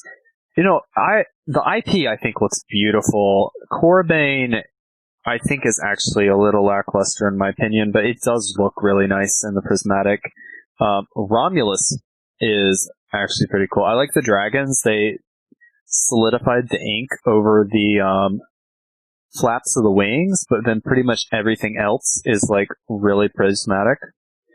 It's kind of cool how they did that, and it was consistent through all the dragons. But yeah, the IP, I have to agree with you. It's definitely one of the best ones. I think I might actually have one sitting. No, that's a Tenyi. The IP looks really cool. I actually prefer the Gallic Granite prismatic over the Corobane personally. And there it is, another with the Guard Dragon Pisty. How the wings are really solidified, and then the remainder of the body is kind of see-through. It's got that cool, just like variable effect. All right, I'll see you in a bit, Alter. And yeah, I really like the dragons. I think they did a really good job on those. Some of them are overdone though, like World Legacy Monstrosity. If you look at it from the wrong angle, you can't even tell what the card is. It's just pure hollow. This one is one of my favorites, actually. Time Thief Redoer, they did such a good job on the hollow for this. With the hollow cover in the background, but if you move it the right way, it looks perfectly painted. And then the Redoer himself is actually pretty solidified, but his like armor is kind of see-through, and it looks pretty cool. Facts. True? Yes. Yeah, I agree. That Time Thief Redoer Spog, he is nice looking. This is one that I'm really disappointed got a common front though. The Galactic Spiral Dragon really could have done with an upgrade. I would have rather seen the Galactic Spiral Dragon in a super print than the Beat Raptor. Or even Neos Fusion. I'd rather see it in Prismatic than Neo Fusion. Psychic Wielder is a really nice pull.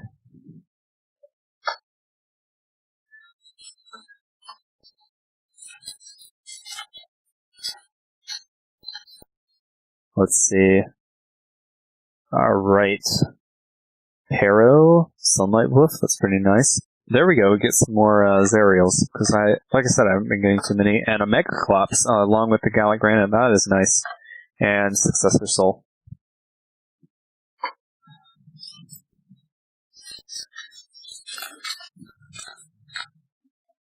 Alright. Ranryu is constantly on the top of the packs. Let's see, Evil Eye Repose. Magicalized Fusion, this is a really pretty one, but I kind of feel like they overdid the hollow on it. Megaclops. How many cards have you collected in total, if you were to guess? I think right now... Well, let's see, I just added about 15... No, I just added about 10,000 in the last 2 days. I'd say I'm currently sitting on probably 70,000 cards.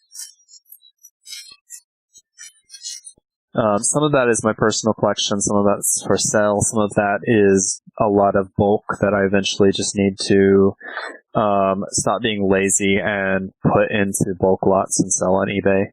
The Gizmek, Yada Gizmek, Gizmek Yada, the Gleaming Vanguard, is another one I really love the foiling on. Honestly though, dude, it sounds like a lot, but it's so little when you compare it to like major vendors. Like, I'm a vendor, and like, people that just know me are like, oh yeah, he's a big time vendor. But I mean, when I compare myself to vendors like Jesse Cotton or to YBM or to Tier Zero, like the number of just bulk commons that they open on a single product is like dwarfs my entire collection. It's insane how much they open. Opening like one case of core set is like more than half a 5K. It's like 2,800 cards right there.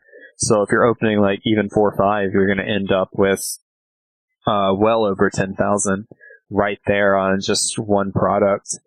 And then you've got vendors literally opening 200 cases of products like that.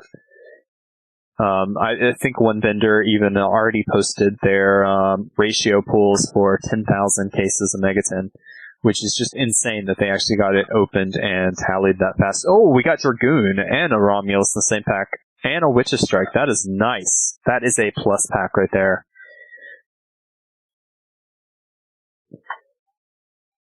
You know, hopefully I'll get to those levels one day. That is the goal, but yeah, I mean, when I actually look at my wall of cards, it is nothing compared to some vendors out there.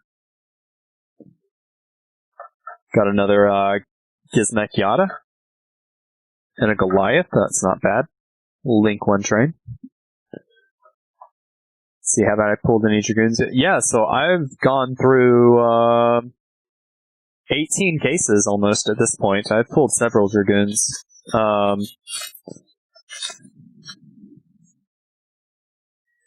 I'd love to pull some more. I'm not gonna lie. They're definitely the cards I'm welcoming to see. They're the money makers in this. We got the Gizmek Orochi, but I'd have to say I've pulled, I don't even know at this point, but it's definitely well over 30 probably. My first day, I was just pulling bunches of them. I haven't pulled quite as many today. Astragals, Draco Berserker, the Tenyi. Kind of a lackluster case. This is something I'm seeing a lot in this set. There is a quality control issue where the back half of the commons are just upside down, or like in some cases, like half of them are upside down, half of them are right side up, and like it's kind of weird. When I see stuff like that, I always get excited that maybe the quality control let slip through some misprints, but I haven't had any luck.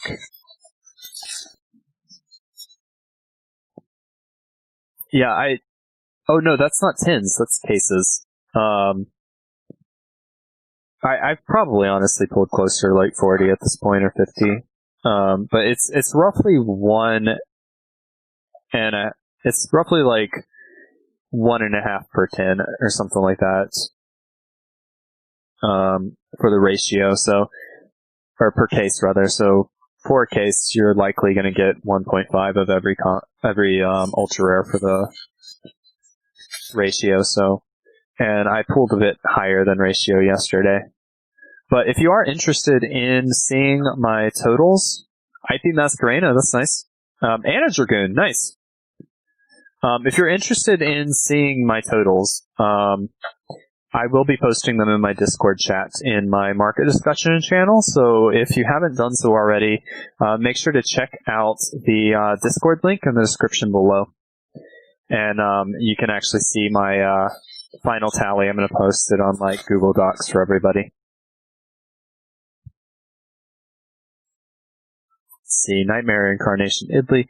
Yeah, if I had pulled 30 Dragoons out of 2010s, I would just be running around like freaking out.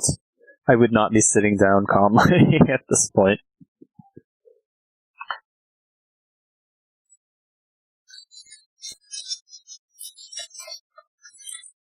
Oh, you still haven't even left, have you? Alright, well I'll see you whenever you get back, man. Let's see. Yeah, see, we got some more upside down cards in here. Let's see what our hollows are. We got the Bear, Speedlift, Striker Dragon, and a Goliath. That's pretty nice there.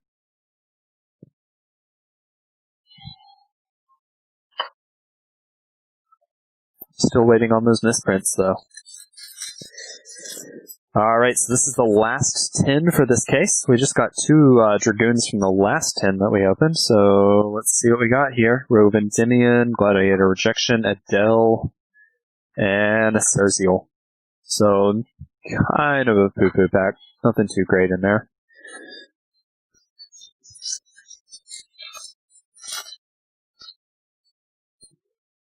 Alright, let's see what we got, guys.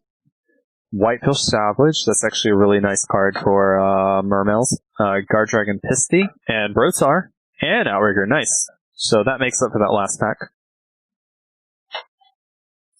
And this is the last pack of the case. And then we got 2 more cases after this. So let's see what else we got in here. Time Thief Winder, Marins's Blue Slug, Destiny Hero Dominance. Alright, we got the Time Winder and the Infinitrack Anchor Drill. I'm most excited about those, and at least a good rare there. Welcome back, man. Let's see, quick question. Did any of your 10s come warped, like missing metal on the lids? I haven't actually gotten any that had like missing metal, but I've definitely got some that were bent or damaged inside of the case, with like almost like the bottom edge is warped, but not with like missing metal, I don't think. I'd like to see a picture of it if you can. If you could like post it on our Discord, because that sounds like it's pretty interesting. I bet that 10 by itself is actually worth something, just because the 10 misprint's even rarer than something like a card misprint. That's like really unusual.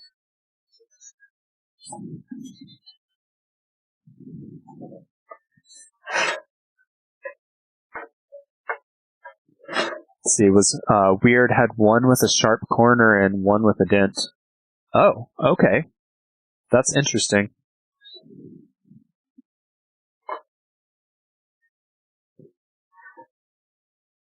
Let's see. Oh, hey, we got a new person on our Discord, SC. I don't know if they're listening, but if they are, welcome.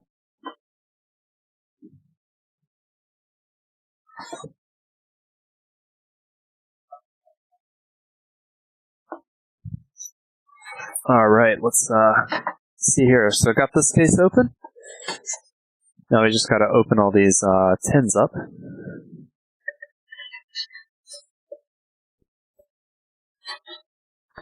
Oh, SC is you. Okay. Well, welcome to the Discord, Alter. Glad to have you. And I'm guessing Jiraiya XXX is probably Mosh. Welcome to the Discord.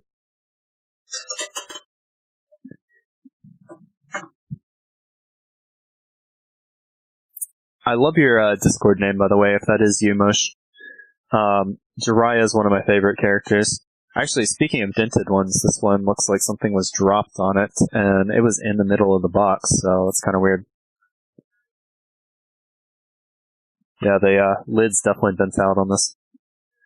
But it's definitely not like a mismake, it's just kind of like damage.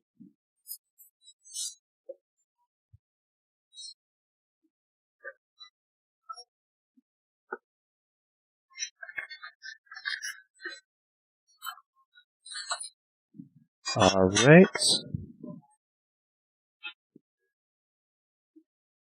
Let's see here.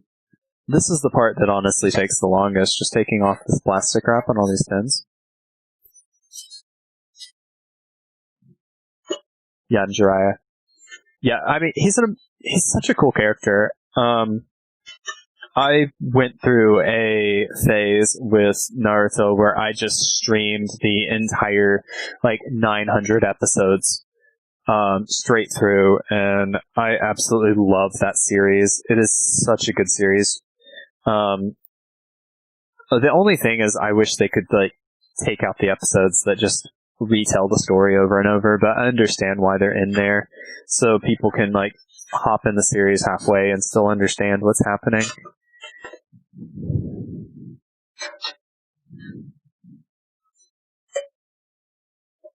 I actually watched almost all of it in Japanese too, which I was studying Japanese and it helped me a lot with my pronunciations. You know, Dragon Ball Z never really appealed to me, and I'll tell you why, and it's the weirdest thing. I watched the original Dragon Ball when I was little. It came on, like, just randomly on a local channel as a morning cartoon. That and Sailor Moon. And so, if you've seen the original Dragon Ball series, Goku's a kid in it, and Goku and Gohan look identical between the two series, between Dragon Ball and Dragon Ball Z.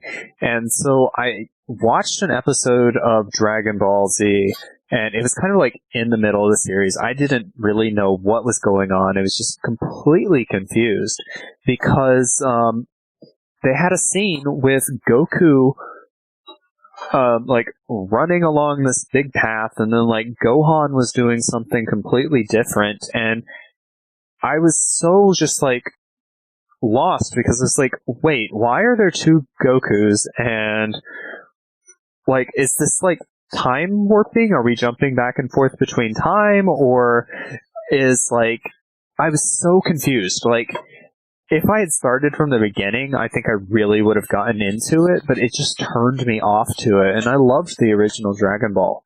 Like, it was such a good show, and like, it was really one of my earliest introductions to anime. That and Sailor Moon. I didn't even know what anime was. I was just watching them because they were cartoons and they were on in the morning. And I got to watch them before I went to school. But yeah, no, it threw me for such a loop the first time I saw Dragon Ball Z that I was like, nope, I don't even care. This is weird. I don't know what's happening. And I know it's kind of an unpopular opinion, but Dragon Ball Z just never really appealed to me.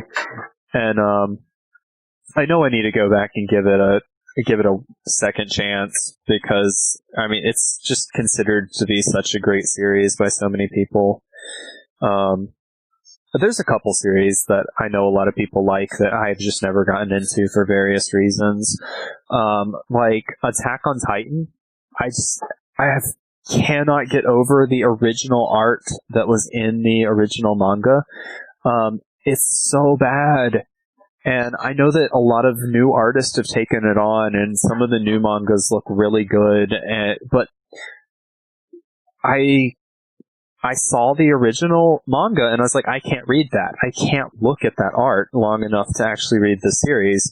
And then when the anime came out, I was just like, I still just have no interest. The manga just completely turned it off for me. And so many of my friends just like rant and rave about how good it is, and I'm just like, I mean, I guess I should give it a chance, but at this point, it's kind of a pretty big investment because they've had so many spin-offs with it. Let's see. Get this picture pulled up. Oh, wow. Yeah, I'm seeing that corner, and it's just like completely missing metal. That is so weird. Let me see if I can actually pull this over into the view of the camera so people can see it. Let's see. That is really bizarre. Still not centered. Let's see. Yeah, that corner right on the right side, that is so weird. Let's see, and you got another picture on here too. Oh, you've got a few. Oh yeah, that is bizarre. Look at that. That is so weird. So for those of you just joining, that Megaton that I am showing pictures of in the chat is actually something that one of our chat pulled. And it's totally just like defect missing metal on the tin. You know, actually, Moshe, I would have left that unopened just because misprint things like that are so weird. like misprint cards are already unusual, but something like that with a tin where the metal is just completely missing off of the tin is just honestly bizarre. I would have totally left that sealed. And, given it a couple years and just sold it for way more than it's even remotely worth. Because there's probably only a couple of those in the world.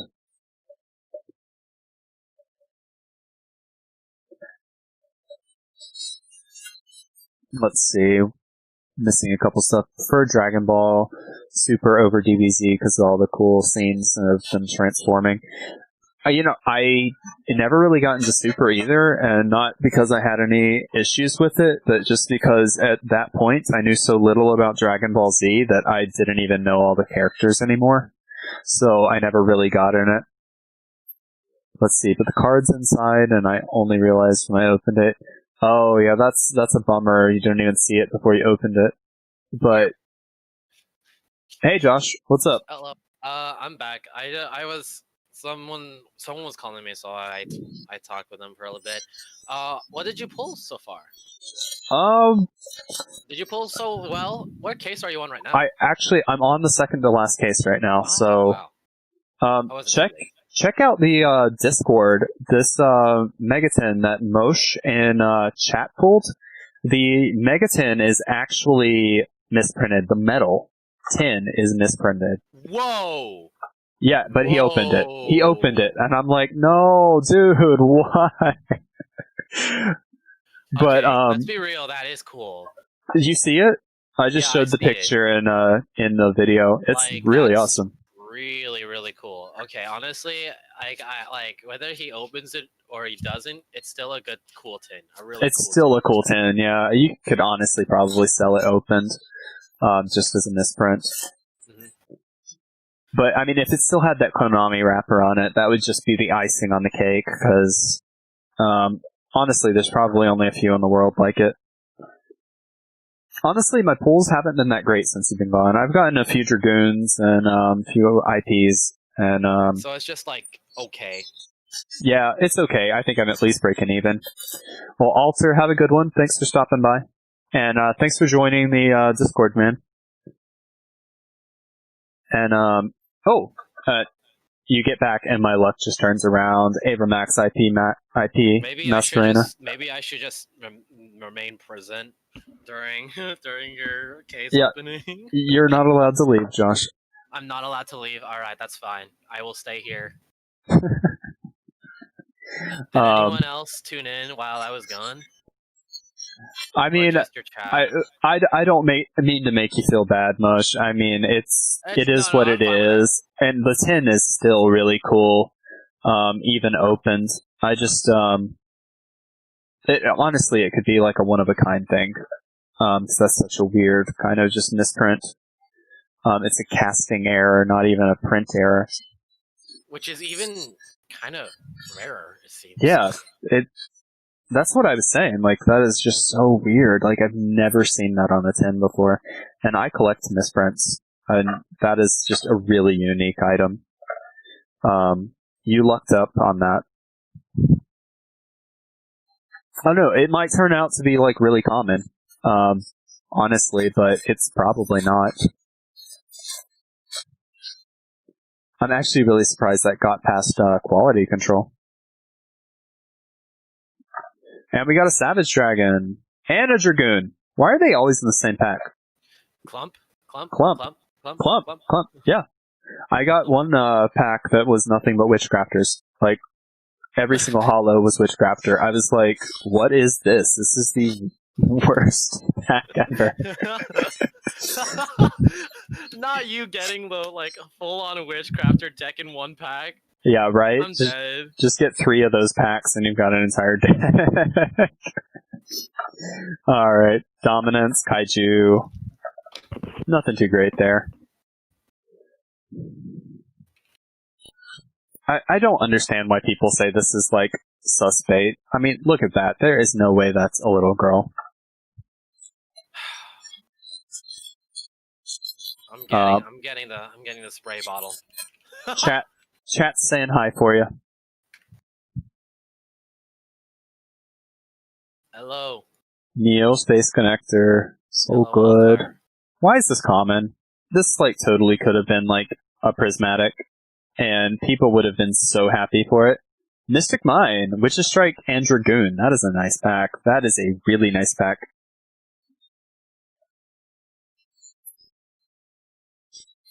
LOL, imagine. Imagine what? Imagine if you got like 3 packs in a row of just Oh, yeah, no, that would be terrible. If that was your whole 10, if you just, like, built a Witchcrafter deck off of a single 10, but the joke's on you, because the entire 10 would be worth, like, $2.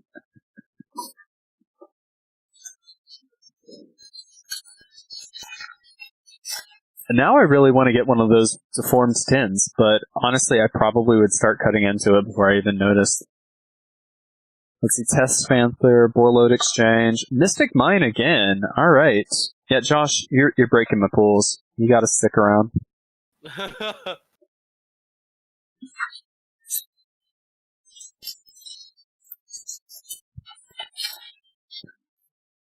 Little disappointed that Fritz never came back. He got on before he even started streaming, and then he disappeared. Yeah, I think something came up. I mean, he was working on cosplay stuff earlier. Oh, yeah, well, he gets engrossed with that stuff. Yeah, he gets really immersed into it. He gets really immersed. The guy we're talking about is a friend of ours here at Locals, and he does just some really cool cosplay stuff. He's making a gender bender Kagari cosplay. And he's like wired it up with lights and all sorts of stuff. It is so cool. It is very cool, yeah. Mystic Mine again. Nice. That just goes to show you the clumping. Like, 3 Mystic Mines out of 6 packs. Am I causing the clumping? You might be causing the clumping, yeah. What video am I going to upload next? So I think my next few videos are actually going to be on the true price of cards and how to list them, sell them, like the proper way to actually turn some profit on your cards.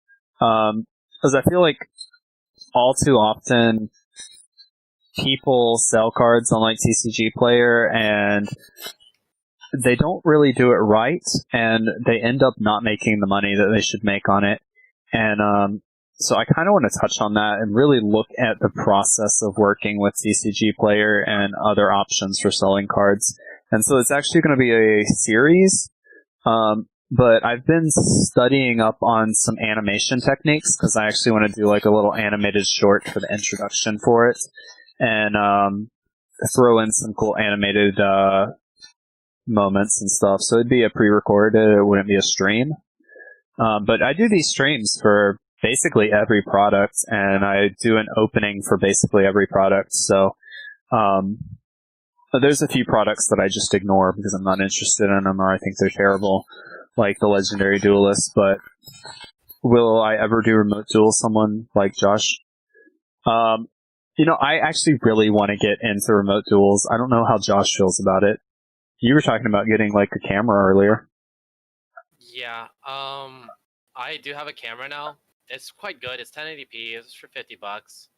It's got a bit of lag here and there, but it works. Remote dueling is cool and all. I only just don't like the. I'm just wondering how like tournament organizers and other people are gonna handle like the stacking part. Yeah. Because a lot of people are they like the idea on paper, but the problem is that like it's so easy to cheat. Yeah. It's so easy to cheat. It's so much easier to cheat. Yeah, I mean, and that's a real issue, but I think, honestly, if you're doing it for fun, you're doing it for fun. Yeah, if you're doing it for fun, then by all means, go right ahead, because, like, if you're doing it for fun, then you have no real reason to cheat. Yeah, exactly.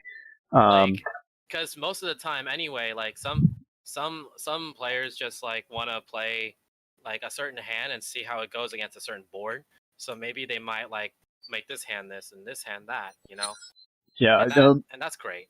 Moshi in chat saying cheating is way too rampant in non-remote duels, and honestly, it's just imagine, you know, as rampant as cheating is in live duels, and it's just so much easier to do it in remote duels. So Exactly. However, in the remote duel tournament that invitational that Konami has posted, I mean mhm. that has run, there wasn't a lot of there was they had to like shuffle in front of like a judge and stuff, and they had to pile shuffle. They had to shuffle in a specific way, Yeah. like right on camera. So yes, it can work, but there needs to be like someone who monitors that. I'm not sure how public And I'm not knowledge it sure how that's is. gonna work. I'm not sure how public knowledge it was for the last Invitational, but they actually were doing deck checks on camera for the judges in between. So they would switch the camera to where only the judge could see it, and then they would do literally just lay out all of their cards on the table and then put them back in the deck, and they switched the feed over to the players together. So the judges were checking their decks in between every match to make sure nobody was cheating. And those were taken like 2 minutes is what the players were telling me. And so, I don't know really if anybody's talked about that outside of the players talking to people directly, but, they were really careful about the cheating in this tournament. Yeah, they really cracked down on that. Oh, Borla Savage Appaloosa in the same pack. All right, yeah, this That is broken. that's broken. That is broken. All right, I'm staying for the rest of the stream. You better. I gotta make my money on this last kiss. I don't know. It was Liam when I was opening my Rise of the Duelist, and I pulled my Triple Tactics Talents Starlight Rare in the first pack. Wow. And he didn't even realize it was Starlight. He was like, "Yeah, I think it's like sitting at $76," and I was just like, "Oh, yeah, that's cool." It didn't even occur to me that he hadn't realized that it was Starlight. And and you just went with it? I just went with it. And then it was like 10 minutes later, he was like, wait, that Triple Tactics Talent that's sitting there, is that Starlight? And I was like, dude, yeah, why do you think I was screaming?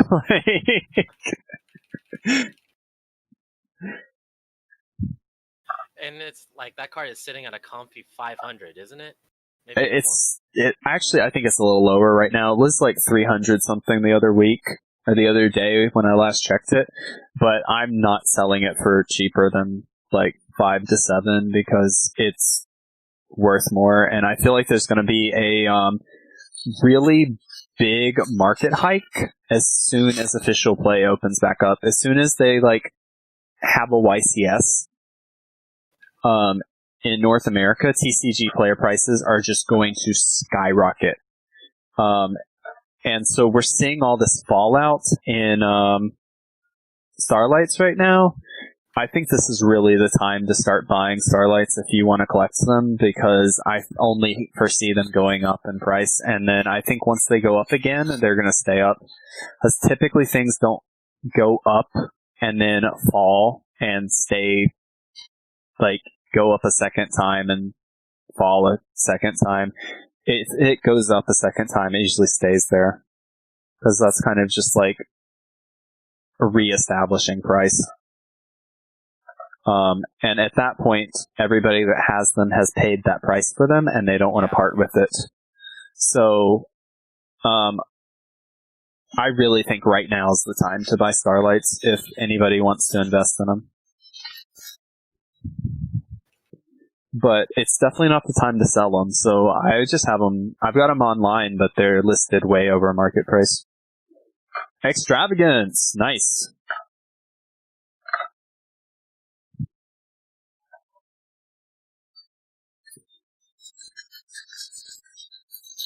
I love, like, it's just one card pays for the whole 10. That's so nice. Yeah. I'm really happy about my tins, because, like, I got, let's see. So I won 2 tins out of $10 entry each. So I got 2 tins for $20. And then I pulled an extravagance, and I'm like, okay. Paid for my tournament entries. and someone already wants to buy it. Yeah, so there you go. I was talking about where the price I think is actually going to fall in the long run, and I kind of think it's going to sit around 20. I could see it falling to 10 by the end of the week, but I think it's going to rebound because it's such a staple. It's just such a solid staple card. And it's one of those cards that, unless it gets banned, is just going to continue going in and out of format. Yeah.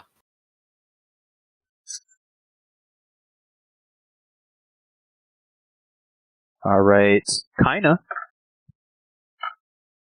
Pretty nice, super there. Or, prismatic, rather. Note, bring Josh to get your money back. Bring Josh. Yeah, I just need to start carrying him around with me while I open packs. Megaclops. I'm literally just like an item. Just bring a voodoo doll of myself around. Yeah, exactly. When I pull that, I can stab it. Like, you're not working. You just hear a text. Dude, I just felt like I got stabbed, bro. And then the Discord. Striker Dragon. And, River Stormer. Let's see. 10 when supply is at max, but as supply dwindles, demand should remain. So yeah. Yeah, I really do think, it might only dip to 15, honestly, but I think, typically with these kinds of product releases, it's gonna have a bit of a roller coaster for a week. Do you think Heart of Extravagance is gonna settle at 20? I think it's gonna settle between 15 and 20. Okay. Eventually. So it could go lower than 20. Oh, I think it is definitely going to go lower than 20 over the course of the week. I think it might hit 10.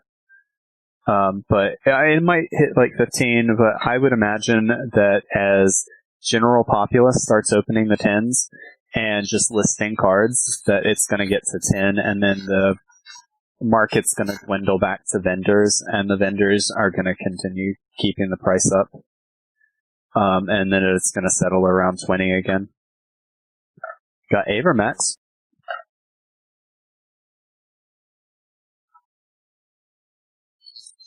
Alright, we got 2 more packs for this case, and then we're on to the last case. The actual tins? Wait, what? Damn if they do. If they reprint the tins. I don't know. I doubt it. I don't think that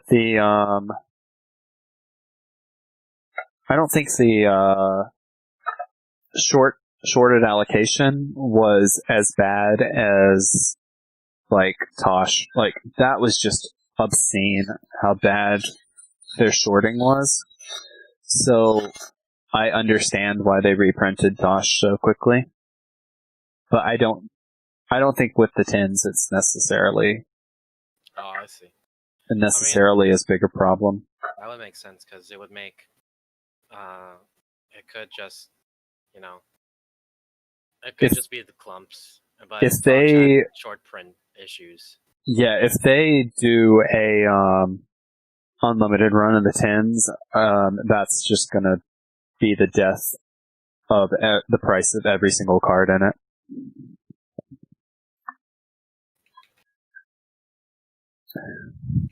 I'm getting 2 more Dragoons. 2 more Dragoons on the last case would be pretty nice. Mm-hmm. Are you almost done with the second to last case? I just finished the second to last. We're opening up the last one right now. Very cool.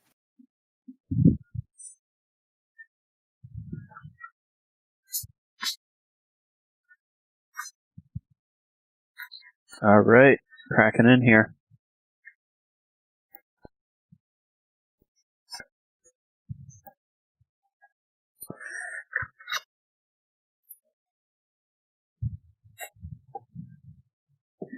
I had one case once. The Konami tape had been cut, and I almost,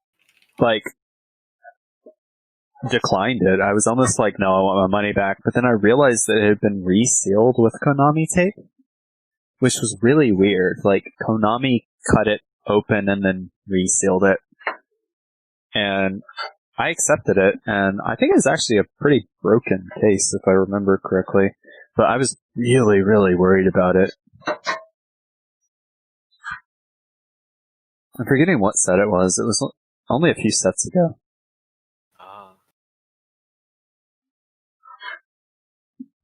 Actually, I think it had a Starlight in it, now that I'm thinking about it.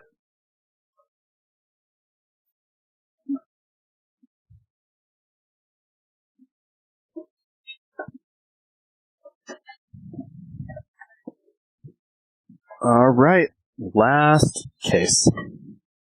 Now I'm, iffy about cutting these open without looking at the corners, in case I get a miscast in.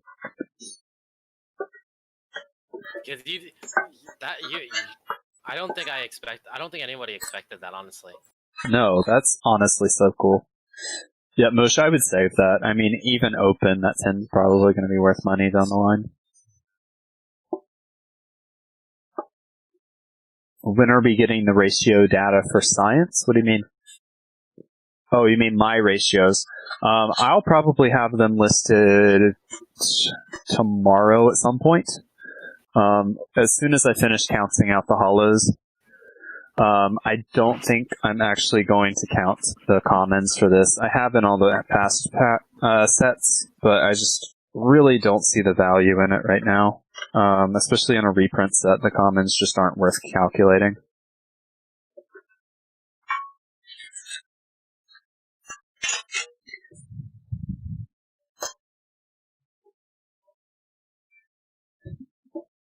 Let's see, I'm going to save it, but without the seal, I can't imagine it being worth anything since it can't be proven. Yeah, I mean, it's kind of hard to see in the picture, really clearly, but it almost looks like the metal just wasn't even sealed in, and if you actually, removed the metal through some process, I think that would show up, if you melted it off with, a torch, or if you cut it off, it would look different. The metal would be folded. It would just look weird and awkward. Yeah, it would look way different, but the way it looks right now, it's just literally missing metal. So I don't know that it would necessarily be replicatable if somebody tried to forge it.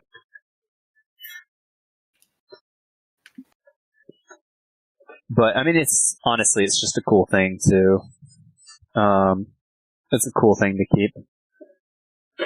My most expensive card right now is probably Starlight Triple Factor Talents. Well, actually, I don't know. I might have some that are worth more than that, because I've got some really old misprint cards that I'm not sure on the value. I've got a, I can't even think of the name of it. It's, one of the original Dark Magician fusions that was, released as a promo. And, I've got it, and it doesn't have foiling on it, but it's still inside of the plastic wrap. But you can see it, so it doesn't have a name. So that's a pretty cool misprint. And then I have some pretty expensive OG cards as well that might be worth more than that. I did have a DDS Blue Eyes, but I sold it. How much was that DDS? Well, that one was folded in half, and I got 500 for it. That is insane, right? Messed up DDS Blue Eyes, and you sold it for 500. That's insane. Yeah, no, it literally folded in half. When I say folded in half, it used to belong to a 6-year-old and had literally just been folded and put in a pocket or something. Folded in half, creased down the middle, damaged, and I got 500 for it. Collectors really out here. Yeah, seriously, right?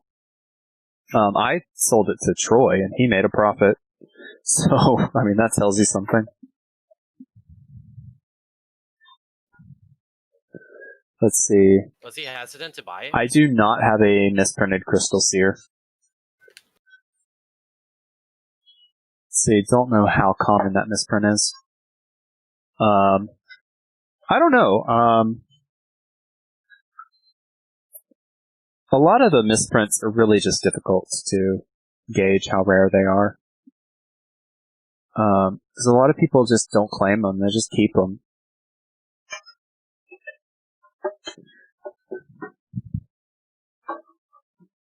I think my favorite misprint that I have is a Goblin Attack Force, and instead of an Earth symbol, it's got a level symbol.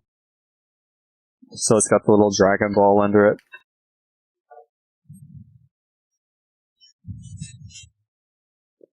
And that's just, it's a weird misprint, honestly, because it's an unlimited as well, so that means that they already did the first edition reprint, or the first edition print, and then somewhere along the line, somebody changed the digital file when they took off the first edition symbol, and they swapped out the symbols under the Earth. It's just a weird misprint. I don't think it's a very rare misprint, but it's still, I think, one of my favorites. Oh, feels bad. I priced it. It's honestly not that expensive of a card. You shouldn't feel too bad about it. It's under 100. At least the prices I've seen for it. Which, honestly, for a misprint that far back than that unique, you'd expect it to be more. But I think they actually had quite a few of those go out, and I think they went out pretty nationwide.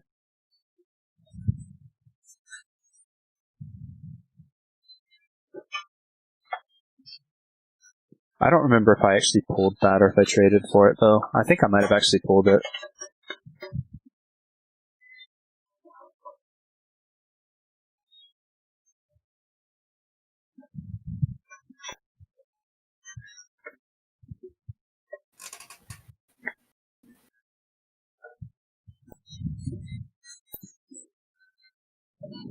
Josh, what's your most expensive card? My most expensive card? I used to have...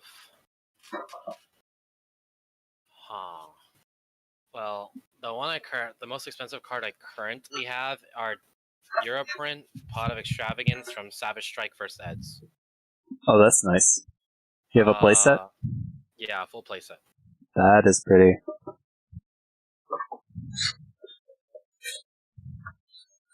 And I thought I think it was the coolest thing. I'm still gonna be using those until I'm probably keeping those forever, honestly.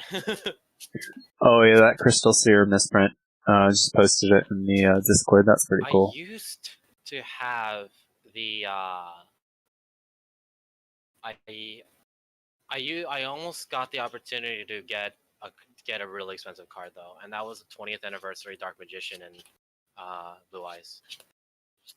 I wish I'd gotten those. Those are so cool. Honestly, I didn't expect them to go up so much because I don't even think they're tournament legal in the OCG or in the TCG. They have OCG stamp on the back, if I'm not mistaken. They have OCG stamp on the back, and they're in Japanese. Yeah. Well, I mean, them being in Japanese wouldn't be a problem so long as it had the correct stamp on the back. It would just be treated like any foreign language card.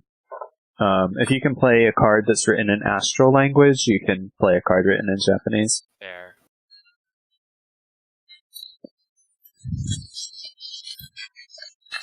But honestly, it would have made a lot more sense for them to have put the TCG stamp on the back.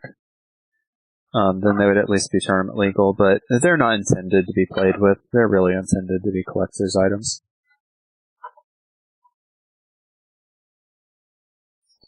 Honestly, it would kind of be cool to see Yu-Gi-Oh! Do more of that, like really put out collector's items instead of just playable cards. Like, Magic the Gathering does that. They do like limited edition items for stores that order enough, like a certain amount of product, and like put out like they put out these like books. They're like this big, they're thick, and inside of them you just open up the flap. It's like a magnetized flap, and inside it's just got one of each land. And they do it for like every main set, I think. And they're just like straight up collectibles. The lands are like in sealed plastic, like perfect, like 10 mint condition hollow lands. Wow, really? And it's like really, really cool. They're actually really stunning collectibles. And, you know, it's nothing like crazy. It's not like you're getting like these crazy, insane, broken cards. But, you know, you spend $250 on this little collectible that your store probably only got one of, and it's just some lands. You know, it's nothing like stupid, but it's the way it's packaged and presented that just makes it a piece of Magic the Gathering history. That's really cool. Like, I wish Yu-Gi-Oh! Did more stuff like that. Me too. A lot of comic book companies do that too. Like, if you order 100 copies, you get this variant copy for your store, and then the store can sell it for, you know, $25, and then it just goes up over time because not every comic book store orders 100 copies of every issue.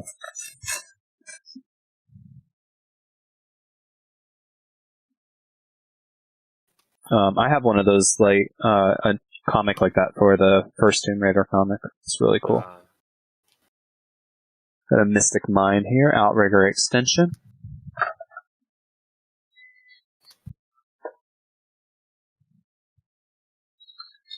I'm actually a huge comic book nerd. I remember the last comic book I read was Marvel Ultimatum. I did not read that, but I remember it coming out. IP Masquerena. And Psychic Wilbur. Let's just say, imagine DC's Gore, but in Marvel. DC's what? DC is very graphic with their comics a lot of the time.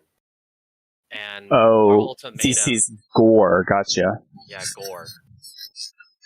You know, honestly though, I don't consider DC that graphic. They've got, I think the most graphic one I saw was the Batman Who Laughs. I think that was pretty mellow. Well, they've got Vertigo, and most of their graphic stuff gets posted in there. It's rare for them to actually post something that's really graphic under the DC label, because it's kind of advertised for kids. But when they have a DC character that they want to make just crazy, they usually will post it under a different label. And it is still part of the DC canon. It's just, you know, not a DC label.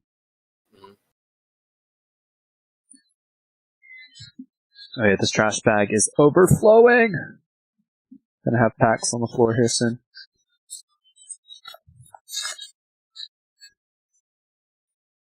Yeah, speaking of that, Crystal Sierra, we've got people in Discord saying how weird it is. That's actually a fairly common type of misprint, because basically what they do is this is not part of the hollow foil underneath. This is actually removable if you take the correct type of acetate. It's actually foiling that is just stamped on top of it, which is why there's an indentation in the name. And so having it offset is pretty common. And typically, the more offset it is, the more valuable it is. They've had some where it's like down here, or even half the name's on one card and half of it's on another card. Those are the rare ones. Those are actually, the fact that slips past quality control is kind of a big thing. I'll tell you what misprint I really want. The, misprint where they actually had the cards cut down the middle, so you had two cards on one card. Have you seen those? I don't think I have. They're really awesome. There was one with a original First Ed Phantasme and something else, and both of them are in the same pack, so they've got both pieces of the cards, so you actually have 3 cards in 2. It's really cool. But I haven't seen the rest of them. I don't know how many of them actually slipped out of the factory. Oh, a friend of yours had one of those. That's really awesome. Yeah, I think those are actually pretty rare, pretty valuable misprints. I'd love to get my hands on some of those.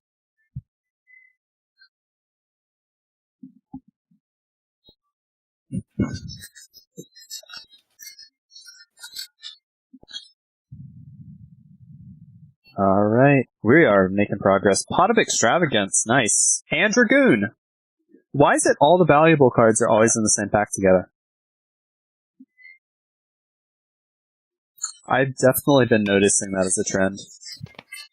What a coincidence that my presence is causing such a strange dynamic of your pack openings. Right? You just got a Romulus. Well, that was a pretty poopy pack. You're not doing your job, Josh.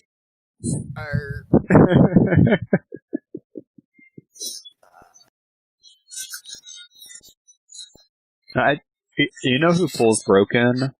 Troy. Josh. Oh, Troy. too. Troy pulls so broken. Like Troy's pulls very broken. I always get him to open some of my products for me because he always pulls something good.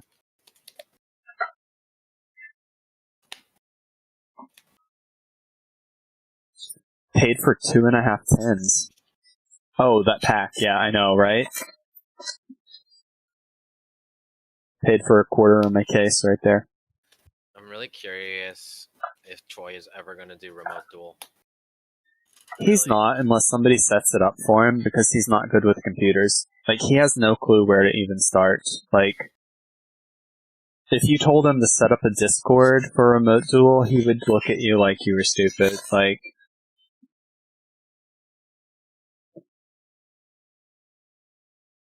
Phantasme. Honestly, I've helped him with this computer before. He does not have a clue what he's doing. Like, even remotely. I don't know how he processes as many orders as he does, because he doesn't do it in an intelligent way.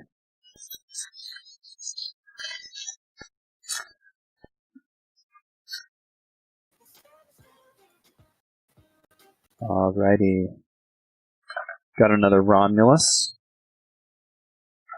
And some not so good cards.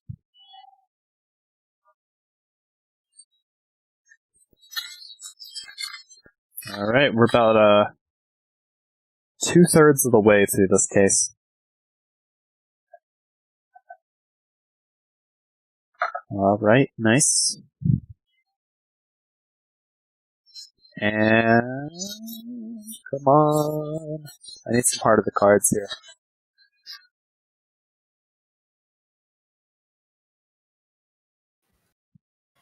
Oh, so you know what? Alter, you called 2 Dragoons in this case. I think we've already gotten them, so pretty nice. And we still have a whole third of the case left. We might actually get 3 in here.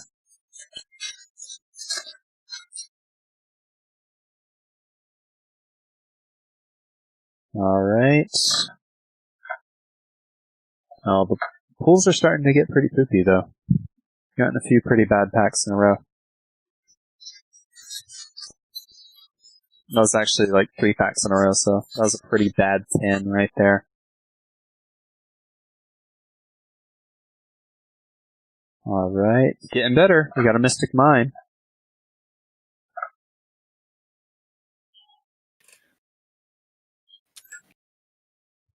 What if you just pull Mystic Mine for the rest of the Megaton? I wouldn't be mad about that. Not gonna lie, I'd be okay with that. Yeah, and my friend, blue hair Josh, he bought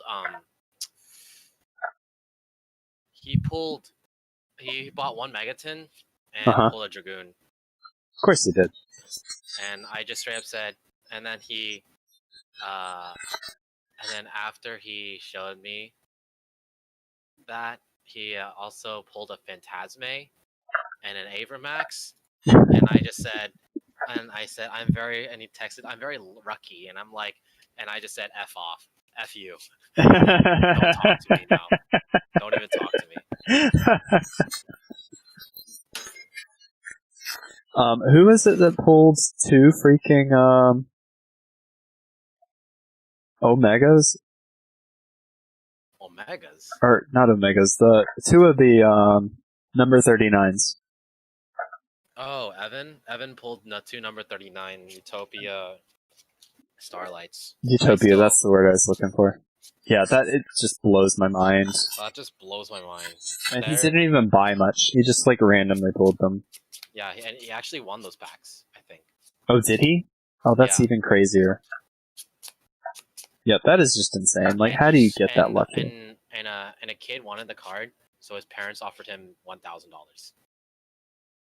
That is just insane. Like, I've already heard the story. I already know it happens, but it's just like blows my mind. It's absolutely absurd. Like, Moshi, seriously, this guy just pulled them, just random packs. Like,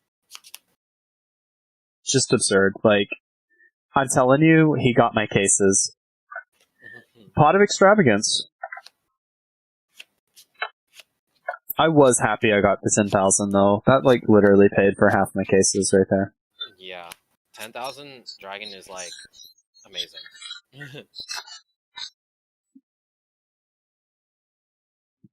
Honestly though, the Battles of Legend was not a very profitable set this year. It wasn't. Just got a Appaloosa. I feel like I wasted money on my case. I bought a case. I mean, honestly, if I had not pulled that 10,000 dragon, I would have been about 600 in the hole, I think.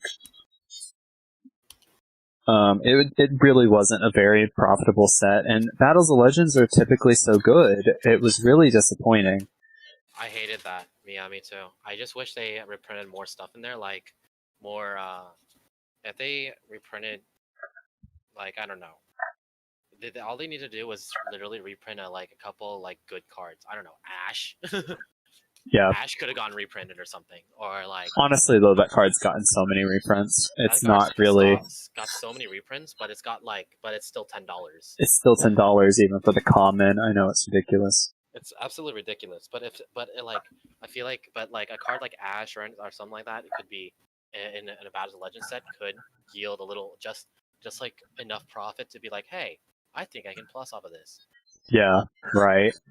I mean, honestly though, the Konami's goal is not to make you plus necessarily, and they do consider aftermarket, but they don't want necessarily every single person that picks up a case to just go absolute plus on it, because it would kind of ruin the value of the product. We just got a Appaloosa and a Omni Dragon. That's very cool. Oh yeah, Moshi. So there's a guy named Evan who won, who got like one of in top the locals. He got Battles of Legend, and he pulled a Utopia for the first weekend. The following weekend, he does the same exact thing. He tops again, and he gets another Utopia. He got 2 Utopias within two separate weekends. One of the Utopias was bought by one of my friends for about 500, 600, and another a Phantasme. And then a kid's parents bought his second Utopia for a full $1,000. Got an extravagance too. Yeah, it is really stupid because like now all of the Battles of Legend booster boxes that we were gonna open is just completely moot. Like it's just completely moot. Like there's no hope of pulling any 10,000 dragon or any other Utopia ever. Yeah, I mean, he and I basically wiped out the store, and then Michael also pulled a 10,000 dragon. Like, there's no way there's more value in any of those boxes. Like, there's no more value in any of those boxes. But like seeing an Artifact Sanctum reprint, nice. Seeing a few other good reprints like Chaos Emperor Dragon, the Pendulum, nice. The Numeron stuff, I don't know. Not anymore. Honestly, the Numeron stuff was not valuable in the first place. Way too overhyped. It was way too overhyped, and honestly, it wasn't even that valuable when it came out. It was one of the things that allowed me to make money on that set, just because I was able to sell the callings and stuff. But all the rest of it was worth nothing. Oh. Yeah, and then the invoked engine, that was quite nice, like. But it was so short printed. It was ridiculous. Like, it was basically 2 per case. I know. That's absolutely ridiculous. And then I seriously think I Cross Shape was got... nice. I pulled a little better than 2 per case. I think I only got like 10 of them though. Like, Oh, yeah, Angeli was a needed reprint. oh yeah, Angeli was definitely needed. But Angeli wasn't even that expensive out of the set. Now she's like $3. Alright, this is the last pack, by the way, guys. So we got a Witch's Strike, Infinitrax Smasher, Neos Fusion, Gladiator Rejection, and a Whitefish Salvage. So, not the greatest pack out of the night, but good way to end it up. Mm-hmm. Wow. All right. Are you gonna round up all the rare cards later, all the secrets and everything? Yeah, so I've already got them sorted. This is all Okay. super, this is all secret, this is all ultra, and then I've already started separating them out earlier today while I was working on my microphone. So I should have all of this stuff listed on TCG Player tomorrow. I've got the link in the description down below if you want to check out my store, or you can check out my affiliate link if you want to support the channel without spending any money you weren't already going to spend on other cards. Yeah, I'll have this stuff posted probably tomorrow, and hopefully have the counts up tomorrow as well in the Discord. So if you guys are interested in that, check it out. And thanks for checking out the stream, guys. Wait, Robinson's here. Hi, Robinson. Oh, Robinson. Hey! You checked in just after I opened the last pack, dude. Oh yeah, I've actually been here for like a minute, but y'all seemed in an intense conversation. So Well, guys, I was just Wait, kind of chilling. Robinson, how do you feel Well, about guys, remote tool? real quick, thanks again for tuning in to the stream. Make sure you check out the stuff in the Discord or in the description down below. And peace out, guys.